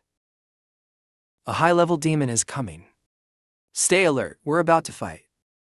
Villa was full of fighting spirit at this moment. Come on, let's duel. Right after, a purple light slashed across in front of Lac Tran. He shouted loudly, Hainan. The ground beneath them shattered continuously. Villa was being pinned to the ground by Na. She used her hand to block his sword. Don't push me too far. The sword in her hand was easily crushed by Villa.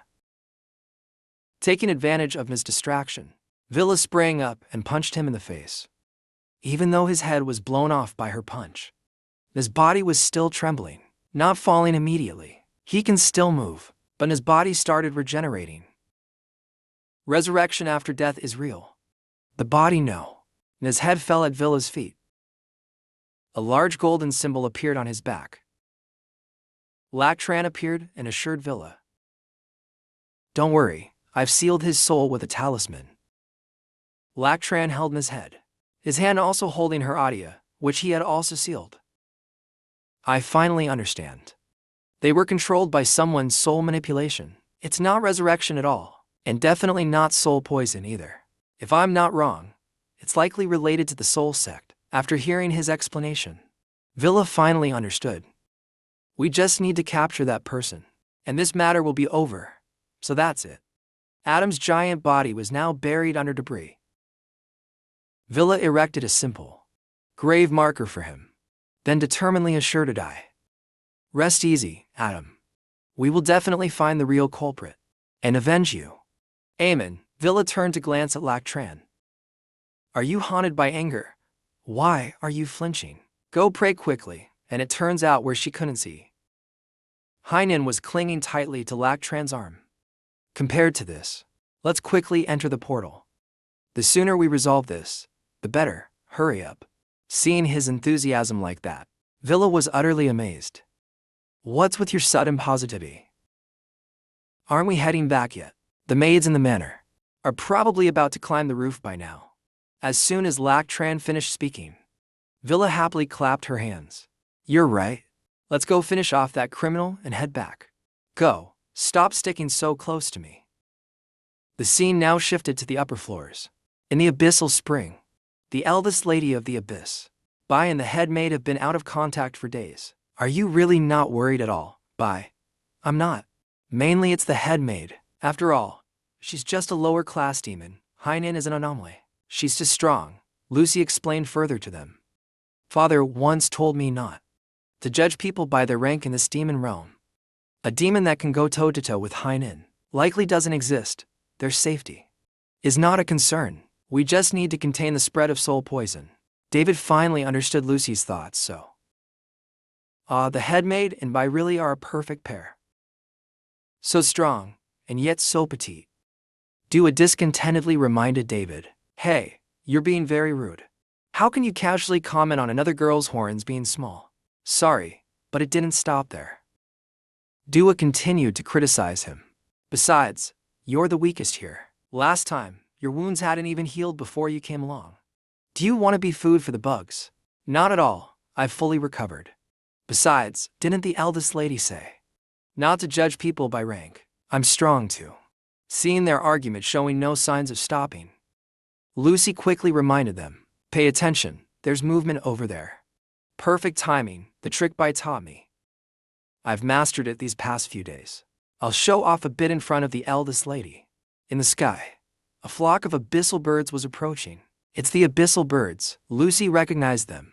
No, it's abyssal dragons, stronger than abyssal birds. After observing the abyssal dragons, Lucy started to feel worried. They all seem affected by soul poison. They're being attracted here by our magic.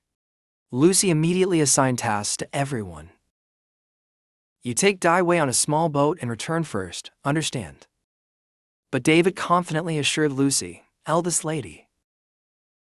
Leave these monsters to me. What nonsense are you spouting? Get back here. David bit his tongue so hard it started bleeding. Look here, eldest lady, it hurts. Then he spat out the blood from his mouth. The blood slowly condensed into a droplet. David shouted, with my blood, I burn away evil souls by the law. With just one drop of blood, David created a blood talisman. The talisman quickly formed intricate red patterns. David swung his hand and shouted, go. The abyssal dragons charged straight toward Lucy's airship. But before they could get close, the entire flock of abyssal dragons was killed. After witnessing the scene, Lucy was utterly amazed. The abyssal dragon leader was killed in one strike, and then, even Dua had to change her opinion of David. Didn't expect you to have some skills, hurry. Quickly finish them off. But beneath David's cool exterior was a body already exhausted. This time, the eldest lady must see me differently now. At that moment, the super-level abyssal dragon king suddenly approached behind David.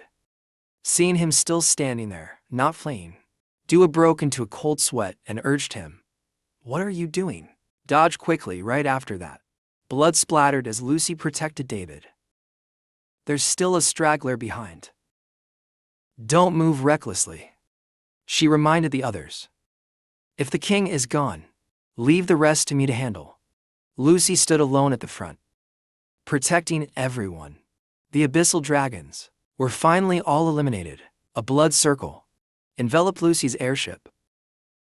After everything was resolved, Lucy patted David's head and reminded him, really, don't act recklessly again. Did you hear me? You're still too weak. If it weren't for me, you'd have been dead by now. At this moment, in the secret realm, the demon Lord Bai, along with Lac Tran and Villa, had just stepped out of the teleportation gate. After observing the surroundings, Lac Tran was amazed. Impressive. This place is also part of the manor's unclaimed property, but the Duke never mentioned it. Deep in the abyssal spring is a place like this. The two of them stood in front of a giant rock. The characters on it don't resemble Demon Realm script. Let me take a look. After reading the inscriptions, Lac Tran stroked his chin and speculated. This seems to suggest this place seals a demon lord. Villa suddenly leaned closer to Lac Tran. She realized something. A demon lord, no way. You can read this. It's the script of my homeland. Very few know it. It's normal for you to be unfamiliar. Why do you all like sticking so close? He suddenly became serious. Speaking of which, Hainan, I think I know the truth behind this. Lac Tran looked at the talismans plastered all over the coffin and explained to the others. The ones on the coffin are sacred talismans, soul-binding talismans. High-grade ones at that, and there are so many of them. Truly a grand method. The resurrected corpses outside were infiltrated by these talismans, turning them into puppets that only steal living souls. He recalled the people he knew. From what I know, there are only for talisman masters with this level of skill in my homeland. Lac Tran stroked his chin and made a firm conclusion. Of those 4, 3 I know would never get involved here. Could it be the 4th one who did this? Lac Tran's face immediately turned pale. Surely not. That person is kind-hearted, upright and virtuous with a good heart. He's never bullied the weak. He would never do something so despicable. Hearing his certainty, Villa became even more suspicious. Why do you seem to know him so well? What's your connection to him? He's a well-known virtuous man. Everyone within miles knows his name. He's quite famous. Enough about that. Let's focus on the matter at hand. Lac Tran placed his hands on his hips and looked up at the giant stone tablet before him. We just need to deal with this gravestone. Once the coffin lid is lifted, the issue will be resolved. This should be easy. Suddenly, a giant hand appeared, grabbing Villa's wrist tightly. Hey, isn't this too much? The demon Lord Mesa angrily questioned the two of them. Not only are you standing on my grave, you even want to lift my coffin lid. This is truly outrageous. I suggest you listen to her and let her go. Let me go. Mesa was furious at Lac Tran and Villa's actions. Ridiculous. I am the overlord of the demon realm. In the demon realm, I am a god. Listening to you to talk is such a waste of time. Since you've come here, it shows you have some skills. Stay and become my fertilizer. As soon as he finished speaking, he was punched in the face by Villa. Take that, you fool. Mesa, caught off guard by Villa's attack, grew even angrier. Damn it. Why the hell are you poking people in the eye? I'll stab your lungs. This hurts so much. You think just saying it makes it right. Grabbing someone's hand out of nowhere. How rude. You lack manners. A god, my ass. Villa, now fired up with fighting spirit, even dared to taunt him further. Don't run, you bastard. I'm going to fight you one-on-one. This sounds like some kind of local dialect. Aunt, can you understand what he's saying? It doesn't sound like anything good. Of course, I understand the precise way to discard, and the method of death for its owner. Mace's eyes turned blood red with rage. He clenched his fist and raised them high. Damn you, witch, I'll kill you. Mace's massive claws lunged straight toward Villa. Ultimate Black Dragon Wave, you mongrel. Get out of my way. Villa dodged behind the Demon Lord. A massive shadowy hand appeared. Mesa continued his attack with the ultimate Black Dragon Wave, but Villa showed no fear. Her eyes glowed blood red.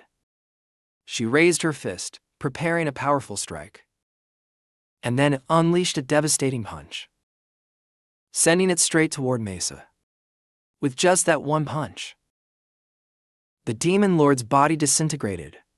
The ground behind him was blown apart. A deep crater formed in the ground from Villa's single punch. Standing over the Demon Lord's remains, she kindly reminded him to watch his mouth next time. After witnessing Villa's power, Lactran was utterly astonished.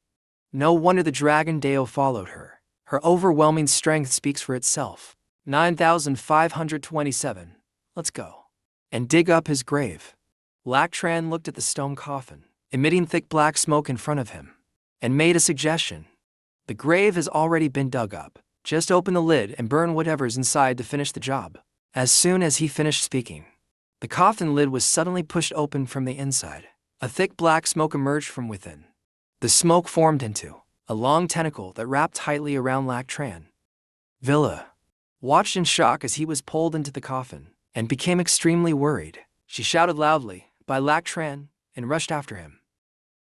I'm coming to save you. However, the Demon Lord who should have been dead suddenly resurrected.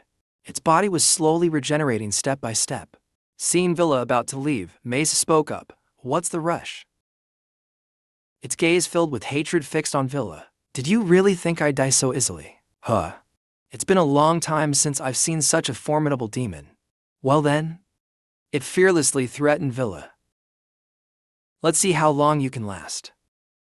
A sudden burst of power appeared, sweeping everything away. Meanwhile, Lactran, after being dragged by the tentacle into another space, was utterly astonished. His entire body was tightly bound. Lactran questioned himself. Am I being treated as a soft persimmon? The black smoke slowly lowered Lactran. It suddenly praised him.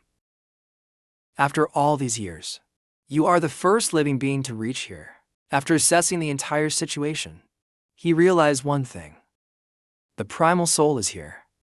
It seems Zai Ning must have suffered. Lactran's gaze was extremely cold. He began interrogating about the origin of the black smoke. As far as I know, the demon realm has no soul techniques. How can a soul exist here? Who are you exactly? The black smoke then revealed its hideous face, its ugly appearance. Knowing the soul had some insight, that man was extremely arrogant. He introduced himself to Lactran. I am the sinister and scheming god, the legendary demon lord of the demon realm. The outsiders are merely divine bodies, prepared by soul lords for my revival. My qualifications are very high. Lactran looked puzzled at the person kneeling before him. Kneeling like this and talking about qualifications being high. Soon the soul lords will revive me. This is a crucial moment. I hope the hero can be lenient. Once I achieve body and soul unity, I will surely reward you greatly. Seeing him so submissive, Lactran was still a bit skeptical. Is this the demon lord Yun brought to destroy, causing catastrophic damage? He looks pretty disgusting, but the body and soul unification spell is quite powerful. Should I cooperate or release a tiger back into the wild? Demon men and women forbidden curses. Whatever you want. I can give you anything. The demon lord's tied arms struggled to break free. Don't like it? Then how about we rule the demon realm together for 5 years? Still not satisfied. 6 for then how about 7-3 to greedy? You are to greedy with these conditions. It seems Lac Tran began to waver. You're distracting me from thinking. Wait a moment, my spiritual power is exhausted now. The system appears and disappears. It only clings to calling me husband. For now there's no way to deal with this. It's okay. Take your time, no rush, or take it all. How about I become your lackey? While waiting for Lac Tran to decide, the binding arms, tightly tied, of the demon lord were shattered into pieces.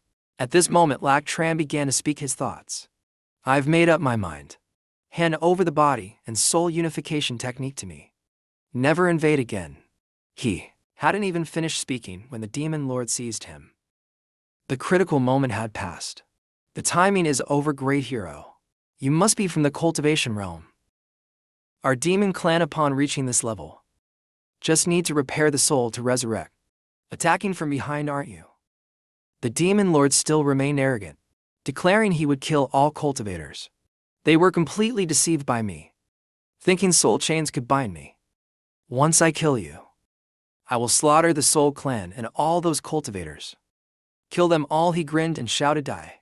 But before he could strike, the demon lord was stopped by another force. What's going on? It turned out that the power belonged to Xining. She approached and worriedly asked Lac Tran, husband, are you okay? I'm fine, just got tricked by this old guy.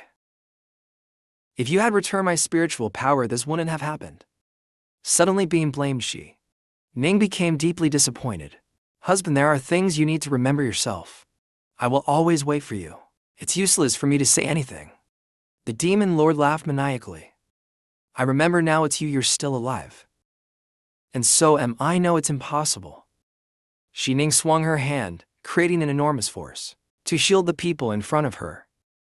It seemed he had some last words. After a while, she withdrew her power and continued to tell Lac Tran about the demon lord's last words. He wanted to mention the heavenly Tao. That force immediately entered Xining's body, and Lac Tran unexpectedly collapsed. This is a fragment of the heavenly Tao. The system suddenly appeared and repeatedly issued a notification. System update completed. The system continued to announce. Xining worriedly looked at Lac Tran lying on the ground. Husband. The scene shifted to a distant city. A massive fire engulfed the entire city. Inside, a colossal demon puppet was destroying everything. Dua painfully held her injured arm. She was utterly shocked by the strength of these demon puppets. The demon puppets were growing stronger. Suddenly, a blinding light caught her attention. Dua shut her eyes tightly and raised her hand to block some of the light to late. Everywhere the light passed was destroyed. The light formed into a sharp arrow, heading straight forward. Behind it, a soldier cheered, we hit the target. He sneered with satisfaction. So this is a demon, that's all it's capable of. Then he turned and shouted to his subordinates. Brothers, our new dragon armor squad has made its mark. Prepare to go back and get promotions. Suddenly, several green lights appeared before him. Sika appeared in time to catch Dua. Dua, are you okay? Saved you just in time. While flying in the sky, Sika suddenly spoke to Dua. Dua returned to the fortress. You don't have the complex power to supplement the array. Finish this battle and we'll talk. Don't worry, I still have many tricks up my sleeve. Dua stubbornly insisted on staying and finishing this fight.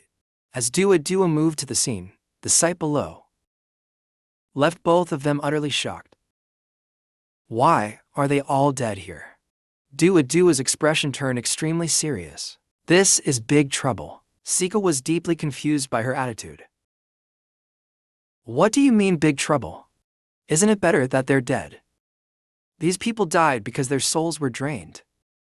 All the people below had their souls completely drained and died.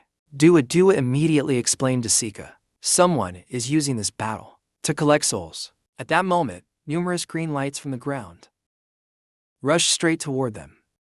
Dua Dua and Sika immediately retreated. Dua Dua recognized the lights.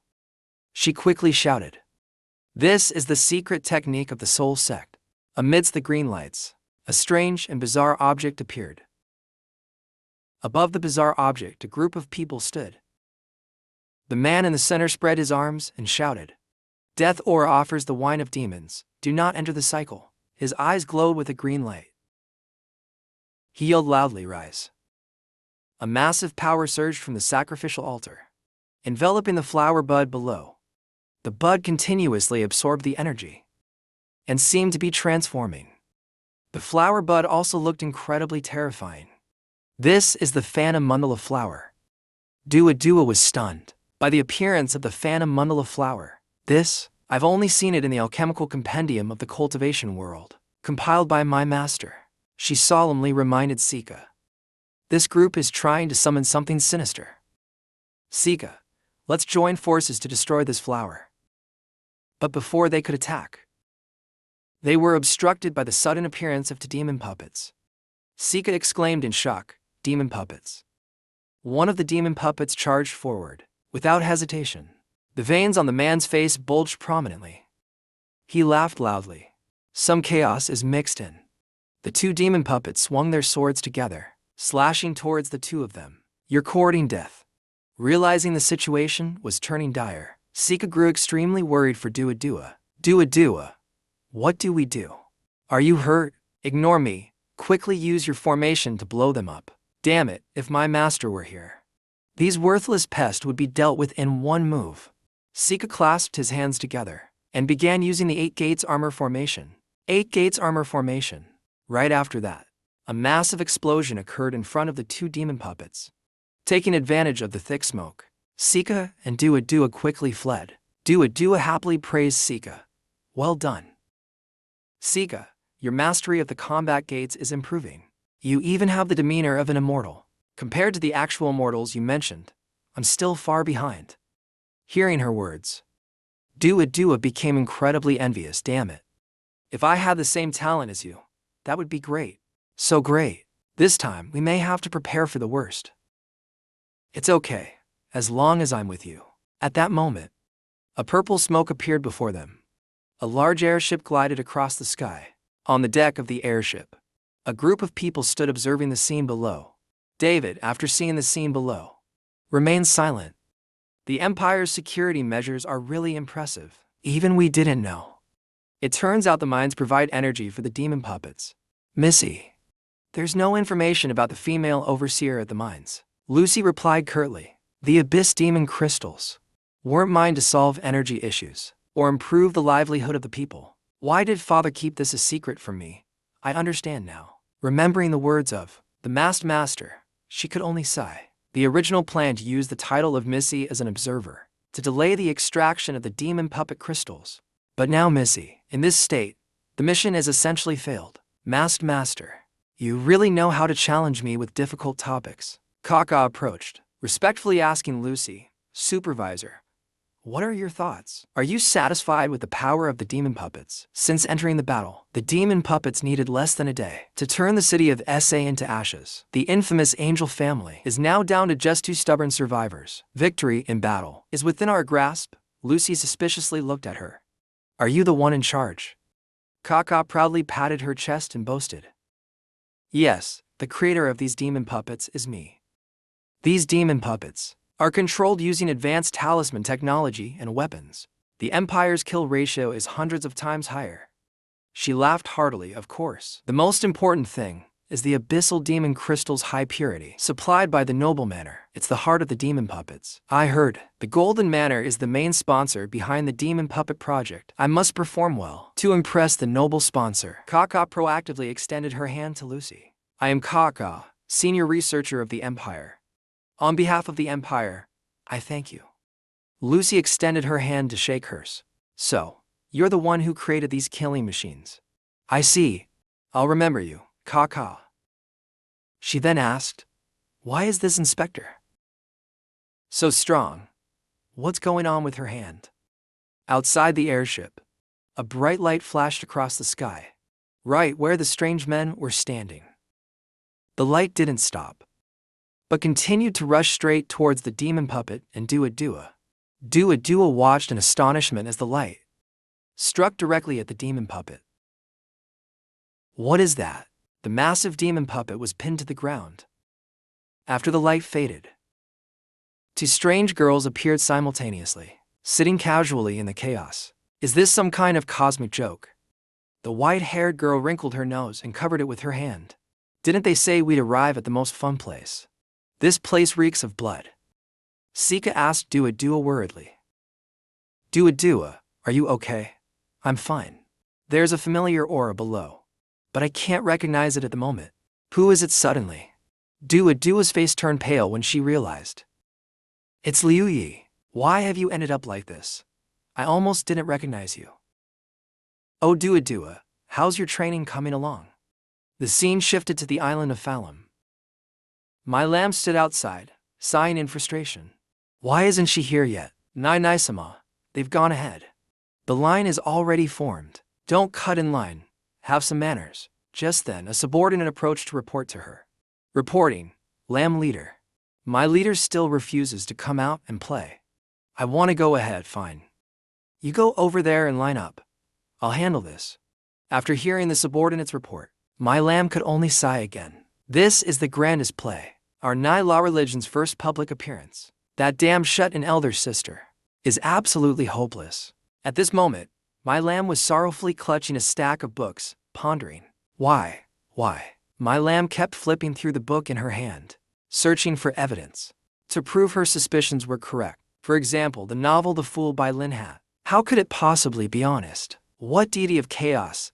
It's all just my own delusions. When she was engrossed in writing something, my lamb was extremely excited, running and shouting, sister, sister. Someone outside came to find us to play with fire again. I've told you so many times. You can't use magic stones to hit people's faces. Don't disturb me while I'm writing a novel, go away. Oh. If not for them, let's go beat them up. My lamb supervised her sister, trying to convince her. Then tell me a story. Talk about the evil god. There are 8 more impacts, aren't there? That's all real.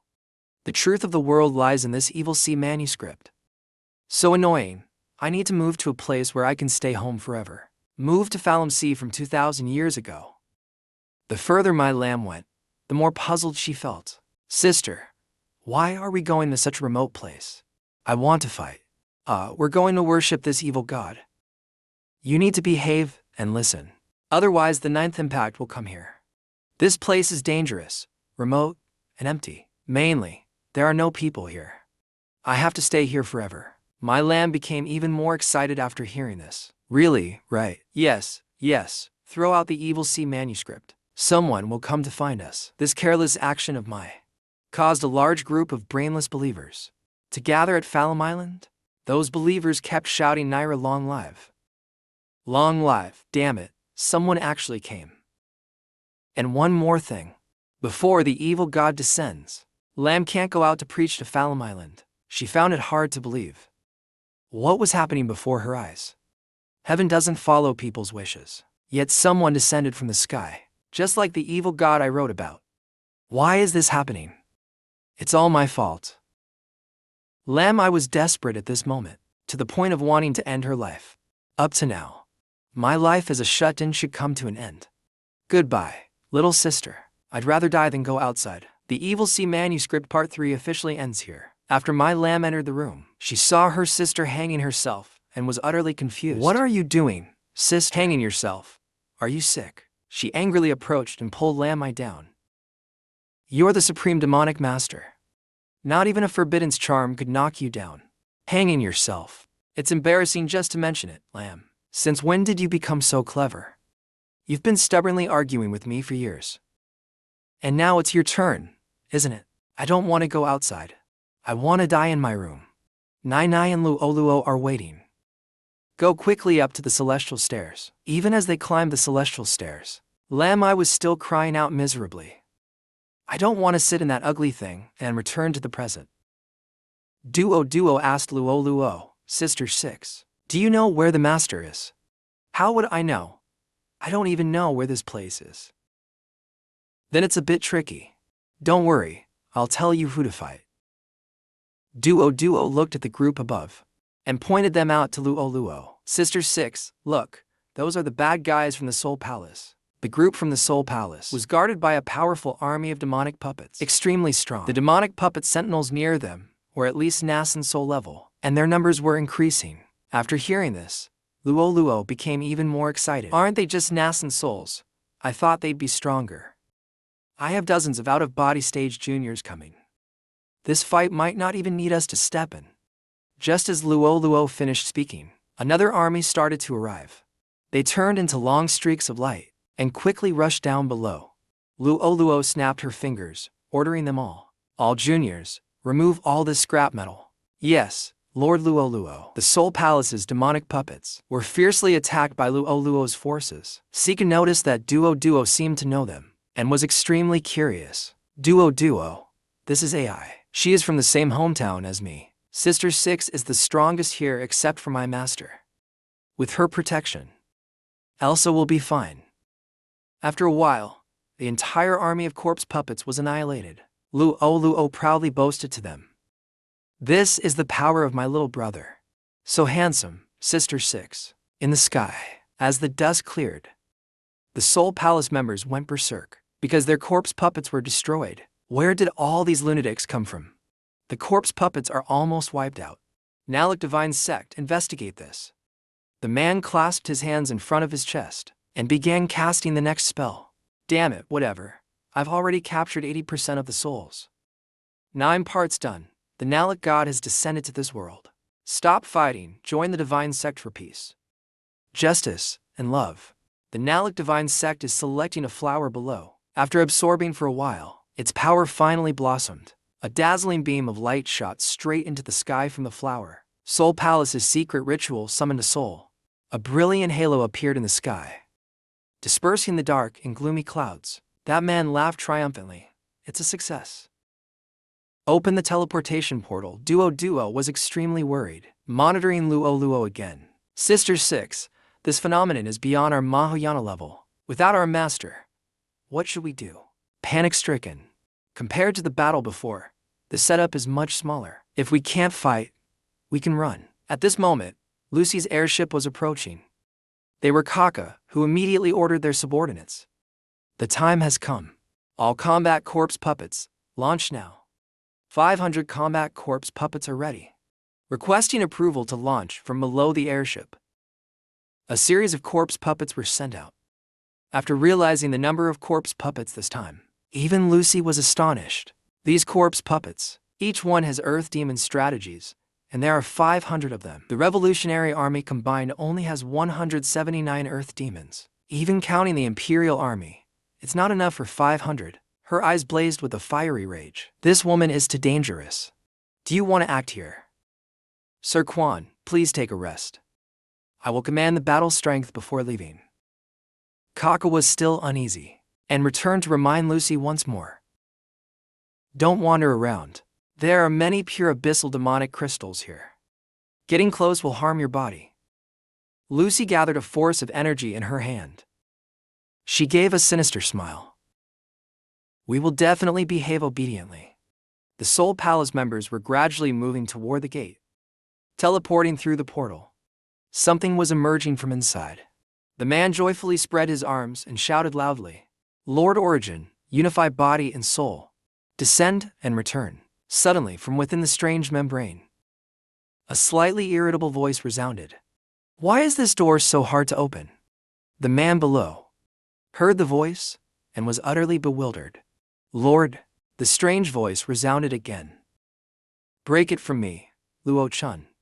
Holding a weapon in his hand, he leaped out of the membrane. It still has to be the Penghu axe. Xining immediately got closer to monitor him. It's just a state. Can't use too much. It will be detected, fine. But then Luo Chun suddenly became cheerful. This treasure can merge body and soul.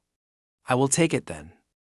Luo Chun happily reached out and grabbed the item in front of him, finally completing the main mission. As soon as he finished speaking, 3 talismans immediately flew to attack him. Outside, the 3 talismans were surrounded by small lightning bolts. Luo Chun was surprised, wondering if these were spells. Right after, where he stood, a massive explosion occurred. Luo Chun sneered coldly. I know who came here to stir things up. Laowa, just wait for me. That man, realizing his plan had been ruined, he shouted angrily. Who are you, lowly creature, and where is the demon lord? In response to the question, Luo Chun answered arrogantly. Are you talking about that fragmented soul? I've already sent it into reincarnation. By now, it's probably been reborn. A blood-vibrating talisman appeared in his hand. I'll let you and him start over together. But at that moment, Villa scolded him furiously. By Luo Chun, you ran off by yourself without me. Do you want to die? Catch me now. The man was determined to kill Luo Chun at all cost. Ruining my plans, you truly have no sense of survival. Luo Chun quickly caught Villa, though unsure of the situation. As long as I beat him up badly, it'll be fine, right? Isn't that what you know so well? Seeing that the two ignored him completely, the man clasped his hands and shouted. Soulsek's secret technique, Heavenly Soul Shock. A green mist gathered, forming an arm reaching toward the two. Luo Chun and Villa, die. Villa shouted in agitation. She anxiously urged Luo Chun. Throw me over. One punch will end him. It's all your show. How could I get any attention? A golden glow appeared on Luo Chun's face. As his spiritual energy recovered, I haven't even stretched my limbs yet. He concentrated his power and began using the Usura True Body technique. Dharmic form. Immediately, Luo Chun's true dharmic form delivered a punch to the man, shattering the ground beneath his feet. Luo Chun's face was now covered with bulging veins. He angrily cursed, damn it. To counter the dharmic form, I'll have to use that move. On the ground, Duo excitedly pointed at Luo Chun, Sister 6. Look, it's the dharmic form of our master. I saw it from the start. Say aka was astonished and asked Duo. That golden giant, is that the master you were talking about? Yes, strong and handsome. This time, the bad guys bullying us are doomed. Later, I must fly over to help our master. But Luo stopped her. Duo, just hide here with me. But I want to fight alongside our master. With your little strength. If you go, Laobai will have to protect you. Just listen and stay here, okay? Meanwhile, Lucy's airship had a hole punctured in it. Black smoke kept pouring out of the hole. Lucy, Yura, and David were standing on another smaller airship, moving away. Yura urgently reported the news that had just been gathered to Lucy. The young lady over there has the magic power of the female slave leader. That small yet unique magic power, it's her. Lucy's mood suddenly became very cheerful. We don't need to intervene in this battle anymore. Who is that golden giant anyway? That face looks so familiar, it's Bai. Suddenly, the corpse puppet issued a warning. Warning, mothership signal cut off, warning. Kaka began to panic. Why now of all times? That side must be in grave danger. She gritted her teeth and cursed angrily, damn it. I haven't even enjoyed wealth and glory yet. How could he ruin everything? Kaka instantly transformed into a beam of light and turned back. I must return to the capital immediately. This current identity can no longer be used. I have to take advantage of the chaos to switch identities. The corpse puppet's shrill warnings continued. Receiving signal for fusion, countdown 30. 29. Kaka was in the cockpit, feeling increasingly flustered. What's happening? The corpse puppet at this moment, surprisingly, was no longer responding to her commands. No, I want to go home. Luo Chun held a talisman in his hand and instructed Villa. Stay here for a while on your own. Before she could understand what was happening, Luo Chun had already trapped Villa in a barrier, then took her far away. Hey, since when did I allow you to act alone? Bullying someone who can't fly, huh? Now that Luo Chun was left alone, the man calmly asked him, why did you ruin the grand plan of my soul sect? Aren't you afraid of karmic retribution? After hearing his words, Luo Chun sneered, Grand plan. Karma, the souls within this soul artifact. All want to devour you. Cultivators far away. Not a single mortal left. And yet you act so recklessly.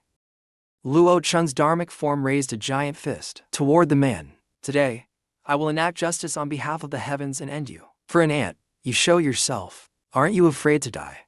Not wanting to back down, the man shouted loudly. Behold the most advanced imperial talismans and magic blade crystals. Fusion prototype. A blinding light appeared before all of them. In front of Luo Chun's dharmic form stood a massive column of smoke, facing the dharmic form. The man boasted arrogantly, be afraid. Tremble. This is the final form of the demon puppet weapon. Before the giant demon puppet, Luo Chun's dharmic form began to fade and dissolve. Foolish girl, still unyielding even in death. I'll give you a puppet to serve the 7 virtues, right? I'll settle the score with you later. Seeing Luo Chun's dharmic form vanish, the man grew even more smug. What's wrong? Scared now that your dharmic form is gone? Looking at this semi-divine talisman master puppet, are you afraid yet? A wise man submits to the circumstances. I advise you to surrender to my soul sect, and you can still live in this world. Luo Chun snapped his fingers. You talk too much. His face was suddenly grabbed and distorted by a massive hand. At this moment, an unexpected surge of power attacked Lac Tran from behind. Now's the time to escape quickly. Lac Tran sneered, looking at the girl trying to run away. Tu Lang, where are you going? What a coincidence, but Gongzi is having lunch downstairs. Zhao Liu stood up and asked Nai Nai. Seems like it's done now. Kid, do you want to go to Qingnuan Peak? So it turns out Zhao Shizhen can still use Lac Tran. Using one hand to grab Lac Kaka's neck, he instructed his disciples. The treasure to unify man's soul and body. I've already got it. Prepare to return to Qingnuan Peak. Shizhen Doa Doa was extremely moved, hurriedly running to him. Disciple has suffered far away. Doa Doa, what's wrong? Doa Doa, tears and snot running as she pressed close to Lac Tran. The puppet of Zhao Shizhen suddenly stopped working for several days. If not for CAK several times, I probably wouldn't have met Shizhen. Blame me because for some reason, there was a time my spiritual power disappeared, but now the problem is solved. I don't blame Shizhen. Just missed you so much. Zhao Liu folded his arms coldly looking at Lac Kaka. Hey, what's wrong with you this time? Got hit in the head and spanked. Who understands? I understand. At this moment, a hand reached out and touched Lac Tran's ear. Villa angrily pinched his ear. How many times have I told you not to act alone? Do you still consider me the chief servant girl? Let go, let go, let go. Why do you always pinch my ear? Who are you anyway? Let go of my Shizhen now. Since when did he become yours? Now he's still mine. Di Wei was completely surprised. Chief servant girl likes this kind of thing. Truly a scene of chaos. So you and Bai Gongzi are living together. You could say so. Seems like the imperial plan has failed. Lac Kaka took out a notebook and handed it to Lucy. Bai Gongzi told me to check it. Intelligence about the Empire's situation was handed to you. He also doesn't want the demon world to fall into chaos. After seeing the contents inside, Lucy's expression immediately changed. So that's it. If the demon lord truly revives, this civil war will be inevitable. The Revolutionary Army absolutely won't allow this to happen. The second war between the cultivation realms. Correction. It's the demon invasion cultivation war. Sorry, according to the intelligence report, the Empire itself isn't united. In the end, Lucy bowed sincerely to thank Lac Kaka. Thank you so much for this intelligence. It saved countless lives. No need to thank me. If you want to thank someone, thank Bai Gongzi. It seems he cares about the people below. Suddenly, a surprised voice came from nearby. What did you say? You want to resign to Fong? Bai Gongzi really is a sentimental man. Villa trembled with rage. I won't allow you to leave. There's still a lot of work at home waiting for you. Lac Tran forced a smile. Tio Fong. There's no banquet in the world that doesn't end. I have to go back now. Villa remained extremely stubborn. She paid no attention to Lac Tran's explanation. What banquet? There's no banquet. Lac Tran's eyes glowed. He pressed his fingers to his chest. In the end, we are not from the same world.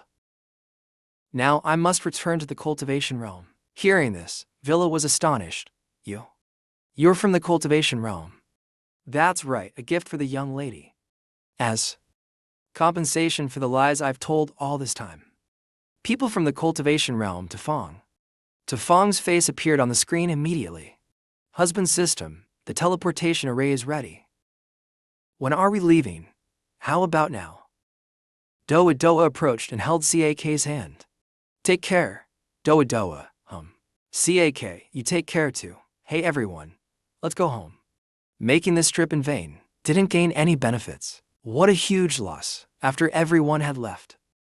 Villa stood alone before the teleportation gate. Farewell, everyone, to Fong. Take care as usual. A hand rested on her shoulder. Tu Fong and Lucy comforted Villa. They're just passers-by in this world of ours. Some things cannot be forced. David felt a twinge of regret. Bai really came and left so quickly. Couldn't even give him wedding candy. Wedding candy? Villa, lost in thought, suddenly spoke. Young lady, is the celestial realm far away? Before this question, Lucy couldn't give a definitive answer. My father once told me. That world isn't in the same dimension as ours. Without a teleportation gate, to get there, one must have immense power to break through the void. And even if you reach the void, without dimensional coordinates, the result would only be eternal, wandering in chaotic void currents, where time has no meaning, with only endless borders. Lucy seriously offered her advice. If you understand, give up this idea to Fong.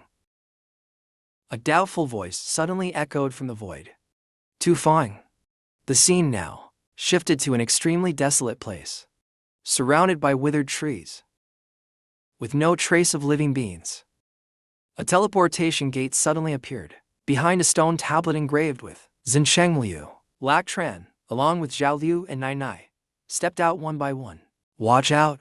Zhao Liu wiped her mouth, grumbling irritably. Damn it, why does the return gate make me dizzy? Anyway, the passage opened temporarily. Being able to cross safely is already NDTO level. Besides, didn't you fall just now? Suddenly, Lac Tran became extremely astonished. The teleportation gate abruptly closed, leaving them confused. Why did the gate close? Hey, where are Doa Doa and Talang? You've lost people again. Husband, that's unfair. I saw everyone come out before it closed. Those two even came out earlier, I said. Stop calling me that. In my memory, I've never been married to anyone. Not now, not ever before. Zhao Liu, after hearing their conversation, became very curious. Husband, old Bai. What's going on? I've never heard that you have a wife. Can other people see you now? She's stronger now. Lac Tran pinched Xining's cheek, then made up an identity for her. Zhao Liu, don't misunderstand, she's my cousin. Her name is Xining. Her mind isn't very sharp. She talks nonsense. Don't believe her. Adopted sister. Of course not. Naturally, Zhao Liu didn't believe his excuse. She pointed at Lac Tran and scolded him. Do you think I'm a 3-year-old kid? I think you're just a flirt who spreads your affections everywhere. No, don't talk nonsense. I'm very upright. Xining's eyes flashed with a murderous aura. She snapped her fingers. This time I'll let you off the hook. If husband doesn't remember now, then call me adopted sister, fine. Zhao Liu's face turned pale. Xining is Bai Lac Tran's adopted sister. Bai Lac Tran is a good brother to Xining.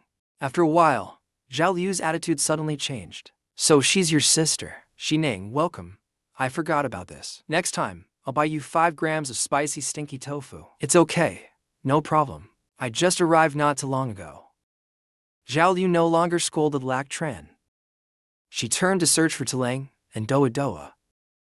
By the way, where did those two go? They disappeared as soon as we landed. Are they human ginseng spirits? Probably hungry, went ahead to find food. When Zhao Liu wasn't paying attention to them, Lac Tran whispered to Xining. You can alter perceptions, huh? You have such a skill. There's a lot husband doesn't know yet. Lac Tran was angry, correcting Xining to address him as brother. Got it, brother. She reached up to play with a strand of her loose hair. I know what you're thinking. Trust me, I won't do anything harmful to you. Besides, this place has a presence that seems to belong to more than just me.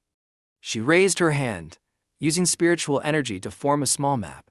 I've marked their spiritual energy. It's not far from us. Probably in the small town ahead.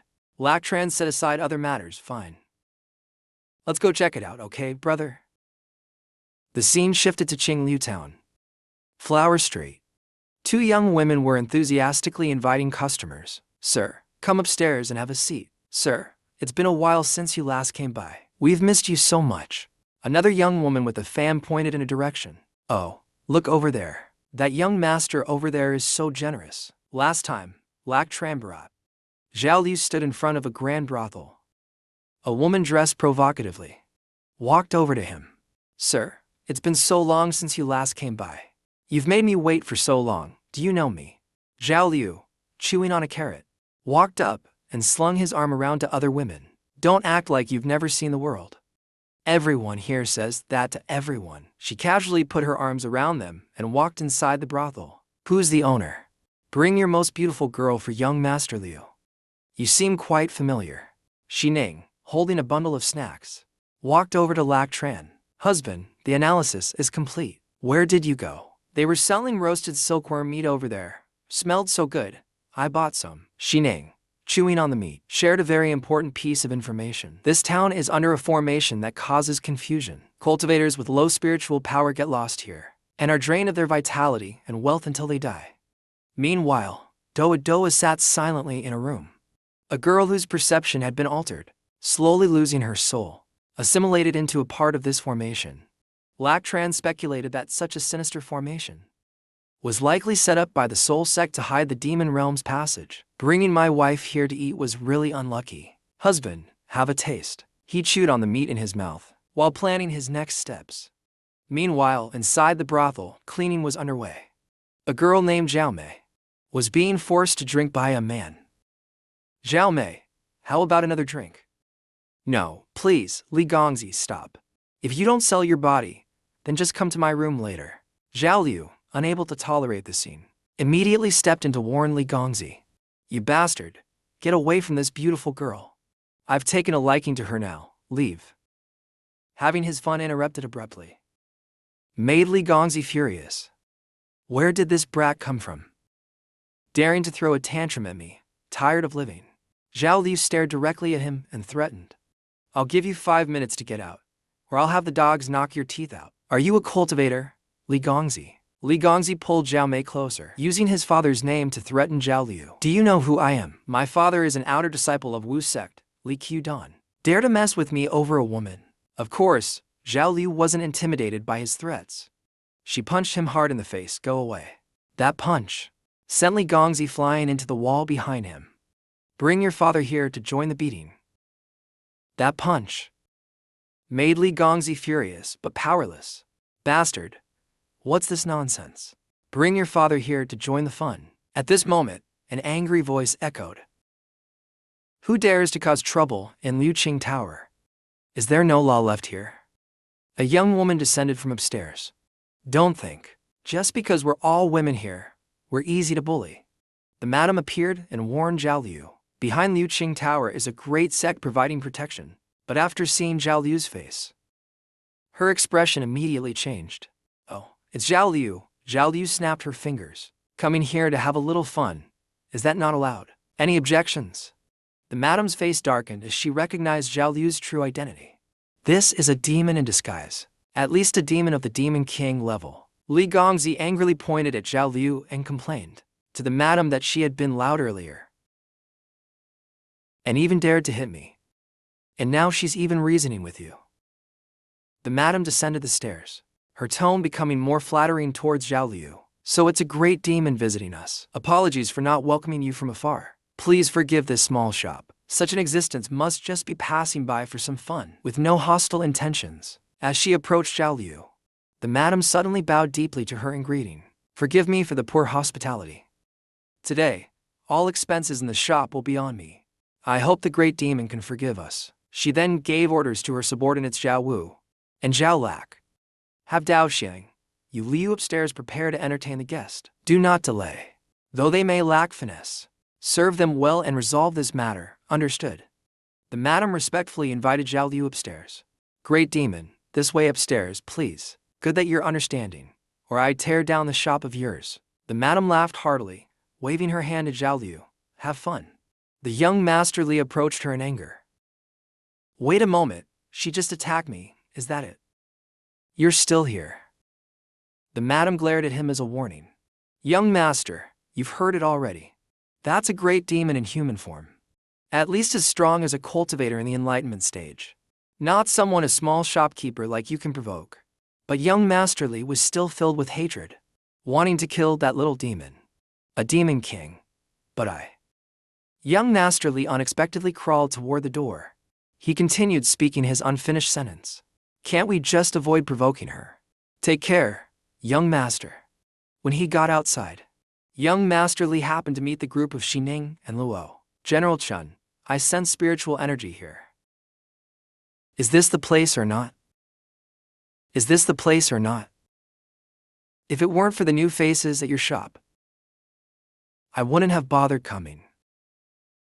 Luo Chun suddenly noticed young Master Li. Are you new here? Young Master Li took out a bottle of recovery pills. He gritted his teeth and made up his mind to find someone to deal with it. That little demon, fortunately I have origin pills. That demon king in human form. Just wait for me. I'll tell my father about you, saying you've been causing trouble around here. Let the sect from the boundless world deal with you. Suddenly, a cold wind blew from nowhere. Where did this wind come from? Young Master Li trembled as he ran away. You have urgent matters here. While he was relieving himself, a cloth suddenly appeared and covered him. What a pity for my poor little brother. In such cold weather, even you have to bear this wind. Next time find a new shop. Surely not every place has a demon king. Before he finished, he was unexpectedly beaten up. Who is it? Luo Chun with a broom in one hand and a stick in the other, threatened young Master Li. You have 30 seconds to explain the new girl at the brothel. If you can't, leave your house behind. Young Master Li held his head in pain. He once again used his father's name to threaten Luo Chun. Who are you people? My father is a disciple of the Boundless World sect, Li Go Dan. Let me go. Immediately he was attacked by a powerful force. Inside the bundle, his screams of agony echoed continuously. Luo Chun withdrew his power and shouted. Start counting time. The bundle, covering young Master Li, began emitting black smoke. Only then did he feel fear. Hero, I'll tell you everything. The brothel has a new top courtesan. I only found out a moment ago. Do you know her name and appearance? Young Master Li revealed all the information he had. From internal sources, I heard. The courtesan has wings. But nothing else is known. Only when the auction happens will her portrait be revealed. Luo Chun was surprised. Auction, he seemed puzzled. Young Master Li kindly explained to him. Hero, don't you know? The first meeting with every new courtesan is always auctioned. Luo Chun used spiritual energy to form a small bird and continued questioning him. That's it, nothing else. I swear, hero, no lies. It seems there's nothing to do for now. The auction might let the little demon act. Before letting young Master Li leave, Luo Chun placed a talisman on his back and told him to scram.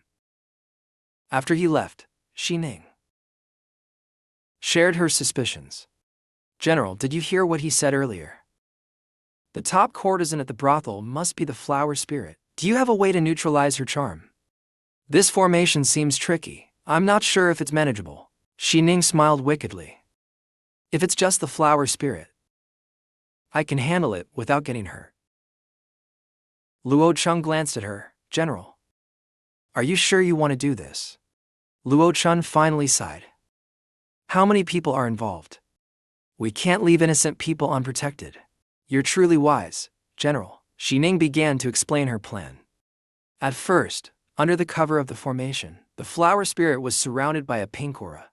For a moment, I couldn't find her at all, and there were hundreds of people in the town with the same aura. If we violently dismantle the formation, we might save the flower spirit, but the others affected would also be harmed. This is truly a tough problem.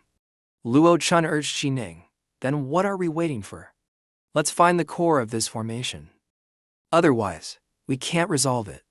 Meanwhile, little Six was lying on a bed, frustrated about having to wait so long. At that moment, a small bird flew over and whispered into little Six's ear. Coo coo. Like this, old boy. After conveying all the information to little Six, the small bird immediately disappeared. Little Six smirked, so that's how it is. No wonder this place always felt strange. Suddenly, the madam's voice rang out. Great demon, the girls have arrived. Oh, finally. The madam brought a group of girls to little Six. They were stunningly beautiful, charming, and she anxiously asked her. These are the finest girls from the brothel. I wonder if they suit your taste, great demon. Little Six observed the girl in the red dress and commented, this one's too big. Looks awkward. Then she looked at another girl and remarked, this one's too flat. Like a man, stiff-looking. Have I been found out? The madam kept wiping sweat from her face with a handkerchief. Peach Blossom and Moon Willow are the best girls we have here. May I ask, what exactly does the honored Great One desire? Little Six gestured for her to come closer. She furiously grabbed the madam by the collar. Everyone's face is caked with makeup, and you think these plain girls are enough for me? Do you believe I won't tear this place apart? Calm down, great demon, what do you want? Just tell me, and I'll satisfy your wishes. At that moment, little Six finally revealed her true purpose. Stop pretending. I've already received the news. Tonight you have a top courtesan, don't you? Outside the brothel, at a roadside grilled meat stand. The enthusiastic owner was eagerly welcoming customers. Come on, stop by, don't miss out. Authentic Western region grilled lamb skewers. Xining handed the owner some silver without hesitation. I'll take 10 skewers. Owner, give me 10 skewers with extra chili, please. Luo Chun looked at her in disbelief.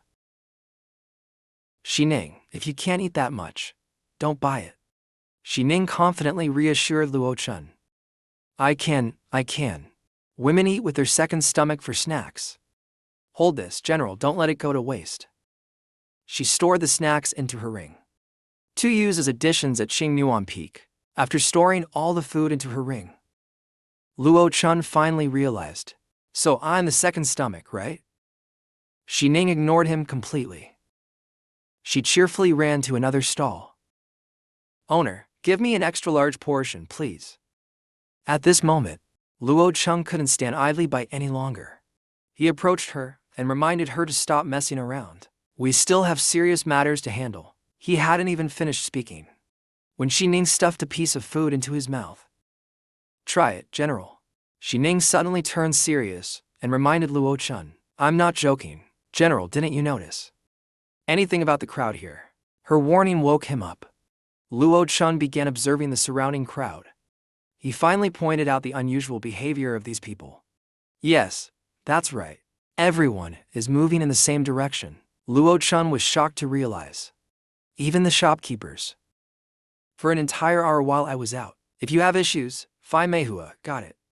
Got it, Mom. Don't worry. Go on. Xining took out a talisman. General, take a look. This is the aura formed by the people in Qingliu town. This is the energy of the formation. She snapped her fingers, making the aura map disappear.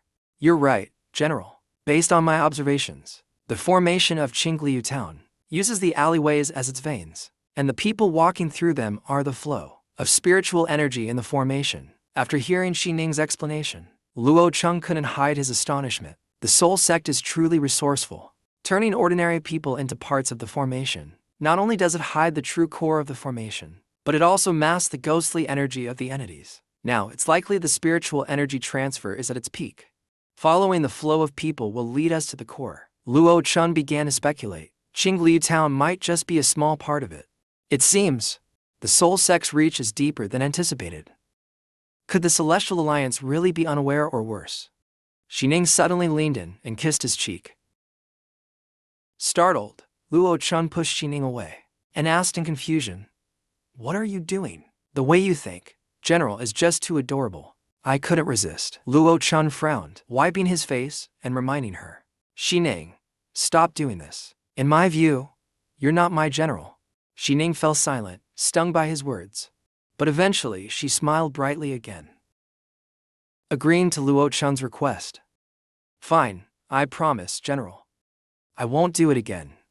But Xining raised one finger. General, you must promise me one thing. Congratulations, you've received a random quest.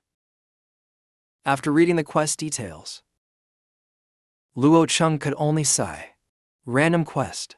Seriously play the role of Xining's general until we find the core of the formation. What a handful you are. Xining was overjoyed and cheerfully asked Luo Chun.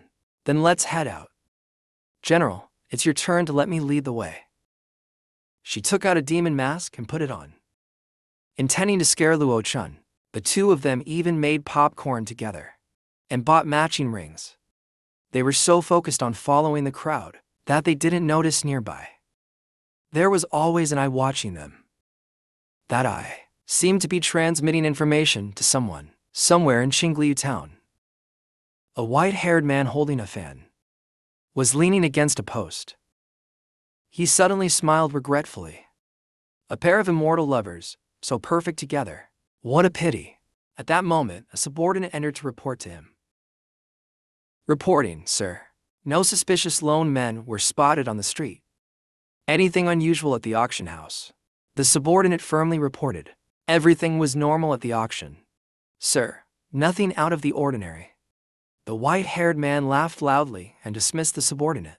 Got it, you may go. Yes, sir. At that moment, the white-haired man's expression changed. He smirked coldly. How bold to alter my illusions. He seemed genuinely excited. I want to see which blind fool dares challenge me now. At the auction house, the host was warmly greeting everyone. Welcome to the Qingliu auction house. He began introducing the items up for bidding. Tonight, there are a total of 12 incredible auction items. The host mysteriously continued. And 2 of them are items you've probably heard of. At this moment, Little Six was furious. Didn't you say you'd find me a fresh catch? She slammed her fist on the chair. What's the meaning of bringing me here? Calm down, Great Demon. The madam hurriedly wiped the sweat off her face nervously. Great Demon, you didn't know. The rules of this little town are unique. The first night of a courtesan must be auctioned here. Only then can she be bought. Little Six was furious, threatening the madam. What kind of nonsense rules are these? If you want an auction, can't you just take her directly? If tonight doesn't work, I'll wreck your shop. Don't you dare worry, Great Demon. I've said all I need to say. The madam tried her best to flatter Little Six. Great Demon, it's about to begin. This smell feels familiar. The host at the auction began introducing the first item. It was a luminous pearl from the Langfang Sea region, and the girl holding the pearl was Zilong. Little Six was stunned. Zilong?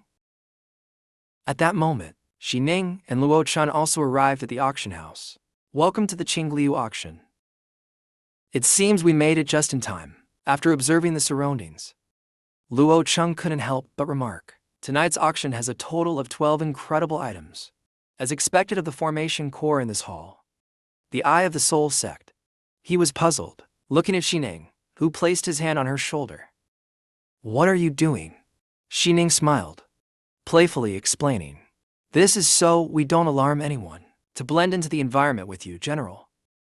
Blend into the environment? She signaled Luo Chun with her eyes to look around. Everyone here is hugging each other passionately. There are 12 items for auction tonight. Husband, want a kiss? Better find a seat first before sitting down. LCC hesitated when the auctioneer called out. Next is the first auction item. He felt very suspicious. So it turns out, LCC turn also noticed the appearance of a girl on the auction stage. T. Lang, the white-haired man next to LCC turn, suddenly spoke, looking at this gentleman's reaction. Could it be that he sees the mystery in the first auction item? Mystery. The white-haired man kindly explained to him. That pearl is said to be back then, a treasure cut from a dragon knife, by the elder of the Wuxiang sect, about to transform. At this point, he got to the main point. If someone can refine this item, it could allow them to fight 100 people without falling. LCC turned looked at the white-haired man in surprise. Are you also interested in this? He used spiritual power to observe the white-haired man, and was surprised to realize, I'm only limited by my cultivation technique. Still drawn to male-female matters. This man is a eunuch. Hainan suddenly called out to him. Husband, look. The one who bought the pearl wants to eat it. It turns out the buyer is an old man with an extremely ugly appearance. I want to fight 100 people. T. Lang on the stage glanced at the old man in disgust. Isn't it just a functional supplement? Does he have to be this crazy? The old man did not hesitate, and opened his mouth wide to swallow the whole pearl. T. Lang suddenly noticed a piece of paper left on the tray. What is this? After seeing the content written on the paper, T. Lang's face immediately darkened. At this moment, the old man's muscles suddenly expanded. He shouted excitedly, it's here. I can feel the power from the primordial wilderness. Then congratulated this honored guest for fulfilling his wish seeing the scene. T. Lang immediately ran away, leaving the auctioneer confused. T. Lang, where are you going? Quickly help me carry this. I'll bring the next item up on stage. A girl on stage who had no idea what happened reminded her boyfriend, maybe you should buy one and try it too. What do you mean by that? But the old man's body started to crack open. He still didn't understand what was happening, and laughed maniacally. Tonight, the flower alley is mine. Power is about to fill me up completely. But before he could enjoy it for long, his body suddenly exploded. His blood even splattered on the faces of others sitting in the audience. T. Lang sighed as she cleaned up with a broom. My life is so miserable. The auctioneer wiped sweat off his face and apologized. Sorry for making you all wait. Next, let's move on to the second auction item. This second item is a beautiful dancer with unmatched beauty. A dancer from the western region Sadu. Starting price is 500,000 spirit stones. After seeing the dancer's appearance, the crowd immediately erupted. I'll bid 600,000. As soon as he finished, another person immediately spoke up. I'll bid 800,000. The auctioneer happily pointed in a direction. Number to bidder offers 5 million. 5 million once, 5 million twice, any more bids. When no one else bid, the auctioneer hammered it closed. Sold. The remaining auction items were also consecutively bought by number to bidder. Auction item number 3. Number to bidder 10 million sold. Auction item number 4. Number to bidder 8 million sold. Auction item number 5. Number to bidder. The white-haired man sitting next to LCC turned suddenly asked him, I noticed you haven't placed a bid. Is there nothing that suits your taste? LCC Turn replied casually, I'm not in a hurry. The person I'm waiting for hasn't arrived. The white-haired man's body was covered in a purple glow. Is that so at this moment, in room number 2? Zhao Liu was leisurely, enjoying the service of others. She hugged the newly purchased dancer and curiously asked, Madam, how many has this been? Where is the bell I wanted? Zhao Liu began to get angry and questioned the madam. Why is it taking so long? Are you trying to fool me? Please rest assured, Great Demon, the next one is on their way. We have long reserved that lady for you at Liuking Pavilion. You only need to purchase her. Zhao Liu temporarily calmed down. She picked up a fruit from the tray and ate it. You better not make me wait half a day. Finally, the exciting moment arrived. T. Lang was standing outside, extremely anxious and silently urging LCC Turn in her mind. Hurry up. Hurry up. Don't let the hem of this dress get wrinkled by anyone. She bit her finger tightly. Young Master Bai has done his best to stall, but it's still not happening. Doa Doa was wrapped in a piece of cloth at this moment. I truly can't protect Miss Doa Doa any longer. Outside the auction stage, the auctioneer began to announce. Now, let's welcome the final auction item of the day. Both Zhao Liu and LCC Turn heightened their alertness. It's here. The auctioneer continued to praise Doa Doa's beauty. Truly unparalleled in the world. A melody of beauty hidden beneath layers of cloth. The cloth covering Doa Doa's head almost fell due to the auctioneer's actions, but not keeping the audience waiting for long. The auctioneer immediately unveiled the cloth. I guarantee, this will be the most beautiful girl you have ever seen in your life. Doa Doa's wings were instantly revealed. As Doa Doa appeared before everyone, the auctioneer excitedly shouted, "Starting price is 500 million spirit stones." But after hearing the auctioneer's price, the audience hesitated. 500 million. This upper-level sect cannot easily produce 500 million, right? Room number 2 is bidding without hesitation. Room number 2 offered 600 million spirit stones. Room number 2 again. Who exactly is the powerhouse inside? LCC Turn stood up and stretched. After waiting for so long, it finally came. Room number 2 offered 600 million spirit stones. This gentleman must not have that much money, right? But LCC Turn disdainfully glanced at him. Damn sissy. Who said I planned to pay? The white-haired man, suddenly insulted as a sissy, became furious. I have never offended you. Why must you insult me? Do you not know words can lead to disaster? LCC Turn concentrated spiritual power on his fingertip, then pointed at him. Talk too much. You're the one overseeing the town, aren't you? You think I know nothing, do you? An explosion immediately occurred under the stage. The judge's face was also burning. T. Lang, seeing H. Nin and LCC Turn had arrived, was very surprised. Stop. Who are you people? T. Lang, you must explain clearly. Silence. Young master beseech. LCC Turn turned to explain to the guest on the stage. It doesn't matter who I am. Now I give you 1 minute to leave tonight's auction item and leave this place. Greeting. This is H. Nin. He pointed to the judge's skeleton body. Don't leave. You'll end up like him. Under LCC Turn's threat, others immediately fled. A cultivator killed someone. Run quickly. T. Lang tiredly said to LCC Turn. Young master beseech, you and Lord H. Nin have arrived. If you didn't come, I couldn't hold on anymore. LCC Turn turned back to ask T. Lang about Goa Hoa's situation. T. Lang, what's Goa Hoa's condition now? T. Lang immediately explained to him. Don't worry, young master beseech. This is just a setup seal, just to deceive the soul sect spies. LCC Turn still felt uneasy. T. Lang, are you sure it's really Goa Goa? Goa Hoa's spiritual consciousness has been sealed for so long. It will definitely take some time to recover. Where is our master now? After Goa Goa woke up, she recounted the situation when she exited the teleportation gate. I only remember from the teleportation gate being engulfed by a red light. LCC Turn raised his hand to pat her head comfortingly. Goa Goa, as long as you're fine, that's what matters. We'll talk about the details later. Afterward, he looked at the black smoke condensing in front of him. I still have some trouble to deal with now. So, you're in the same league as this little demon, altering the illusions of the dark arts. The white-haired man threatened him. But you insist on taking the auction item like this. Don't you know if the great demon from room 2 agrees? Even a one-eyed man like me can tell. He's at least at the demon's sovereign level. LCC Turn was greatly surprised. Room 2, a demon sovereign. As soon as he finished speaking, Room 2 was destroyed from the inside. Damn it, TU6 jumped down in anger. Who dares to snatch someone from me? The white-haired man smirked arrogantly, offending a demon sovereign. Before he could finish his sentence, LCC Turn caught him with spiritual power. Dealing with you doesn't even require me. The white-haired man was suddenly struck from behind.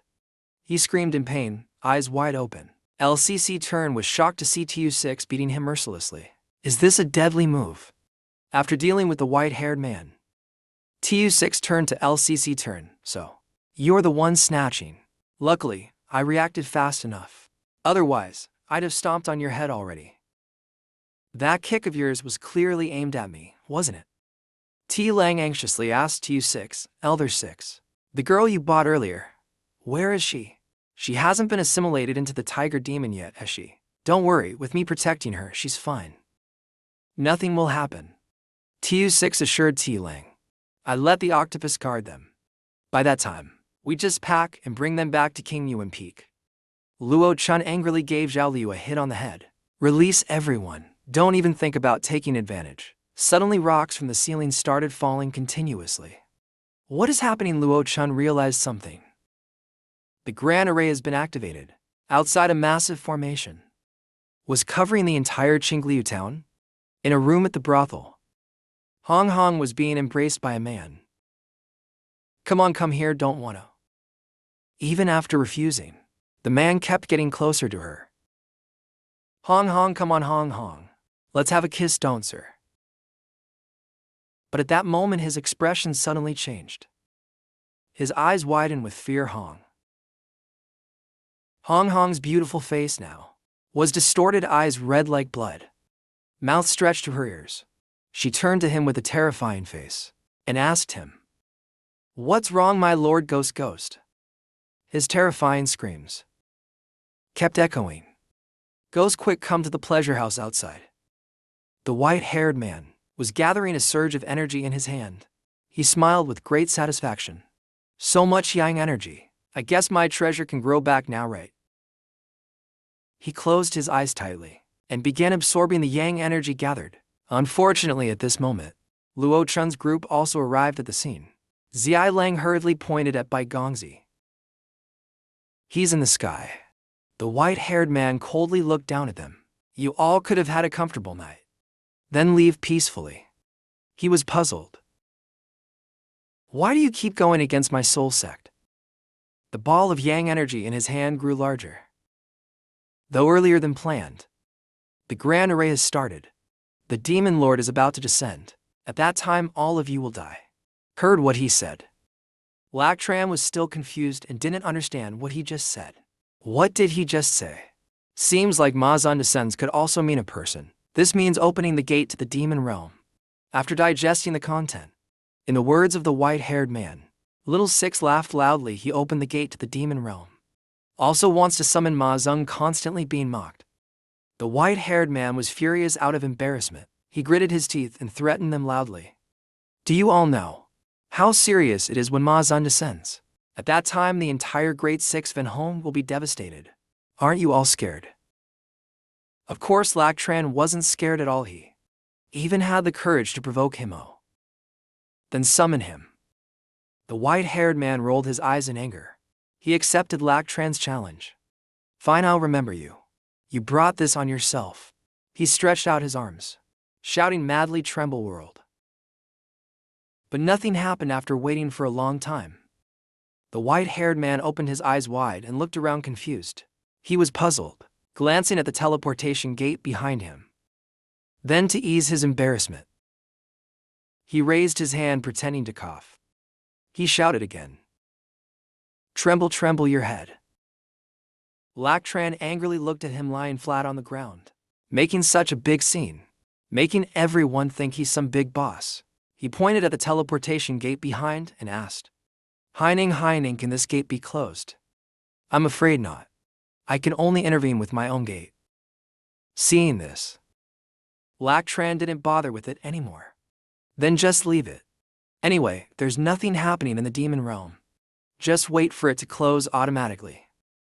But from the gate, a bright red light suddenly shot out, then fell to the ground, causing a big explosion. Villa looked blankly at the strange world around, then wondered, is this the cultivation world? The scene has now shifted to the northern territory. Wuxiang sect, inside the main hall, an elder is trembling in fear, reporting the latest news to the person in front of him. "Your Highness, the one who killed Ji Shenian has been identified." That cold woman ordered him to speak. The old man, sweating profusely, trembled as he said a name, "King Hong Library."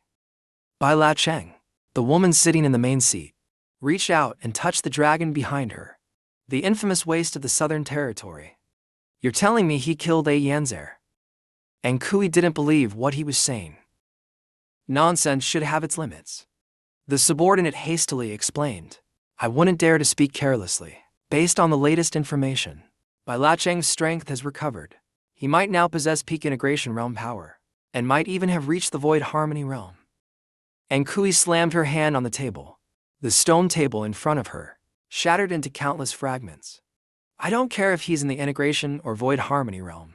She stood up, determined to kill La Cheng for daring to kill a Yanzer. "I want him to pay with his life. Now go prepare the people." Although King Hong Library's strength is weak, it still has an old monster overseeing it. "Don't act recklessly, Your Highness." Just as he finished speaking, and Kui grabbed his neck and lifted him up, her expression turned icy. She reminded the old man, Lao Zun, to recognize the situation. I am now the master of this palace. You will do what I tell you to do. A glimmer of killing intent flashed in her eyes. If I hear such words again, I will kill you. Lao Zun broke out in a cold sweat, trembling with fear. Understood, Your Highness. I will prepare now. She waved her hand and threw Lao Zun to the ground. And Kui once again warned Lao Zun. This isn't just a personal vendetta. It also concerns the fate of our sect, she continued. If my information is correct, the thing we are searching for is very likely on by Lacheng. At this moment in the Southern Territory, King Han Library, King Yuan Peak, something is flying across the sky. Zhao Liu excitedly pushes the door open and enters. Boss, we've found the soul artifact. But upon seeing what was in front of him, Zhao Liu was also stunned with shock. What is this? Lacheng and the others followed right behind Zhao Liu. Xining walked along, sticking close to him. It's been a day. You should endure it, she teased. At this moment, Lacheng arrived at the scene. He looked at the stunned Zhao Liu with confusion. Zhao Liu, why are you standing still? Isn't Liu here? In front of them was a huge white cloth, with 3 large incense sticks and 2 floral wreaths on either side. Zhao Liu lifted the white cloth and went inside. Who died? That unlucky goose. I feel like the least likely person would be her. Have you heard of the saying, bad things live long? She was curious. Lying on the coffin placed in the center. Is this the boss's coffin? You can still sense the body's presence. But where is the soul? Wait for Liu to return and ask her. As soon as Lacheng finished speaking, Liu's voice came from outside. Towards Tianzhong Peak. Liu has returned. Liu entered happily with a bouquet in hand and greeted them with joy. Your master has returned. They immediately introduced themselves to each other. Senior Sister Su, Miss Su, hello master, who is she? She is Xining, my sworn sister. Zhao Liu, impatient, ran to ask Liu. Liu, where is our boss's soul? The integration of soul and body is ready. Zhao Liu, don't rush. Liu quickly explained to them about Mammon's condition. Mangmang and Qing Phoenix are now roaming the mountains. Zhao Meng said guiding the soul like this can make the soul feel more at ease. The flowers in her hands also have this effect, it seems. Lacheng looked at the floral wreaths around and asked Liu with doubt. This underworld-like scene was Zhao Meng's idea. Why is that? He continued to ask the girl next to him, Zai Ling. What do you think about this? Zai Ling crossed her arms and immediately denied it. It's all nonsense. Liu panicked and quickly ran off, trying to clean up the floral wreaths. Sorry. I'll remove them immediately. No need to hurry. You go find Qing Phoenix. As your master, I am preparing the soul-body fusion for Mangmang. Zhao Liu, burning with anger, tapped Liu on the shoulder. While you're at it, call that goose here. I have some personal business with her right now. Mi Meng suddenly sneezed. She muttered while eating a chicken leg. Who's talking about me behind my back? Outside a building, there were many guards. Nisu walked out and sighed. The principal really refuses to act himself and pushes it onto me. Hello, instructor. Hello, instructor. As he walked, Nisu greeted them, but suddenly stopped. A massive black dragon, carrying a palanquin on its head, unexpectedly appeared, bringing an ominous presence. Nisu used his spiritual power to leap high with the sky shadow technique. He smiled politely and asked about the man's identity. In front of him, I am an instructor of the array department of King Hong Academy. May I ask which fellow cultivator is visiting our library? Lao Zun remained silent, as if listening to instructions from the person inside the palanquin. After a moment, he respectfully nodded and replied, Yes, Your Highness. Lao Zun pointed at Nisu and ordered him. You are not worthy to speak with my master. Tell Li Guanqi to meet us first. Such an unreasonable demand. Nisu laughed loudly. The principal is busy. Please state your identity and purpose clearly, and I can help recommend you to him. Lao Zun summoned a staff into his hand. Nisu broke into a cold sweat as he recognized the weapon. A 4th-grade holy weapon. And immediately after, Lao Zun swung his staff forward, and Nisu quickly raised a bamboo fan to shield himself, protecting his body from the attack. Not good, he gritted his teeth, grimacing at the sight of his fan being burned to ashes. The weapon in Lao Zun's hand shrank in size. as he repeated his initial demand once more. Call Li Guanqi here, no more words. Old friend, it's time to stop. Blood trickled from Mizu's mouth. This is a peak integration realm expert, this is trouble. Meanwhile, Zhao Liu was tightly bound by Mi Meng's silk threads. I told you. I'm doing this for your boss's good. Damn it, Ken. Stop right there, you brat. Take your punishment obediently. Mi Meng smiled awkwardly, trying to reconcile with Zhao Liu. Sister Liu, even you can't escape now. How about I take you somewhere later for some radish stew? Shall we make peace? Zhao Liu gripped the cocoon-like thread tightly. Mi Meng, you. Don't think. Just because you've improved a bit, you can negotiate with me. Today your boat will be split into 4 pieces. She shouted and commanded, Nai Nai, get her. Nai Nai used its tentacles to wrap around Mi Meng, making her squirm uncomfortably, shouting, What is this thing? It's too strong. Why is it sticky too? Zhao Liu pulled out a wooden stick. This silly white snail can at least fight me for 5 years. You're ganging up 2-on-1 to bully me. Don't worry. I'll just hit you once, and it'll be over quickly. Mi Meng sneered coldly. Don't think I don't have backup, I do too. She shouted loudly, Dumb horse, come save me. Immediately, a girl appeared and rescued Mi Meng. However, Dumb horse suddenly kicked Mi Meng in the face. Dumb horse appeared in a super cool fashion. She reminded Mi Meng, asking for help requires the right attitude. She stepped on Mi Meng's shoulder and interrogated her. Rotten worm, did you sneak into my radish storage again to steal food? Unrepentant as ever. At this moment, Duo appeared, furious, and reminded everyone to quiet down a bit. Ladies, please calm down for a moment. Master is helping senior sister Mangmang reunite body and soul. The entire building was enveloped in a golden glow. Sister Zai Ling is arranging the formation now. You all need to stay quiet at this moment. Liu was soothing the little snake in her hand. Qing Phoenix, be good. Zai Ling, is the formation ready? Zai Ling wiped the sweat from young Master Bai's face with her hand. I'm ready. Let's begin. Lacheng gave orders to Liu. Liu, tell Qing Phoenix to expel everything stored in its belly. Qing Phoenix, be good. After this, I'll treat you to premium roasted chicken wings. After Qing Phoenix expelled everything, Lacheng requested Mangmang. Mangmang, reach out your hand. Yes, master. When she touched the glowing orb in front of her, Mangmang frowned and let out a soft moan. From a large orb, it split into many smaller orbs. Mammon's body began to rise. Lacheng, with a serious expression, gave Liu instructions for the next tasks. Liu, undress Mangmang, huh? Why do I have to undress her? Because we need to minimize the barriers between her body and her soul. Liu hesitantly agreed, fine, okay. After undressing Mangmang completely, Liu, blushing, reminded Lacheng again. Master, you must close your eyes and not peek. Lacheng blushed and explained. I'm controlling the soul artifact now. I don't have the time for that. Suddenly, Mangmang screamed in pain. Liu, seeing her in pain, felt deeply worried. Master, Mangmang seems to be suffering. Could there be an issue with our process? Lacheng firmly stated. There's no issue on our end. Someone is watching from afar, disrupting the natural order. Xining suddenly became alert and angrily scolded Lacheng. Husband, oh husband, why do you like to meddle with life and death so much? It always catches their attention. Xining used her spiritual power to condense 3 small daggers. This commotion will probably attract that crazy woman again. She then threw the 3 daggers at the eye above. Xining excitedly wondered, maybe this time we can hold them off. Just about at that moment, a plump bird flew over and asked her, Xining, was this disturbance you're doing?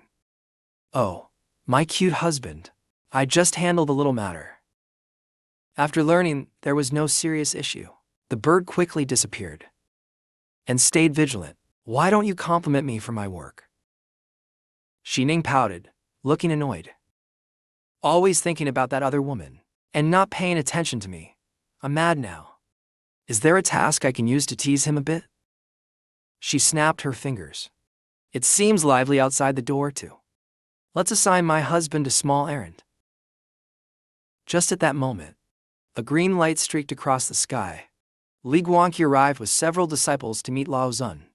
He stroked his beard and asked the people before him, "Young lady, you insisted on meeting me. Now that I'm here, what do you have to say?"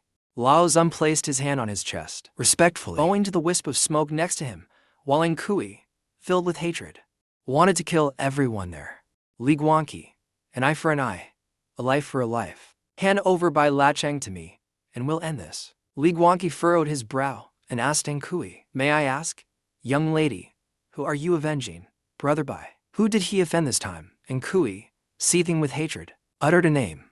Of course, it's for the heir of the Green Snake Lord, Ji Shenian. Nisu immediately recognized the name Ji Shenian. Isn't Ji Shenian the demonic cultivator who caused trouble recently at the Lin family banquet and was killed by brother Bai? Why are you coming here for a demonic cultivator? Yu Zhuanji came up with a theory about Ji. Is Shenian your Dao companion? Nkui glared and shouted angrily, "Who is Ji Shenian's Dao companion? He's not worthy." Her eyes turned bloodshot and filled with veins. "I live as a Yan's person and die as a Yan's spirit." Ji Shenian was merely a vessel for a Yan's inheritance. Once a Yan's soul becomes complete, he will naturally be reborn through nirvana. Enki's face was filled with hatred, but Ji Shenian was killed by Bai Lacheng. This means a Yan has disappeared. Of course, I must avenge him. She coldly ordered Li Guangqi, "If you're smart, hand over Bai Lacheng now. A life for a life, or else don't blame me for storming the library today to capture him." Yu Zhuanju held her weapon, ready to face any demonic cultivators. This time, brother Bai brought honor to our library, restoring clarity to the righteous path of wasteland. You want to capture someone in the library? Yu Zhuanju, I am the first to disagree. Lao Zun condensed spiritual power in his hands, annoyed. This is no place for an instructor like you to speak. His spiritual power transformed into a beast, charging straight at Yu Zhuanju. Yu Zhuanju began playing her flute, creating a barrier of sound to protect herself.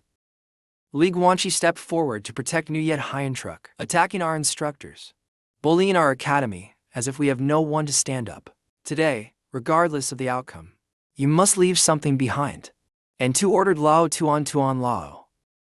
This old man is handed over to you by Ntu. She commanded her dragon to charge forward.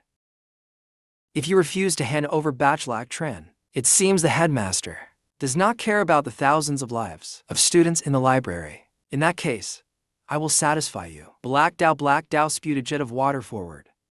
Then it slowly entered the cocoon. Its body slowly disappeared into the cocoon. From a giant dragon, Black Dao transformed. It followed Nthai's command to charge forward. Black Dao transformed into a red beam of light, rushing towards the mountain ahead. Li Guangqi immediately chased to intercept. Don't even think about it, but Black Dao suddenly appeared behind him. Brother Li, be careful. Lao Tuan held a weapon in his hand, suddenly appeared and ambushed Li Guangqi. Lao Tuan smiled. Headmaster Li, your opponent is me. Li Guangqi clasped his hands in front of his chest, accepting his challenge. Alright, it has been 15 years since I last fought. Today, I will use you for practice. Behind him appeared a gigantic painting. Shui Mo Shanhe. Lao Tuan raised his staff high, then Sha Dirn Dao Khan. Then Sha opened its mouth wide, charging straight towards Shui Mo Shanhe. But halfway, it was stopped by a barrier. On the other side, Black Dao rushed into the ground, creating a massive explosion. The ground beneath shattered completely. What kind of monster is this? Black Dao opened its mouth wide and roared up to the sky. A ball of spiritual energy formed in its mouth. The disciples were so scared that they trembled. This pressure is at least of the demon saint transformation stage, perhaps the fusion stage. Where are the instructors? The instructors have gone to the mountain gate to defend against the outsiders. It's over. It's all over. At this moment, a force appeared to restrain Black Dao.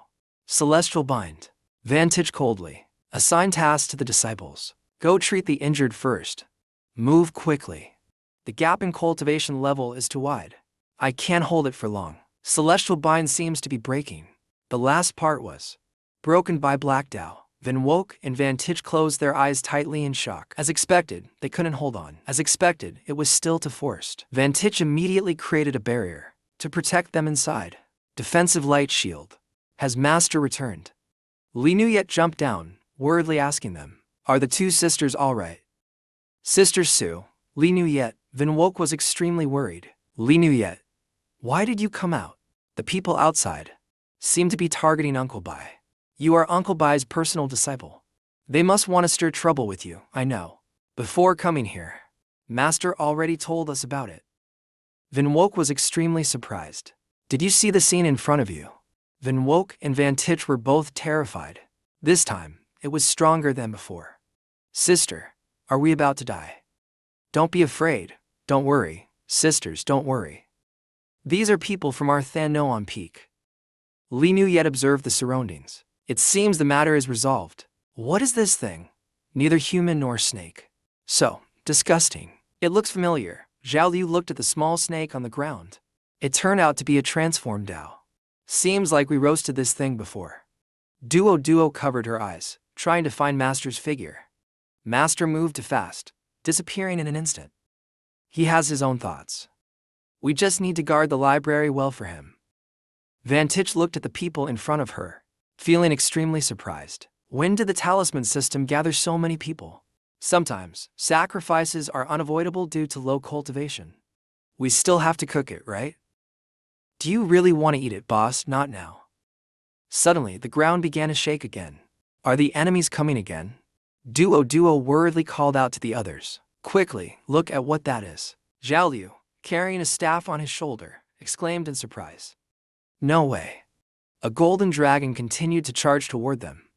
Did the old librarian lose?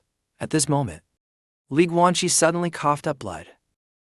The disciples behind him were extremely worried.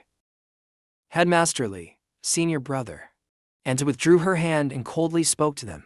After fighting all day, everyone looks tired. That woman is beyond the tribulation stage. Li Guanqi ordered the others. Her cultivation level surpasses mine. Quickly invite the Grand Elder. And to continue to issue a threat to them. If you don't hand over batch. Lac Tran, today the library will become a graveyard. Nuyet Haiyan Truck and Nihuk hurriedly approached Li Guanqi. Senior brother Li, that batch Lac Tran is indeed not in the library now. If necessary, at that time, we can capture that kid and send him to the manor. To apologize to you. Nuyet Haiyan Truck did not agree with this method. No way. I do not agree. Junior brother Batch has done so much for the sect. We cannot betray him. Du Van Tuong glanced at her. What else can we do then? Watch as the headmaster dies at her hands. We must prioritize the bigger picture. Junior sister Nuyet saw how fiercely they argued, and sneered coldly. No need. It's fine if he's not here. She immediately summoned her ghost generals.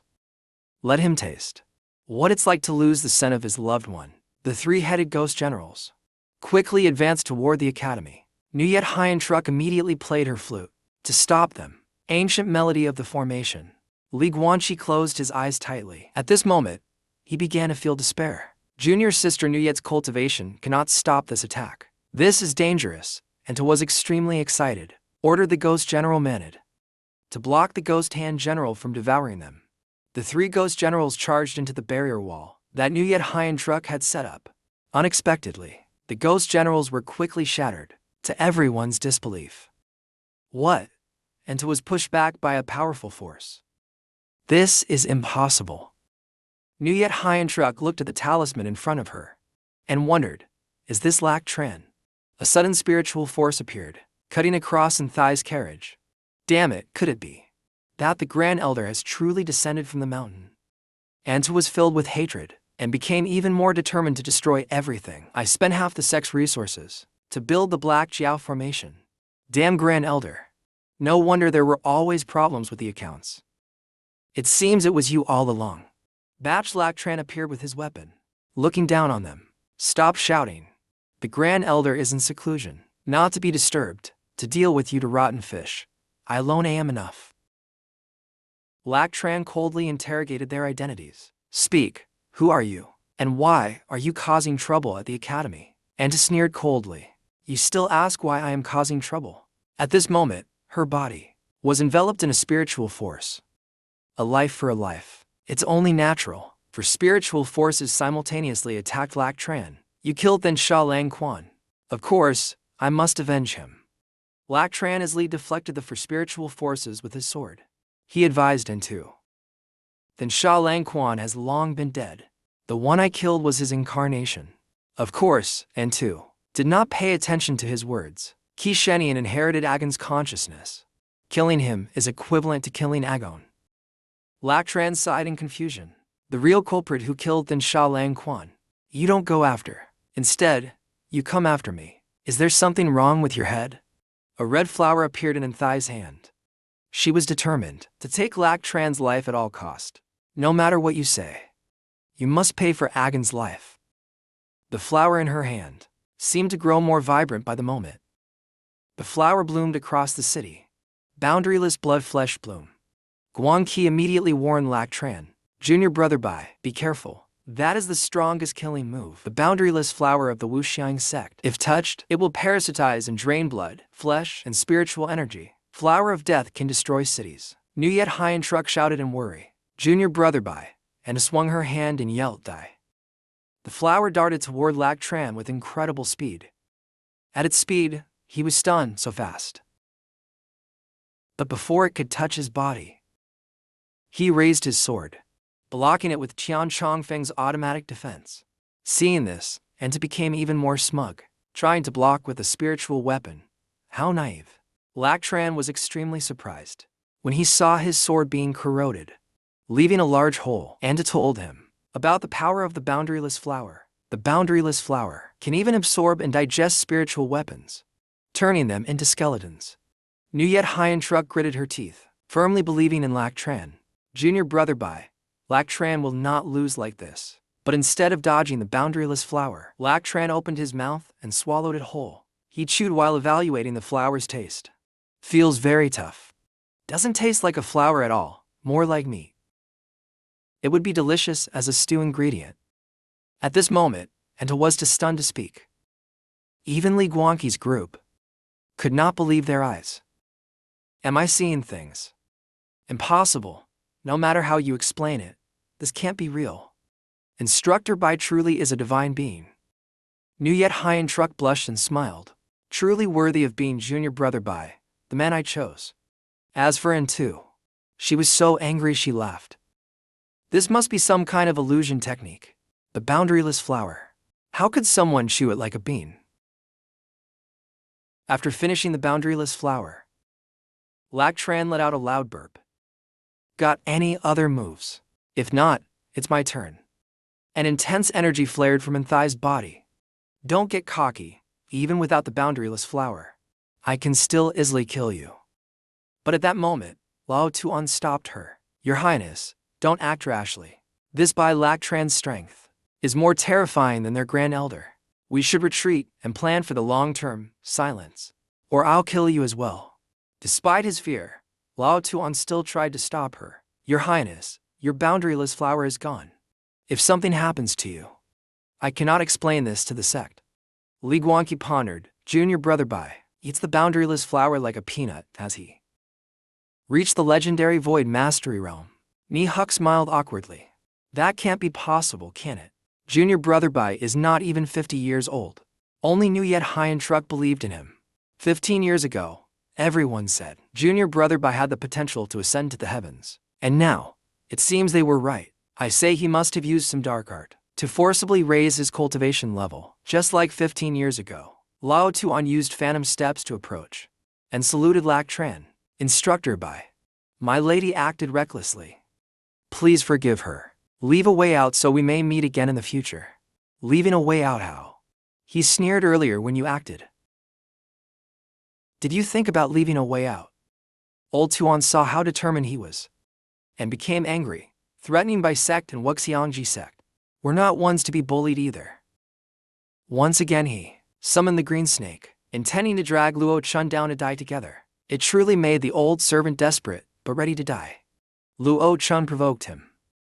Fine, break it and show me. When he saw Luo Chun's sword begin to change, Old Tuan stared wide-eyed in disbelief. He couldn't do anything. A divine weapon that can change its appearance. Luo Chun's giant sword had now turned into a long staff. Old man, you play with a staff, right? But your staff isn't good enough. He jumped up and threw the staff forward. Let me teach you how to play. When Luo Chun's staff approached, Old Tuan immediately swung his staff to knock it away. With such a force. But the staff that was knocked away returned to Luo Chun's hand. Luo Chun jumped again, striking hard toward Old Tuan. Watch closely under this strike. His staff broke into 2 pieces. Old Tuan fell straight to the ground. The ground behind him caved into a large pit. Dust and smoke rose everywhere, and Kui was stunned, covering her mouth in shock. Old Tuan with just 1 strike, Luo Chun arrogantly rested the staff on his shoulder. This move is called Great Strength Achieves Miracles. Hope you can learn it. After dealing with Old Tuan, he looked at Kui. What are you looking at? You're next. And Kui was terrified, stammering back at him. You? Don't you dare humiliate my Black Phoenix palanquin like this. But at this moment, her Black Phoenix palanquin had shrunk significantly. How could the Black Phoenix shrink so small? She had no choice but to accept it, sitting on top of the palanquin to ride away. Go away first, talk later, and Kui left. But still left a message for Lac Tran. I will definitely return. Is this woman here to make a fool of herself? Lac Tran dropped the staff in his hand and shouted, Watch my Rui staff. His staff turned into a beam of light, immediately flying to chase Entu. Towards Entu. She was riding away in a sedan chair, when suddenly a staff poked her in the butt, causing her face to turn bright red, and to tremble continuously. Her whole body flushed as she gritted her teeth, calling out Lac Tran's name. Damn you! By Lac Tran, she screamed in even greater anger. I swear not to be human if I don't seek revenge. Just you wait for me. After the Rui staff returned, Lac Tran was extremely surprised in 1 strike. Finally, it ran so fast it couldn't be caught. Upon checking, it was confirmed that the master had successfully repelled the enemies invading the academy. This is the reward for completing the mission, master. You can use a limited amount of spiritual energy to upgrade. Congratulations. Congratulations. Lac Tran was very curious and asked Hainan, Hainan, can this random weapon of mine be exchanged for another one? You can't do that. It goes against the laws of heaven and earth. Did something happen with Master Sky Peak? He furrowed his brows, expressing disdain for his staff. It's not just that, it may also be a little unclean.